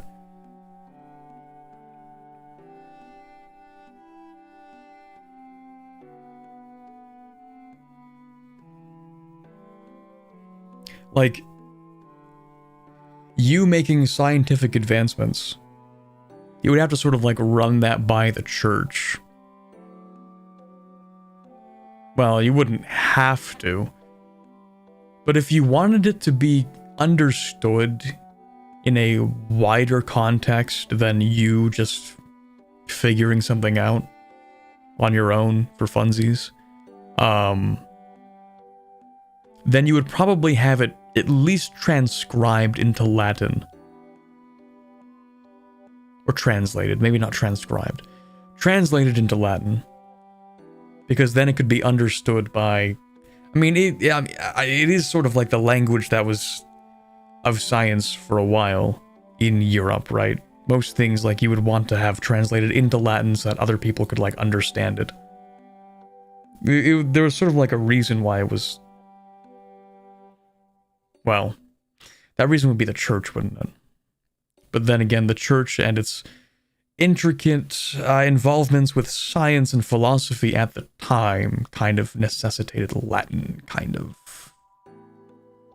More the language of education than the language of science. Yeah, because when you talk about science, sort of the understanding of, well, what they would consider science is understanding of the natural world. It also had intricate links to theology and philosophy, which was kind of the church domain.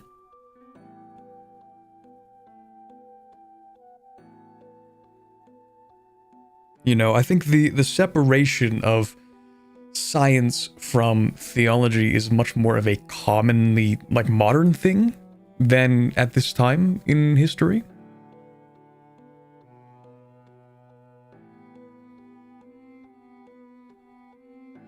And that might have come along with the Enlightenment. Absolutely. So maybe we'll see that reflected. Anyway, that's another stun lock. I didn't even think I read all this, did I?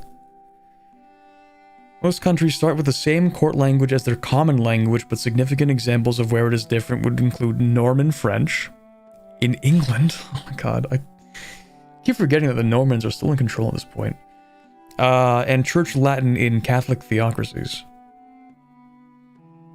And Hungary. For some reason. I don't know what's up with that. Well, wait, hold on. What is this, a court language? Court language is the common language in Latin. It's so odd, but okay.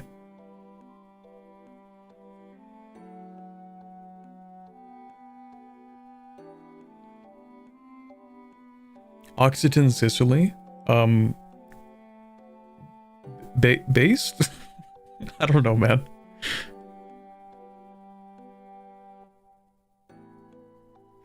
Alright, culture groups. Yippee. I kind of want dynamic culture groups, but I know it's not going to happen and I'm going to be sad. But before we even get there, we might as well read it.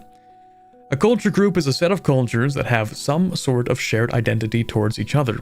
Culture groups are usually independent of languages and current diplomacy, but rather represent a more geographic or genealogical connection that is difficult to represent without abstraction. Yeah. There've been absolutely nobody has ever been upset as at the culture groups in EU4. Not one person has ever actually been upset at that. Nobody has ever been upset at Turkish being included in Levantine. Ever.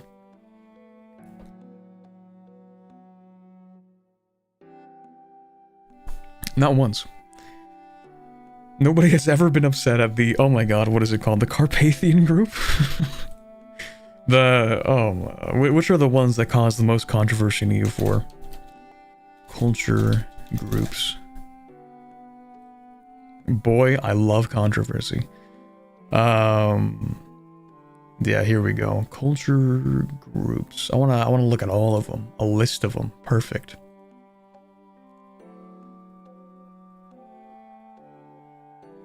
Which ones are the funniest memes? I think they actually ended up changing the Carpathian one, didn't they? Romanian, Hungarian, and Transylvanian being in the same group? I think one of the biggest ones was definitely the Levantine group, right? Including Egyptian, Omani, and Turkish in the same group. I think people were a little upset at that one.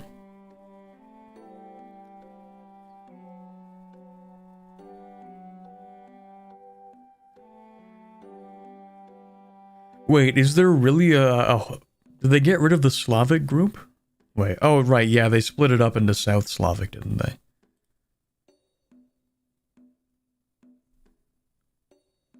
Wait, what?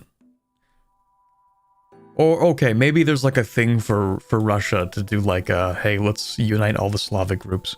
Right, because they have a different thing, don't they? Russia has a mechanic to unite all the Slavic cultures into one group, don't they? I didn't play that much of Russia. I think that's like a specific thing. Okay, never mind. That's different. So there's a South Slavic group, West Slavic group, and I guess East Slavic. And then eventually, if you play as Russia, you can make it all one Slavic. Okay. It unites the three groups, but Albania stays out. Anyway, yeah, we don't have to worry that much about EU4 stuff. Let's talk about EU5, the whole point.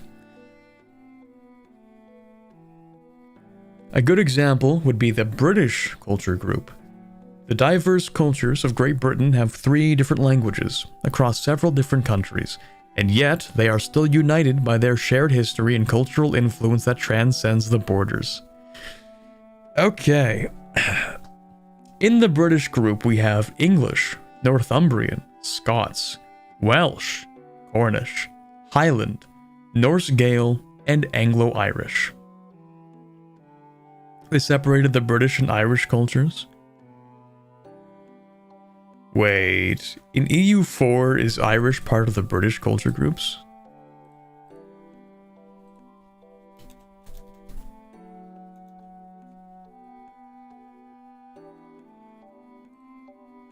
No, it's in the Celtic group, never mind.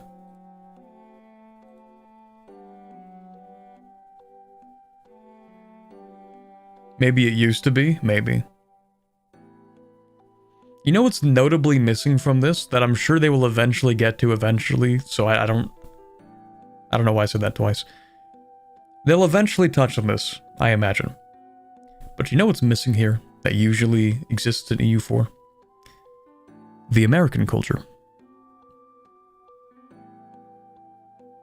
In EU4, American culture is in the British group.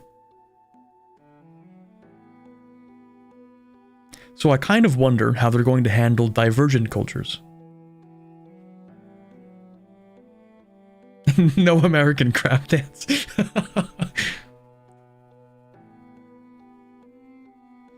So I imagine they will touch on this. There's probably no reason for me... Oh, they don't touch on this. Not yet. Shoot. That means I do get to speculate. Let's go. This time I can't just have all my questions answered by reading a little more. Huge. In gameplay terms, culture groups give small opinion bonuses and make culture acceptance a lot cheaper, but also various pieces of content are gated behind culture groups instead of culture. For example, your primary culture needs to be in the British group if you want to form Great Britain. Okay. The game rules can be set to also prevent you from changing your primary culture to one in a different group. Okay, they mentioned this. One change we've made from EU4 is that cultures can belong to multiple different culture groups. Or, if they are isolated enough, none at all.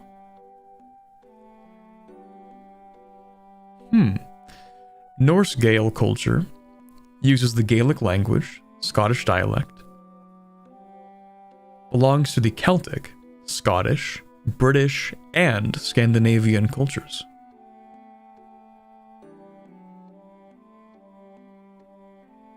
Cool. You know what else this kind of implies? Sort of. We have Norse Gael, Anglo-Irish. Will we be able to create similarly assimilated culture groups?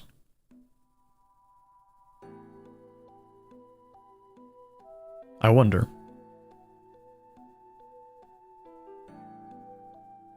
Yes. Well, did they say that? Or actually, yeah, Pelias has a whole novel for me to get through, it seems.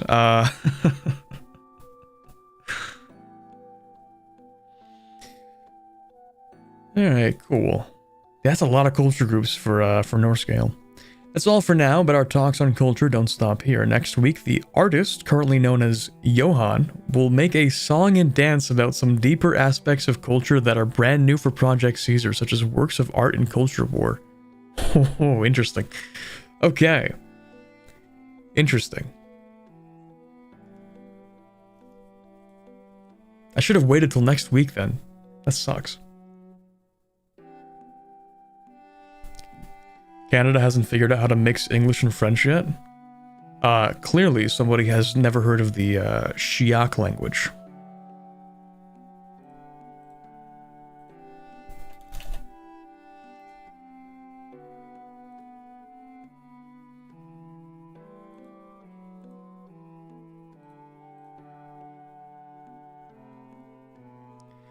Anyway, exactly, nobody knows about it? Okay. I mean, you're right, but...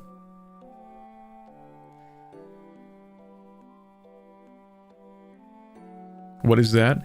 It's mostly French, but also borrows a lot from English. Listening to Shiak being spoken is like oof, that's crazy. Because a lot of it is French, but then you'll just hear like random English words dropped in there, and you're like, it's like getting hit with a train. It's like, huh? What? Missed opportunity to call it Anglois. True. Yeah, one day actually there will be one language in all of Canada, and it'll be like some weird messed up mix between English and French. One day. In 200 years, one day. Okay, anyway, so what are we starting with? 63. No, 34. Pelias did drop a list first. Will smaller languages like Basque or Albanian have their own language families? No. Okay. What if I decide to play as Albania and then I make like Albanian Slavic? Or Slavic Albanian, I guess, because that'll be like the language, but I don't know. We will make new languages. 49. Let's see, I understand that there are likely gameplay and other reasons for this, but I think having Scots as a separate language to English would be a better representation. It's a good point. Many things we call dialects in Caesar have formed into discrete languages from the modern perspective, including Scots. Our goal is to focus on the history, though, and historically, early Scots formed a clear dialectical continuum with English. Furthermore, a unique Scots language would only be a malus to Scotland. But even if it were a malus, does that mean it shouldn't be included?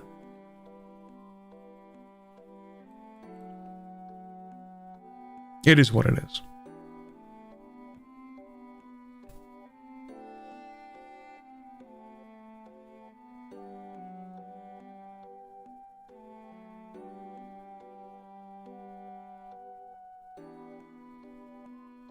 Scots still forms a dialect continuum with English?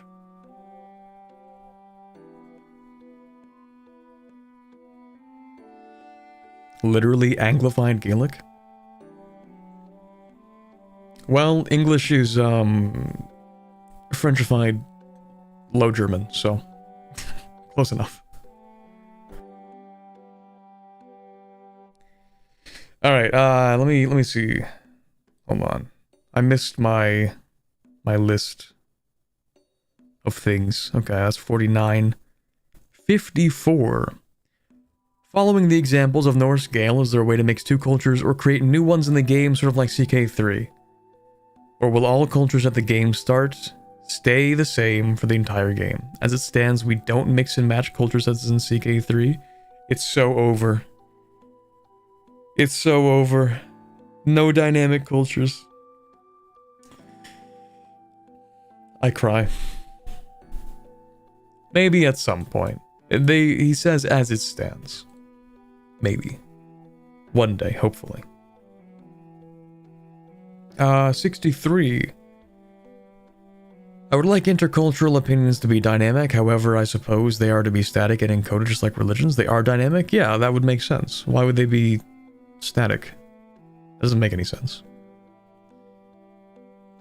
66. Well, even if it... whatever makes sense doesn't necessarily have to be in the game, but they did mention it, is what I mean. 66. I don't really understand why we have dialects at all if it's of no significance. Is it to satiate those who are unhappy that a certain language got grouped or abstracted into another for practical reasons? Because it looks weird if your Danish character's name is getting Swedish spelling variants and so on. Fair enough. Yeah, it literally is just a flavor tool for immersion. And I'm okay with that. 75. Will there be mechanics of combining cultures? I think they talked about this, right? In order for French cultures to merge into French, Moscow united with Novgorod. By the 19th century, many cultures had merged. No, we represent that as a country's primary culture assimilating the minorities. Interesting. Maybe that'll be changed at some point. I think I would like that. Where instead of assimilation, you can do like a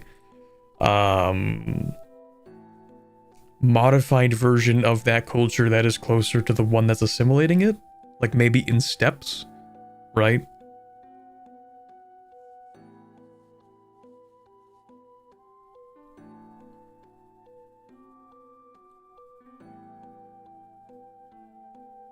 What do you mean my Bavarian-Yemen hybrid doesn't make sense? No Greco-Turkish culture, yeah, it's over.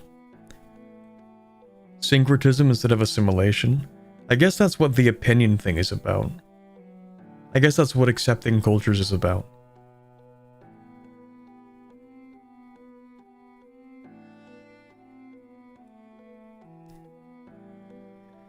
Okay, what do we have next? Is this literally just every single one on the first page? Okay, not 80.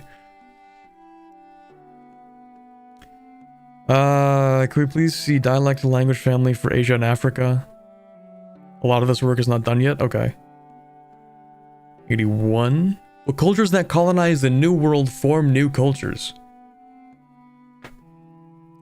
The big question. Like Spanish cultures forming Mexican culture when colonizing Central America / the former Aztec Empire. Currently, no.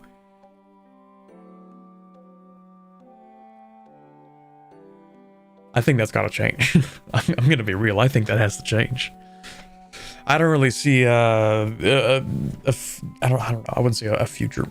I don't know if I would see a game that makes sense where you play as Spain, you take over Mexico, and either it stays, just to use the example of the Aztecs, either that area stays Aztec or it becomes fully Spanish. There has to be an in-between here. It just doesn't seem like it makes sense, right?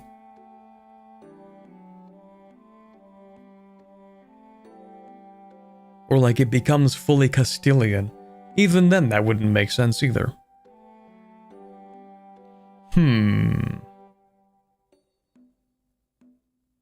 Interested to hear opinions of how that could work though. Okay, maybe I should drop my opinion on how that should work. Basically, I think that if you have, let's say it's a culture from a different group, and you let's say either accept or in some way assimilate that other culture, instead of being directly converted to your main culture, it should become a variant between the two cultures. It says that a culture can be part of multiple groups. Okay, so for example, let's say you are Spain, you take over Mexico, you establish New Spain or whatever, right? You can change the language of oh my god, we're being raided and I didn't even notice. Hi, Saf. Sorry, I was in the middle of my rant on EU5 cultural assimilation. It's great. Hello, Raiders. How's everyone doing? Saf was playing Ghost of Tsushima, right? It took a while? Yeah, I was really caught up in my stun lock this time. Like, I was... Sorry about that. Hello, everybody.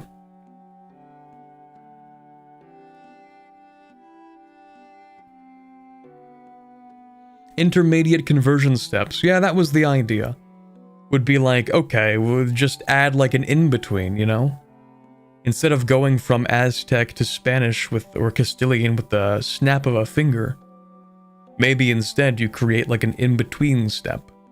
That's how you could create something like a Mexican culture. Yeah. Or maybe it's something unique to colonial countries or something, you know? Maybe a colonial country creates a new culture or something. I don't know. It can be done in some way, though, I think. I feel like there's a path forward for this. Norse, Gael, Iroquois, 13 Vinlandics colonies, yes. Would be interesting, but depends on how assimilation works. Yes. They could go really hard with Latin American cultures in this. Yeah, I feel like there should be some throughput to be able to go from... I mean, it does cover a really wide time period where a lot of hybrid cultures formed in many areas. I feel like that should have some representation. So I hope they do end up changing this.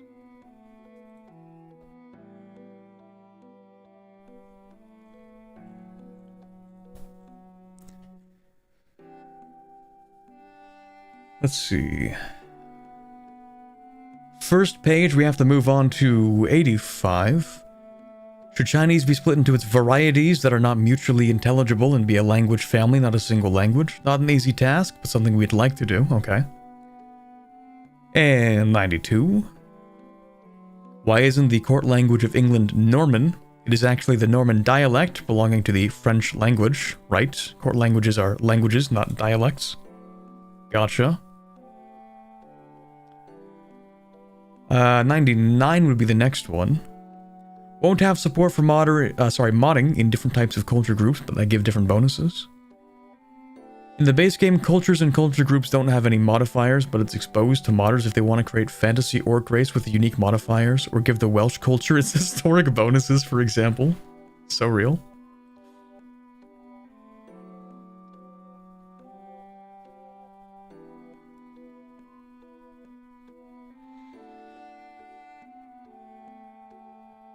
I think what they were talking about, though, was that they have the different advances. Don't culture groups have different advances?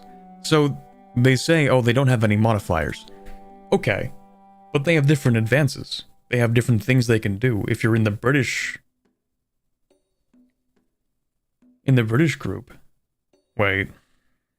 What does this person mean when they say this? Modding in different types of culture groups that give different bonuses. What are they talking about? Like national ideas? I don't know. What else do we have here? 107, then we can move on to page 2. Let's go. Well, we have a map mode for culture groups. Hard to do, as we can only easily show 2 dimensions at a time, but a culture can have any number of culture groups. Oh, that's true. Norse Gael has 4 culture groups. How do you even represent that on the map? Just make it like an unintelligible blob of stripes on the map. Okay, second page. We only have like 20 more of these to go, chat, for this one dev diary. Light work, honestly.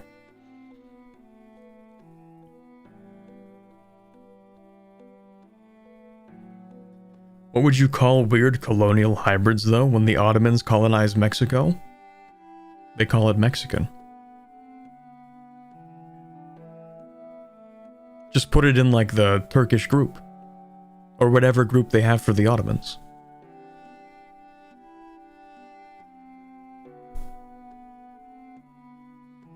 Or, like, Ottoman Turkish? Okay, you know what? You could probably... Okay, what if you have different groups within the same region? Okay. Fair. You can have, like, Turkish Mexican, or, like, Spanish Mexican, or, like, Portuguese Mexican. I guess it just kind of, like, depends.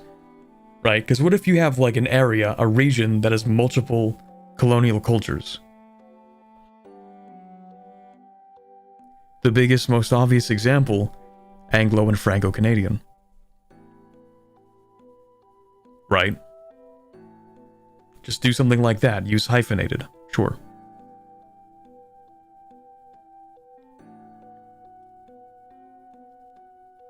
Turkish Mexican sounds like a fever dream and I love it. It's perfect. I mean, Corbett, we still call them collectively Canadian. Yeah, but when you want to get into this kind of like culture group thing, remember, you can have multiple groups. So like collectively, like, yeah, you can say, sure, if you have like, I don't know, Turkish Mexican, Spanish Mexican, you can have like a Mexican culture group that has a bunch of different cultures that are also part of different groups. That's the advantage of having cultures that can be in multiple groups, right? That's a big advantage. So, for example, Goat, we can have, say, the Canadian culture group, and then within those you have the... Sorry, I slapped my microphone. You can have the individual cultures that have different groups, right?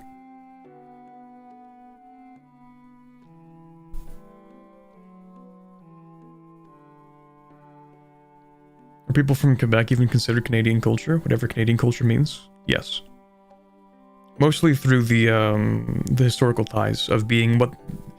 You would even say that in some ways Quebec would be considered like the original Canadian culture, but that's a bit contentious.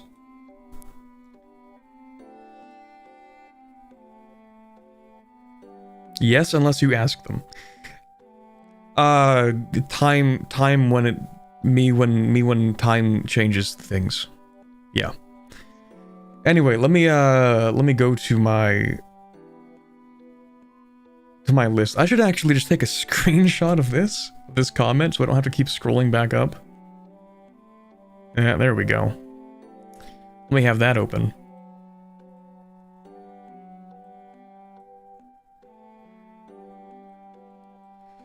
Okay, second page. Did I even go to the second page? Yep, that's 125 is the first one. Will there be a diplomatic macro builder in PC? Yes, goated. Next question. 139.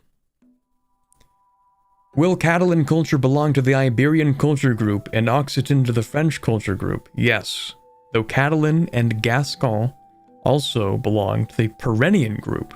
Ooh. Wake up, new culture group just dropped. Nice Windows pop-up sound. Thanks, it came with my ability to use the whatever it's called, the clipping tool.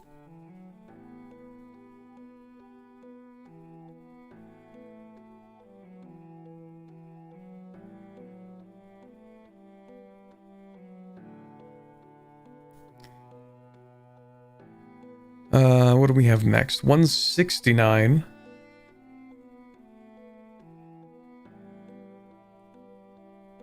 Can name pools be affected by other things than just dialect, like religion? In Christian countries, okay, they talk about yes.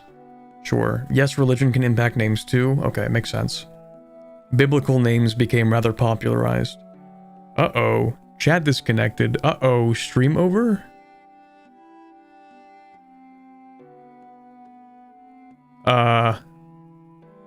Did the stream die? Or are we back? Oh no, we dead? I'm still here? No, we're good? Okay. I had a brief moment where my Streamlabs said, chat disconnected. Please wait a moment while we reconnect you. Uh-oh. Still here? Perfect. Okay, I still have a hostage audience. Perfect. Okay, so, yeah, basically biblical names. That's cool. What else do we have next? 171. Shouldn't the Portuguese language be called Galician Portuguese? I mean, if you wanted to be like that, you could just call it Lusitanian, but let's not be like that, maybe. Or Lusophonic. But anyway, in general, we aimed for more natural names of languages instead of academic jargon. Darn you and your making your games accessible to the average person. Alright, what do we have? 188. Accepted cultures also count towards whether you can core a province, so I can't core a location or province with an unaccepted culture? Correct. Accepted culture and primary culture only. In Caesar, cores are powerful and expensive. We don't want to give them away willy-nilly. Interesting. Stark contrast to EU4. Conquer something, core it, turn it into a state. You conquered this area like 4 years ago? 3 years ago even. You just conquered this? Okay, how about we turn it into a state and reduce its autonomy to 20? You're telling me I can't just fully integrate and make some territory a core piece of my empire within 4 years? Impossible.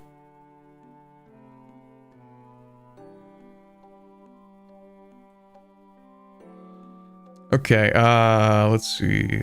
283, and then we have 295. 283. Since some content is locked to specific cultures, would you automatically lose that culture-specific content if you switch your primary culture to one that doesn't have that? Good question. It depends on the exact piece of content. Advances will stay, but special units usually won't. Okay. This creates a whole new meta for culture swapping. Okay, let me swap to a British culture so that I can, I don't know, get what is it that the British are good at doing? Better shipbuilding, TM, I don't know. And then you swap to a different culture and you keep your better shipbuilding.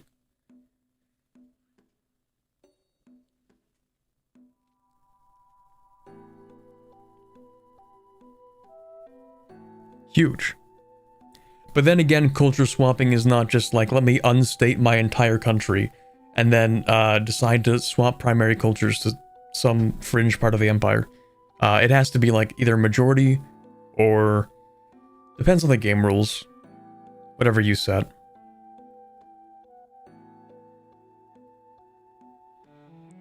Anyway, what's next? 295. Will some countries be better at things such as navy, trade, cavalry, etc. through some mechanism? Or does the way they are configured at the start make them organically better due to geography, population size, existing buildings, market location, diplomatic statuses, etc.? Usually, it is organic, and the many systems are designed to naturally develop these distinctions through interacting with each other in an emergent manner. That's the answer I like to hear. Some countries get pieces of historical flavor though, such as unique advances, reforms, or events to help with their expected narrative, but they are usually mild and it's a long way from railroading the playthroughs. Nice.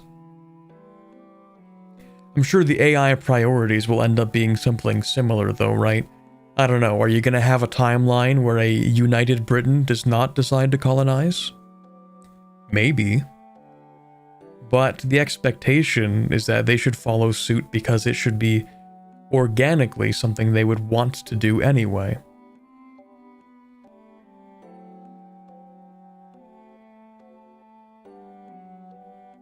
Cool. What do we have next? 308 and 313. Okay.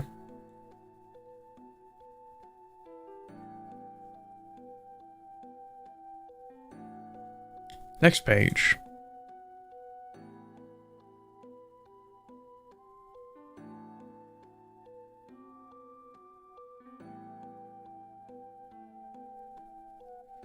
Makes sense though, the fact that the Ottomans can magically core places like Greece, Hungary, and Egypt is stupid.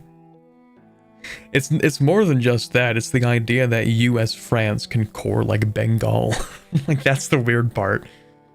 That's the funky kind of thing you can do in EU4. EU4 is like the game where you can decide to like, you can play as, I think I've done this before actually. You can play as like Ak Koyonlu, declare a no-CB war on Kosh in India, vassalize Kosh, and then declare war on a country next to your new vassal, take that territory and make it a core within 10 years. Those are the kinds of shenanigans you can get up to in EU4. Which have always been a little funny. England is a core, integral part of Bengal, true.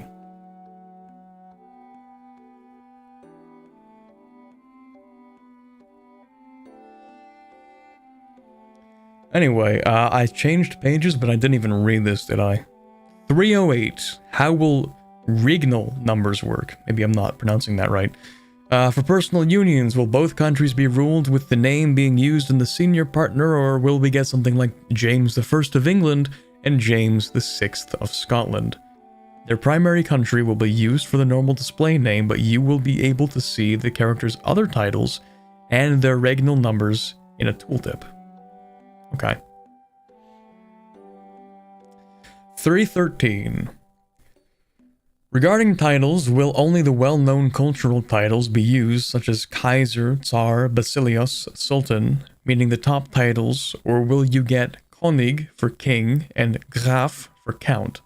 Sometimes it is a hard line to know when to not cross, as it would be better to use king in Spain and France than rey or roi in France.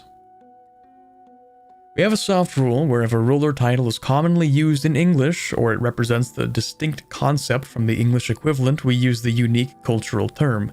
There is essentially no conceptual difference between the English king and French roi, so we don't translate, but Tsar and Sultan do in English. Fair enough. I think this is the same thing they do in EU4, right? I don't think this is any different. Same thing in CK3 as well, right? Like the King of France, actually, I don't even know how it works in Iberia. In CK3, but like, yeah, it does kind of work like that, right? Most of the games have kind of worked like this, whenever you have a title like that.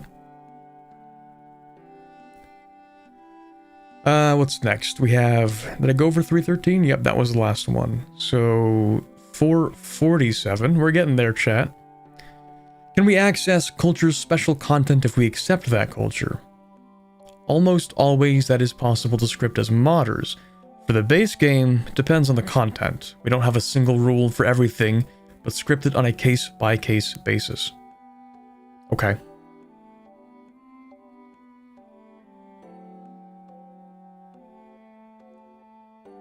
Iberia is also kings. What's even the Slavic word for king? Kniaz?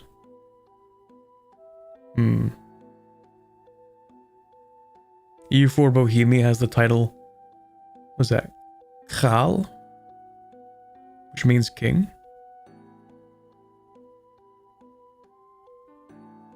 Yeah. I think, yeah, they've sort of done this in every Paradox game that I can remember. Like when you're playing Russia in EU4, you know, you're called the Tsar.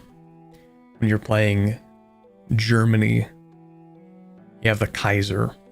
It all makes sense. I mean, it also depends on the level of your country. Whether you're a duke, a king, an emperor. Different names for that kind of thing. Anyway, let's see. 459. You can swap your primary cultures with an accepted one. Talked about this earlier. This would make certain primary culture changes impossible. For example, in the Crusader states, from French/Catalan/German to Greek or Estonian, or in independent ex-colonies, from the language of the colonizers to the native peoples. That's why it's an optional game rule and not default. Okay. So the default game rule is that you can swap from any culture to any culture as your primary culture. You can turn on the restriction of the same culture group. So this was never default.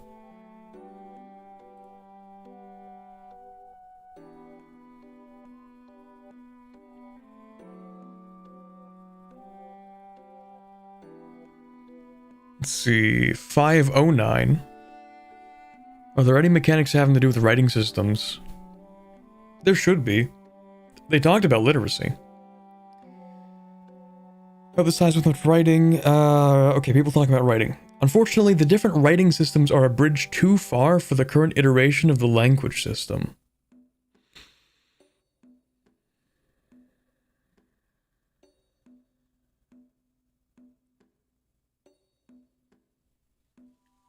Okay.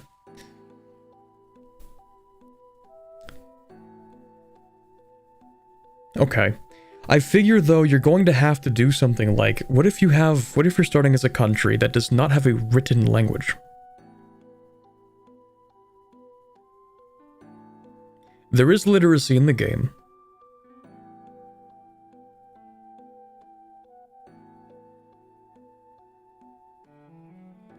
They will have to incorporate some kind of interaction with writing systems. I think writing system is just an advance? Maybe. Yeah, okay, you know what? Sure. Steal it from your neighbors like everyone else. That's a nice character system you have there. Yoink.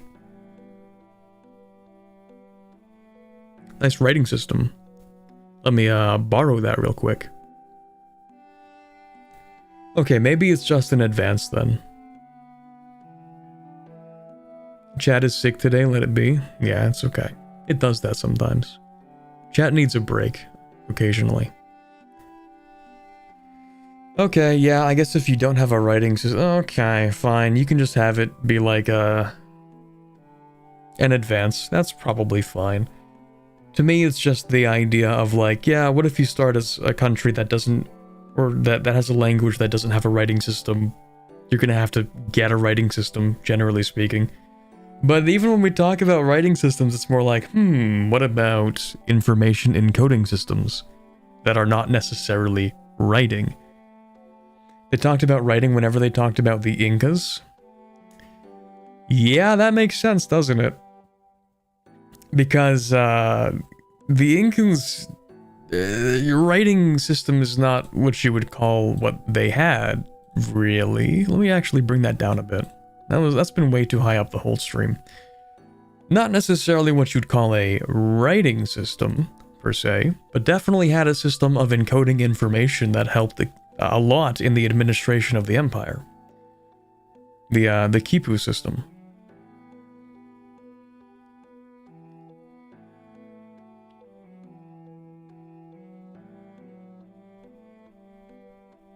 Anyway. Which one was that? 509, so we have 530. Are there plans to add more varied combat animations instead of a single repeated one? I can't wait to show you. Perfect. 553. If you can form a union like the PLC, would the union get Polish and Lithuanian as primary? They said we only get one primary, though. Or only one of them would be primary. It would depend which primary culture you form it with. See, this is actually kind of funny because it is kind of more historically accurate. You know, I don't know if you can say that Lithuanian was necessarily given the same weight in the Polish-Lithuanian Commonwealth.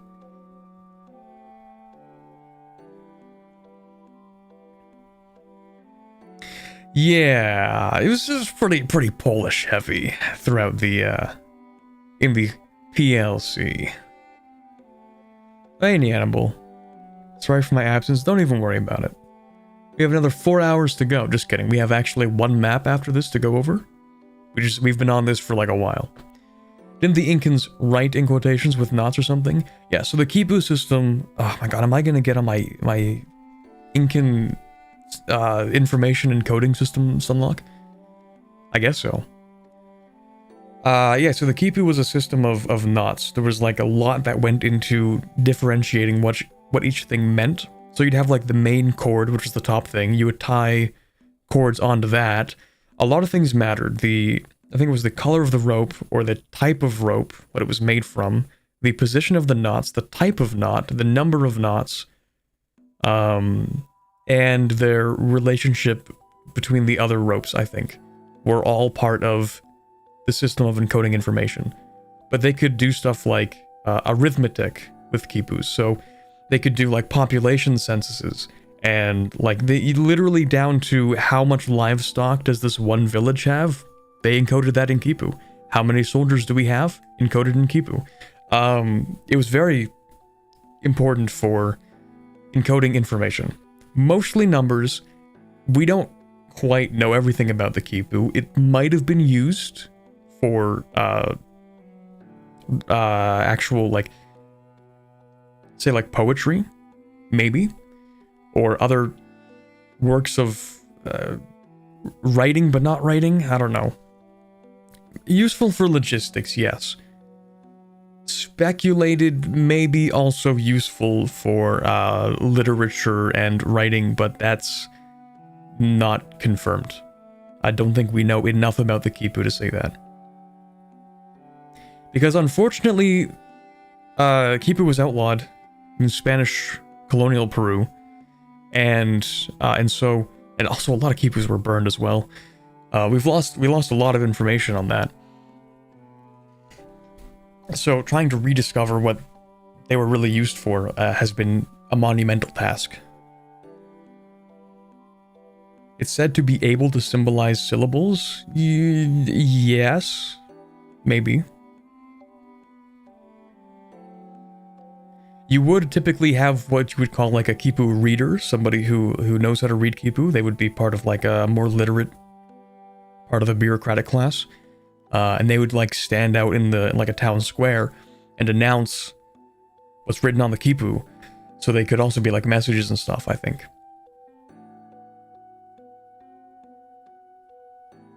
Anyway, quipu, Incans, they're kind of cool.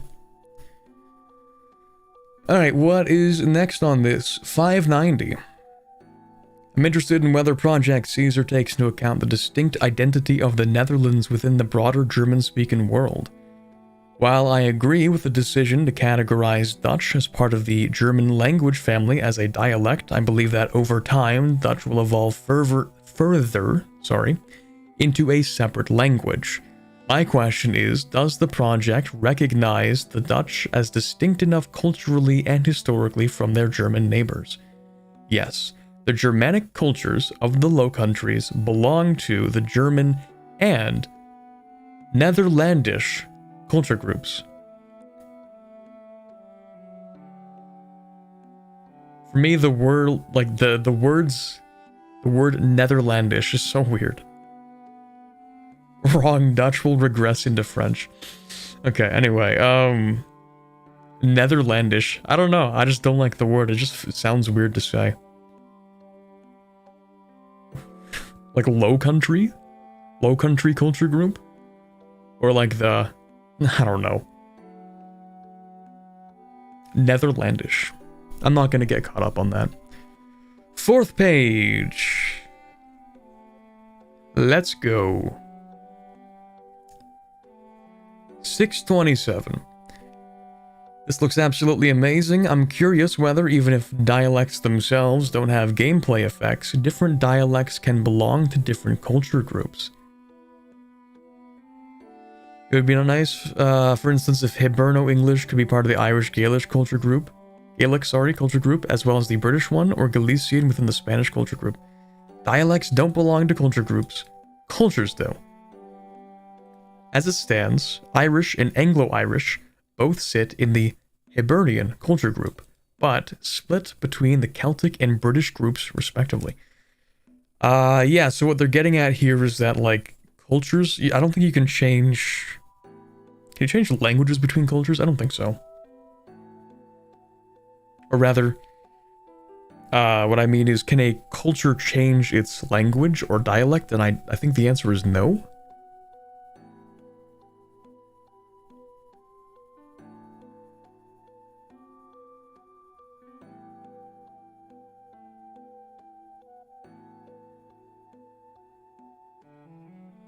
Or like, different dialects can belong to different culture groups. Dialects are completely separated from... And the language is tied to the culture. Like in real life. Hold on, let me Let me think about that. Let me process that real quick.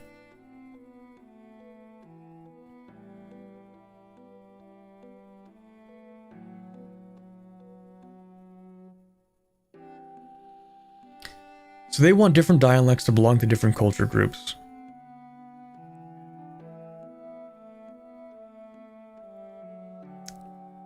They can kind of already do that, though, right?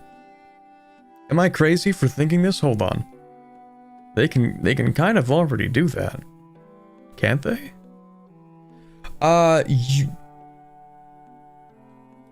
Yes. Hold on. Let me think about that.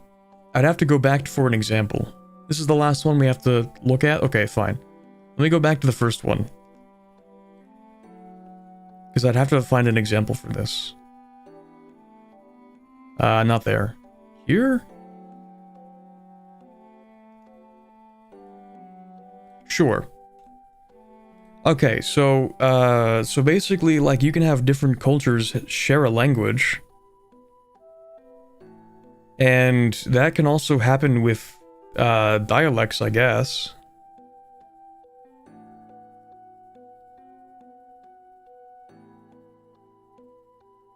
But can different cultures share a dialect? Wasn't that kind of the question? I don't know. It's just brain think too much. I think it's a case where multiple cultures can have the same language, but a culture can't shift its language. Yeah, so I'm thinking like, okay, so you have like the Dutch culture speaks German language, but the Dutch dialect, and is part of both the German and Netherlandish culture groups.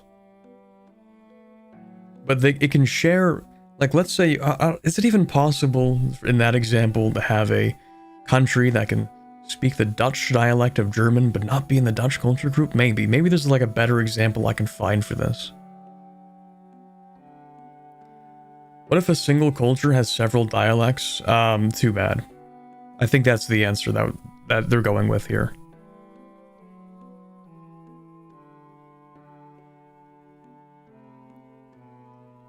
The culture can't change language, but the nation can change. Yes.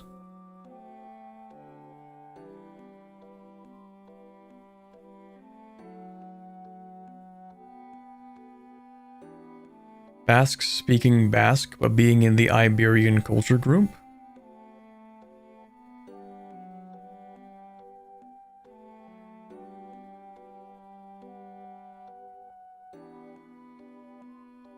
Sure, maybe that's an example. Yeah, and Basque isn't part of any family or, no, it is part of a language family. No, it isn't part of a language family. Yes. Yes. That would be an example, wouldn't it? Basque being in the, Spanish, let's say, or Iberian culture group. Basque is not in the Iberian culture group? Okay, hold on. Hold on.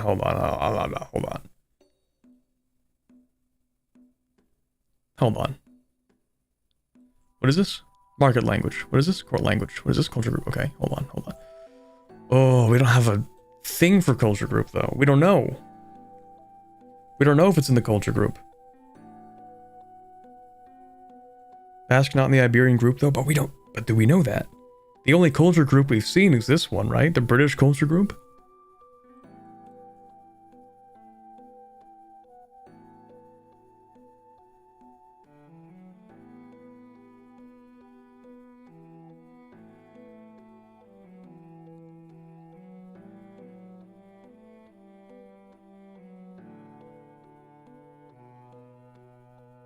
I don't know, brain think too much. We've spent long enough on this dev diary. Alright, let's go to Southeast Asia. Yippee.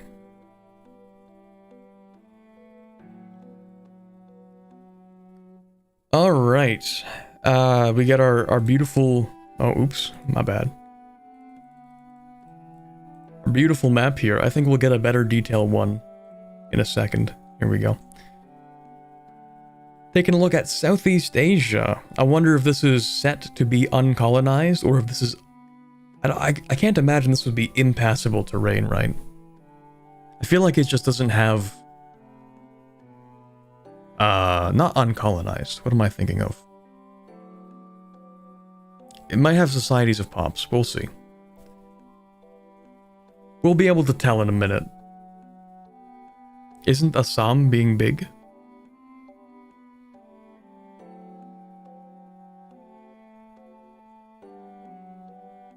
Maybe there will be an Assam here?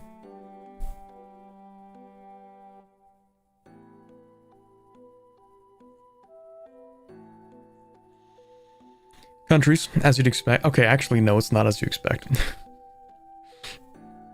I said that as if it's like, oh, look at that, it's just the EU4 start. No, it isn't. No, it isn't. Dive yet? Yeah, they're challenging me with these accents. I have no idea how to even slightly pronounce that now. Khmer Empire. Wow, look at that, it's big. Champa in the south, cool.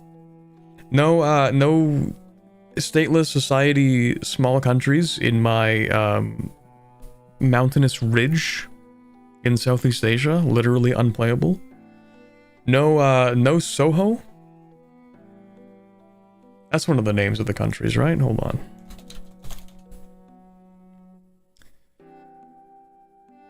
Oh, maybe it's not. Oops, hold on. There's RAID, R-A-D-E. Whenever if I put in EU4 RAID, it's like, oh, did you mean trade? Or is it R-H-A-D-E? Ah, R-H-A-D-E. Perfect. Coho, that's the name I'm thinking of.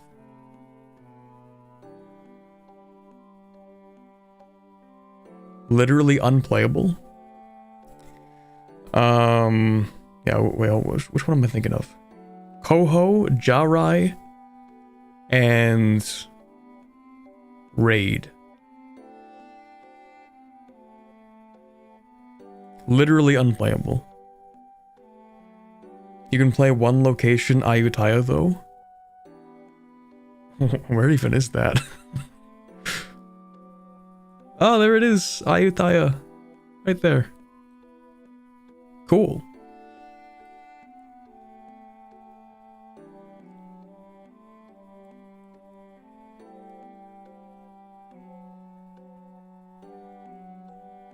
I guess it's just a better look at it. Nice. Quite a variety of countries in the area. The regional power in the decades before 1337 was the Khmer Empire, although at this point they are already in decline and have lost much of their previous hegemony.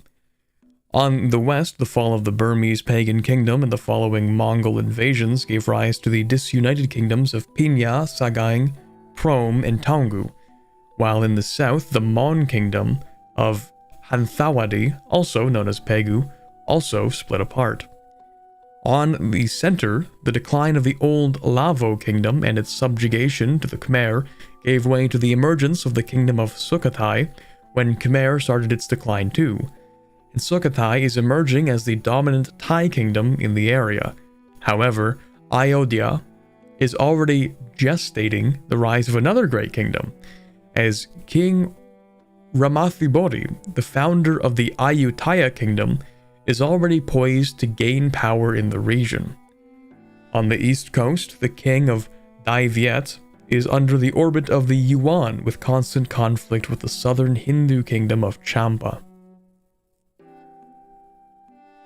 How far did the Mongols get in Southeast Asia? I don't think it was that far. It definitely wasn't all the way down. It might have been like, because I don't think they got Dai Viet, did they? Didn't they try invading Indonesia?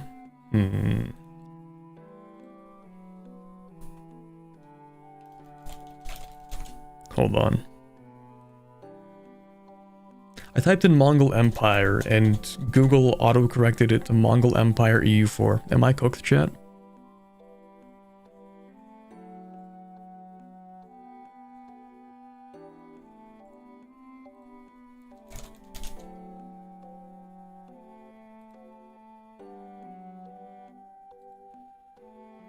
Yeah, it doesn't look like they went into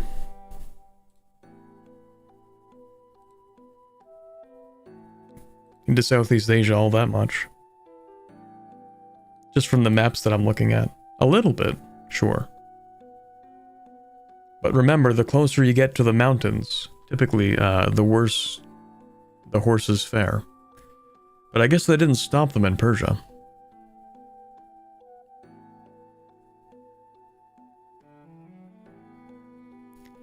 Anyway. You also need to check Yuan. Yuan did a lot of naval raids. You mean like considering Yuan as a continuation of the Mongol Empire in that sense?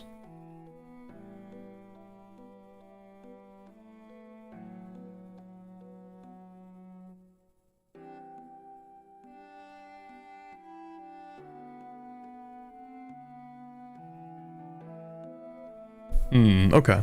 That's fair.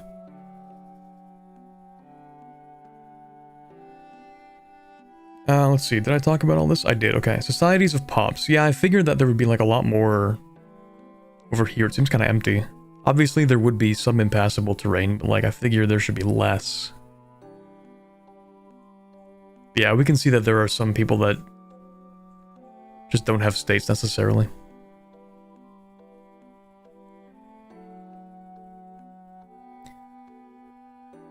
Very rich in societies of Pops, which will make it a very interesting area. Nice. The dynasty of the old Pagan Empire is still alive. Is it even called the Pagan Empire? I assume it's not supposed to be pronounced pagan. But that's just me and my maybe not everything should be anglicized bias. Let's see.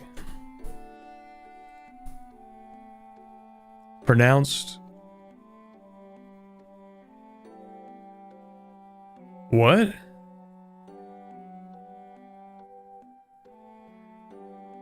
Okay, I don't know enough about IPA to be able to read that.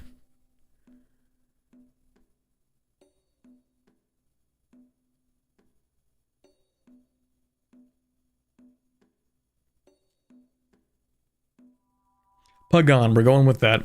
Anyway, Pagon. Learn IPA on the fly, just 2 more hours. Yeah, don't worry, chat. Let me just go do a course in IPA. Okay, let's see. Dynasty of the old Pagan Empire still alive in Prome, over there, with many other dynasties in the region having ties with it, while the different Thai dynasties also have ties in other... get it? The Thai dynasties have other ties among each other. Oh, the stream's been going on too long. Pronounced Bagan. Wacky. A course in Indian Pale Ale? Yes.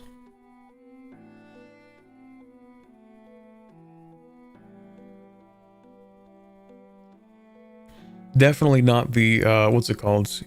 International Phonetics Association Alphabet, sorry. International Phonetic Alphabet. Provinces? Neat. Areas. Many.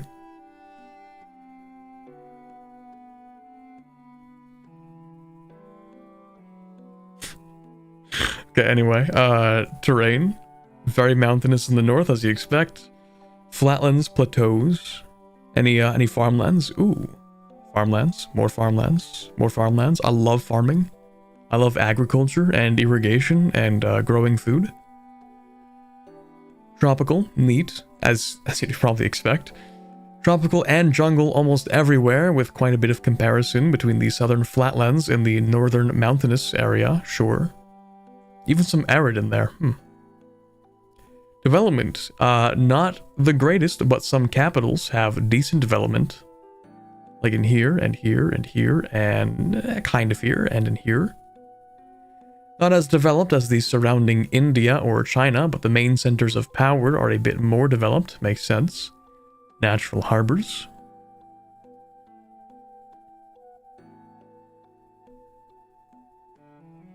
And cultures, oh my god, it's...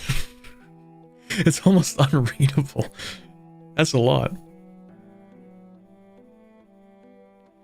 I'm sure they have yet to add cultural minorities to this region, right? Yeah, the southern areas haven't had their minorities done yet, so there will be even more variation. I was about to say, in the north, it's just like a flashbang of colors. My poor PC. Hold on, let me see if I can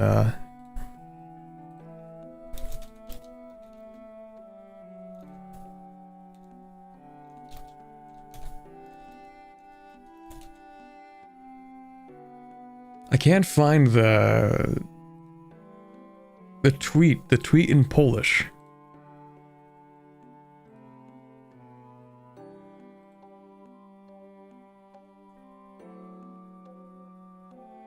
Because I don't want to, like, quote the meme incorrectly.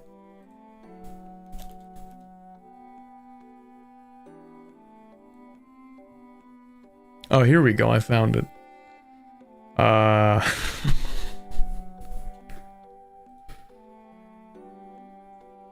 Oh, shoot. Is it the wrong way? It's the wrong one, though. Anyway, maybe it doesn't even matter. There was somebody underneath one of the announcements on Twitter for Project Caesar. In Polish, they wrote like, mój komputer kurwa eksploduje or something. Language is a beautiful thing.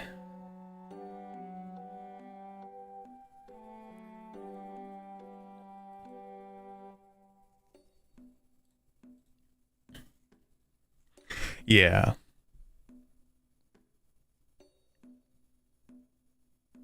Can't wait for the DLCs to add another 200 cultures and religions per regions. Based. More granularity. Okay? I want not just cultures, I want subcultures, okay? I want to see a subculture of like 5 dudes who decide to form like an in-group secret society in like West Java, and I want their random subculture to be represented.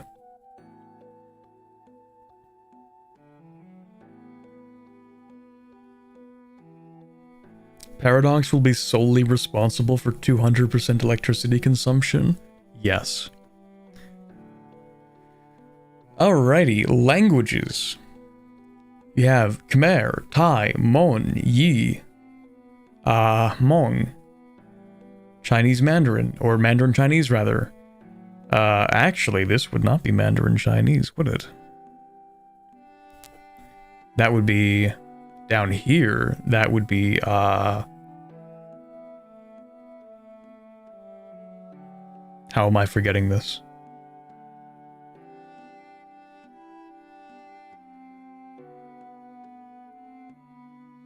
Cantonese, thank you very much. I'm just gonna stare at the chat until someone says it for me.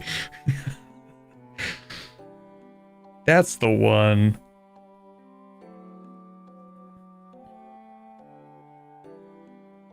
I want colonial cultures. Hopefully one day, Marlon. Hopefully one day. As an addition from this week 1. Okay. We have a new map to show with the languages. Keep in mind that this area hasn't had any language families or dialects done, so there is a bit of grouping. Sure, makes sense.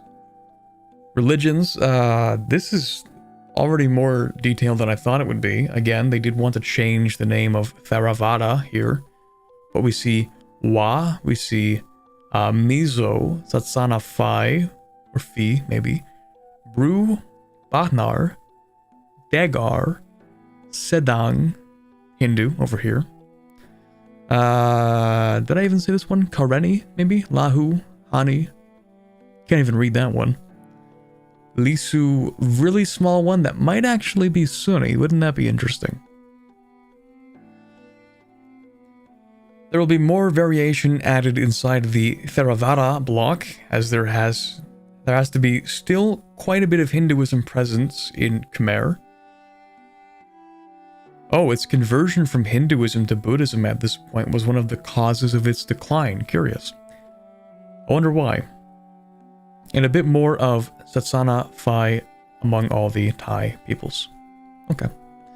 Raw materials, perhaps not really all too much to look at here. Although I do see one that we haven't been seeing that much. Elephants. That's cool. Other than that, I would glance at this map and then forget everything on it. within 20 minutes, so not really too much to take away from this. We love elephants.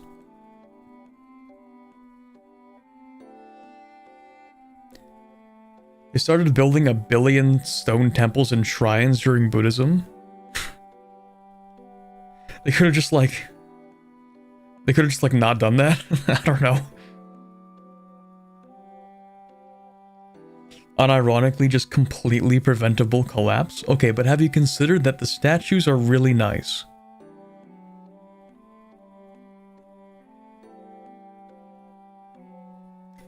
Markets.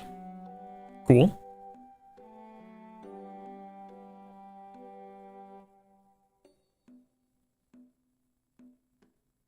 No statues, it's Buddhism. It's all temple complexes and stupas, like city-sized. All artisan made. Wait, no statues. There are definitely statues even of the Buddha, right? Or maybe in Theravada Buddhism, they're like, no statues.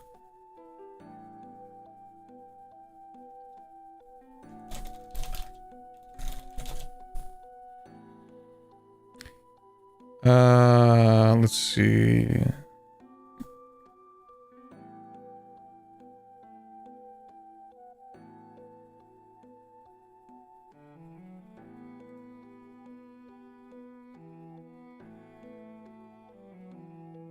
I am seeing some statues of the Buddha.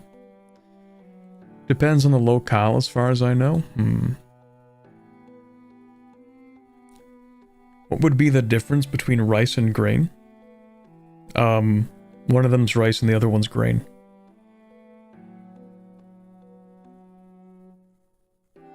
I have no idea, man.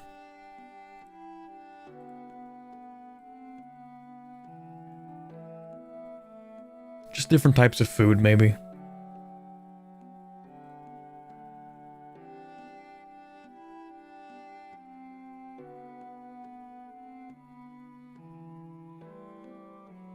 Rice versus millet in China. They separated out each of the grains.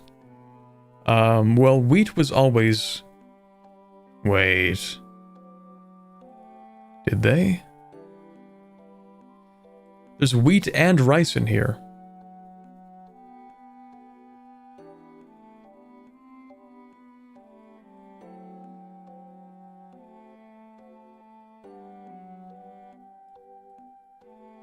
But there's another thing called sturdy grain. Which is like, what, barley or something? We don't see that anywhere here, though.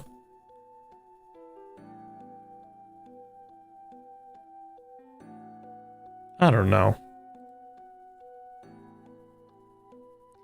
Rice, wheat, and legumes. There's also fruit, and there's also... legumes and vegetables. I already said legumes. Oops.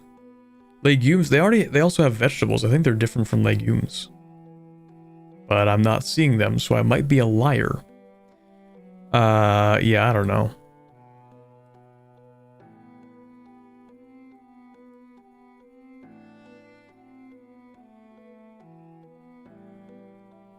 Could have sworn vegetables were their own thing, but I'm not seeing them, so maybe I gaslit myself into that. It happens. Legumes and vegetables are the same. Is rice and wheat a vegetable? If I decide it is. But no, they're, grains. Cereals. Yeah. Kinda different.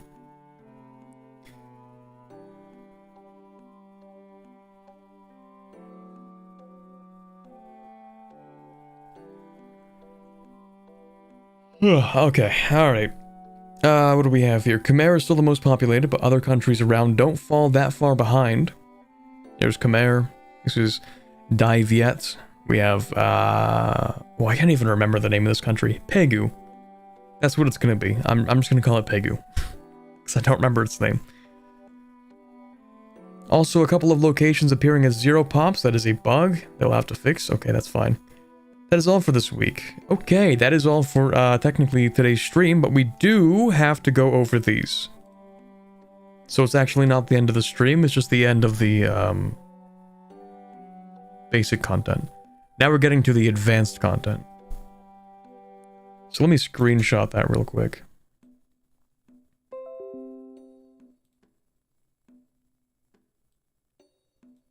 Why did my screenshot not show up? What?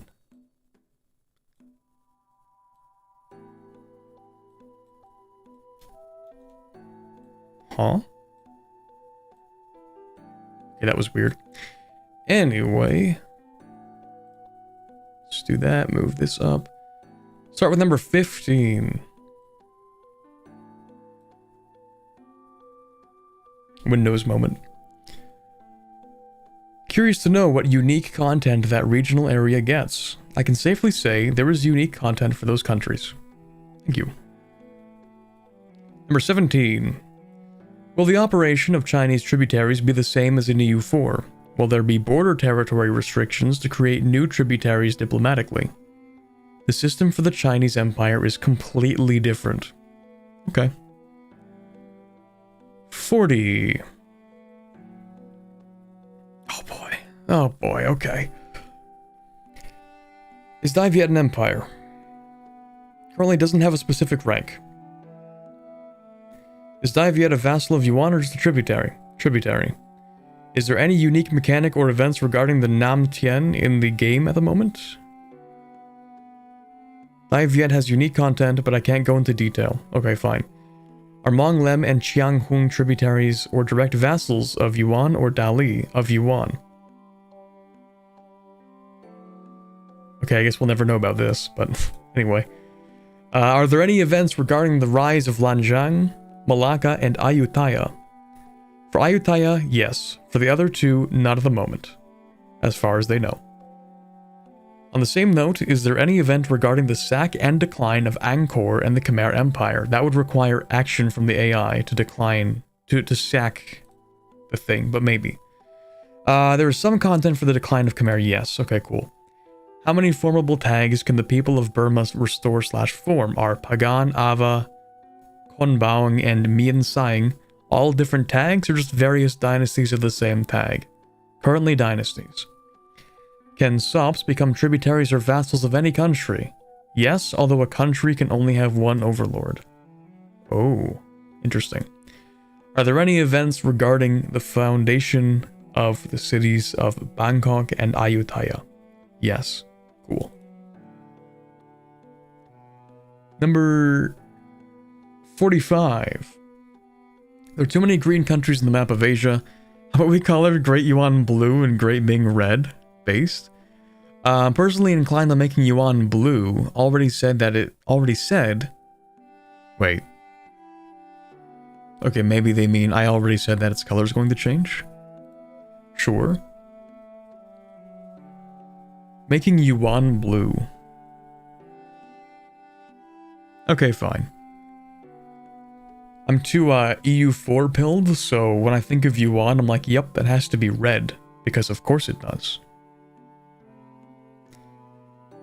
My EU4 brain says Yuan must be red, Ming must be sort of beige-ish, and then Qing must be gold. That is simply the law of country colors.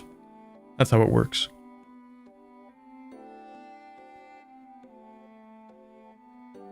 %50 of the dev responses were about Yuan colors this time. Based.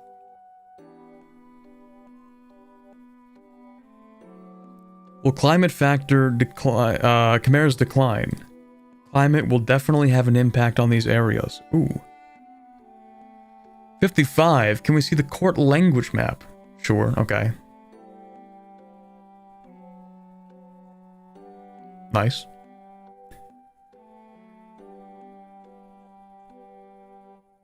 Let's see, 61. Historically, many cities, polities, and countries were tributaries of several nations at the same time. Any plans to change this? No, unfortunately, it is not susceptible to change, as it is a code limitation. Fair enough.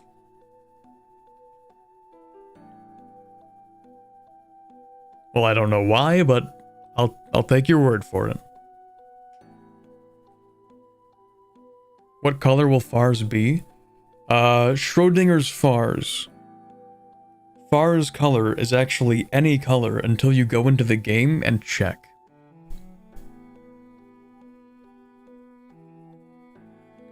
They should actually do that. They should make it so that like one country, whenever you boot up the game, changes its map color.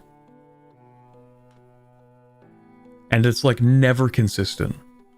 Just one though, because it would be funny.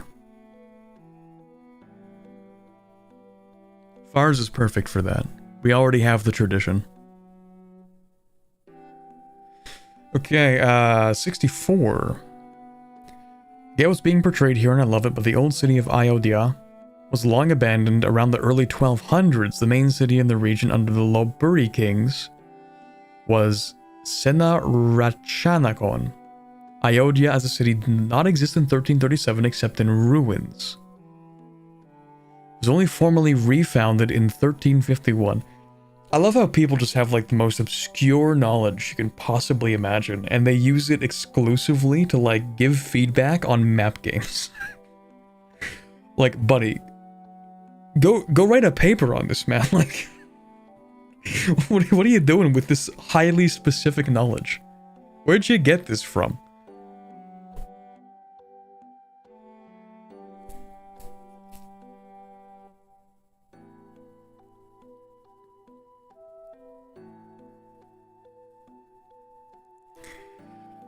Alright, anyway.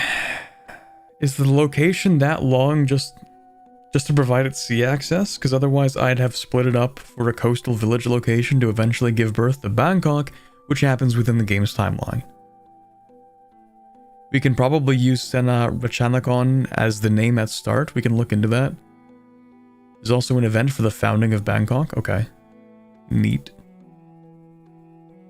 65. Prom Best Rome based. Lost count of how many Romes there are at this point. At least 7. There must have been at least 7 Romes now. 67. Will there be any mechanics or any references to the mandala system? Yes. Okay. 74. Will there be any event for the rise of Mong Mao? Soon after the starting date, it is going to emerge as the hegemon of the Shan states under the rule of Si Kefa. Currently, there's nothing for him yet, although Mong Mao itself is on the map, appearing as MM due to being too small. Fair. And then we have 87. In the regions of China, I wonder if there will be sects as possible religions or extraterritorial zones. Countries, maybe. This comes from the diversity of sects that China had in the past. To name the one that is going to be the most influential at the moment is that of the White Lotus. In summary, it would be, if they were in the game, if they will be considered separate religions, or I guess maybe divergences of the same base religion, if they will be extraterritorial countries, if they will be playable. You will have to wait a bit for more explanations on these specific mechanics, but religious sects are something that will be in the game. Nice. Bimoist acknowledged. Okay, so we've already had the Moist discussion, but what is Bimoist? Bimoism, the indigenous religion of the Yi people, takes its name from the Bimo shaman priests who were also masters of Yi language and scriptures, wearing distinctive black robes and large hats. Cool.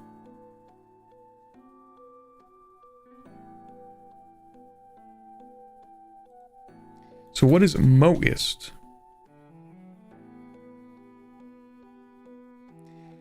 It's pretty much impossible to type that in and find anything.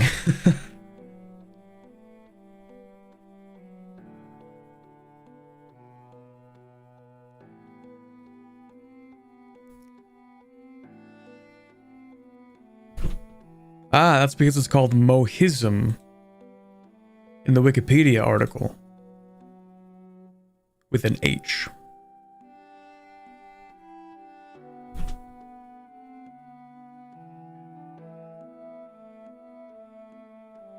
Moism is shamanism from Korea and China.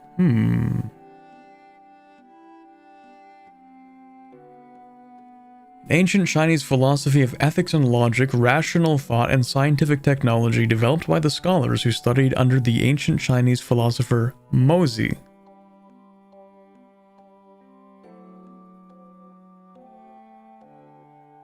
Huh. Okay.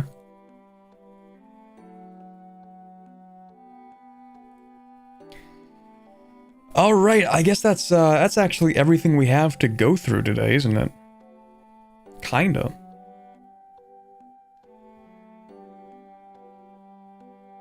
Basically, native paganism before organized folk religion. I see. All right, that actually is pretty much everything, unless there's something I might have missed.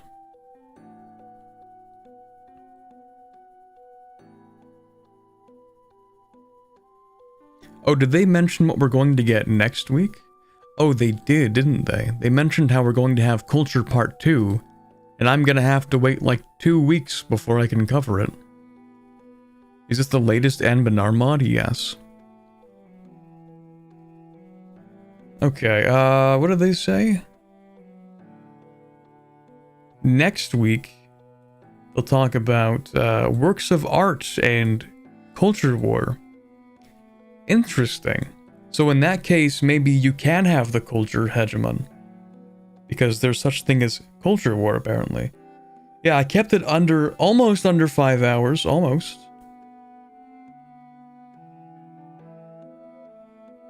Anbanar submod with only humans, true.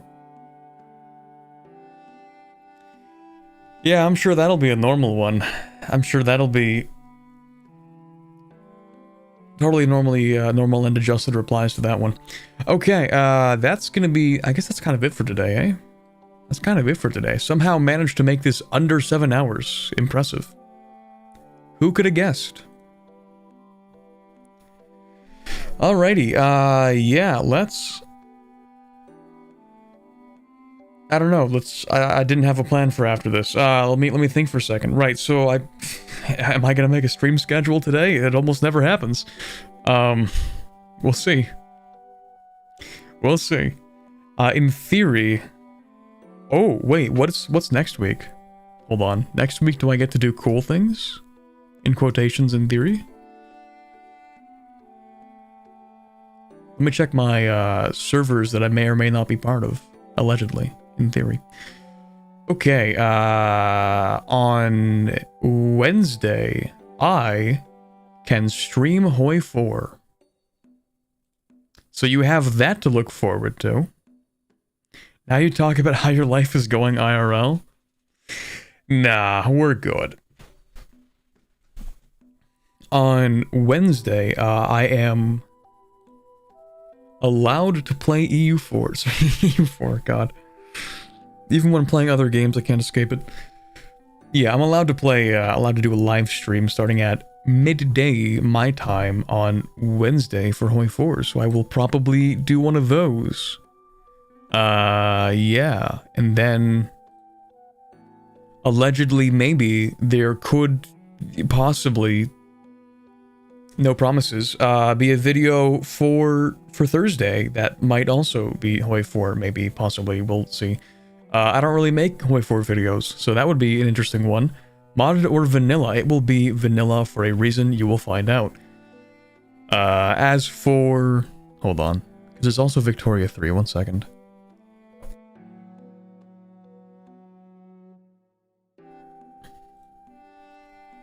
That's not this week.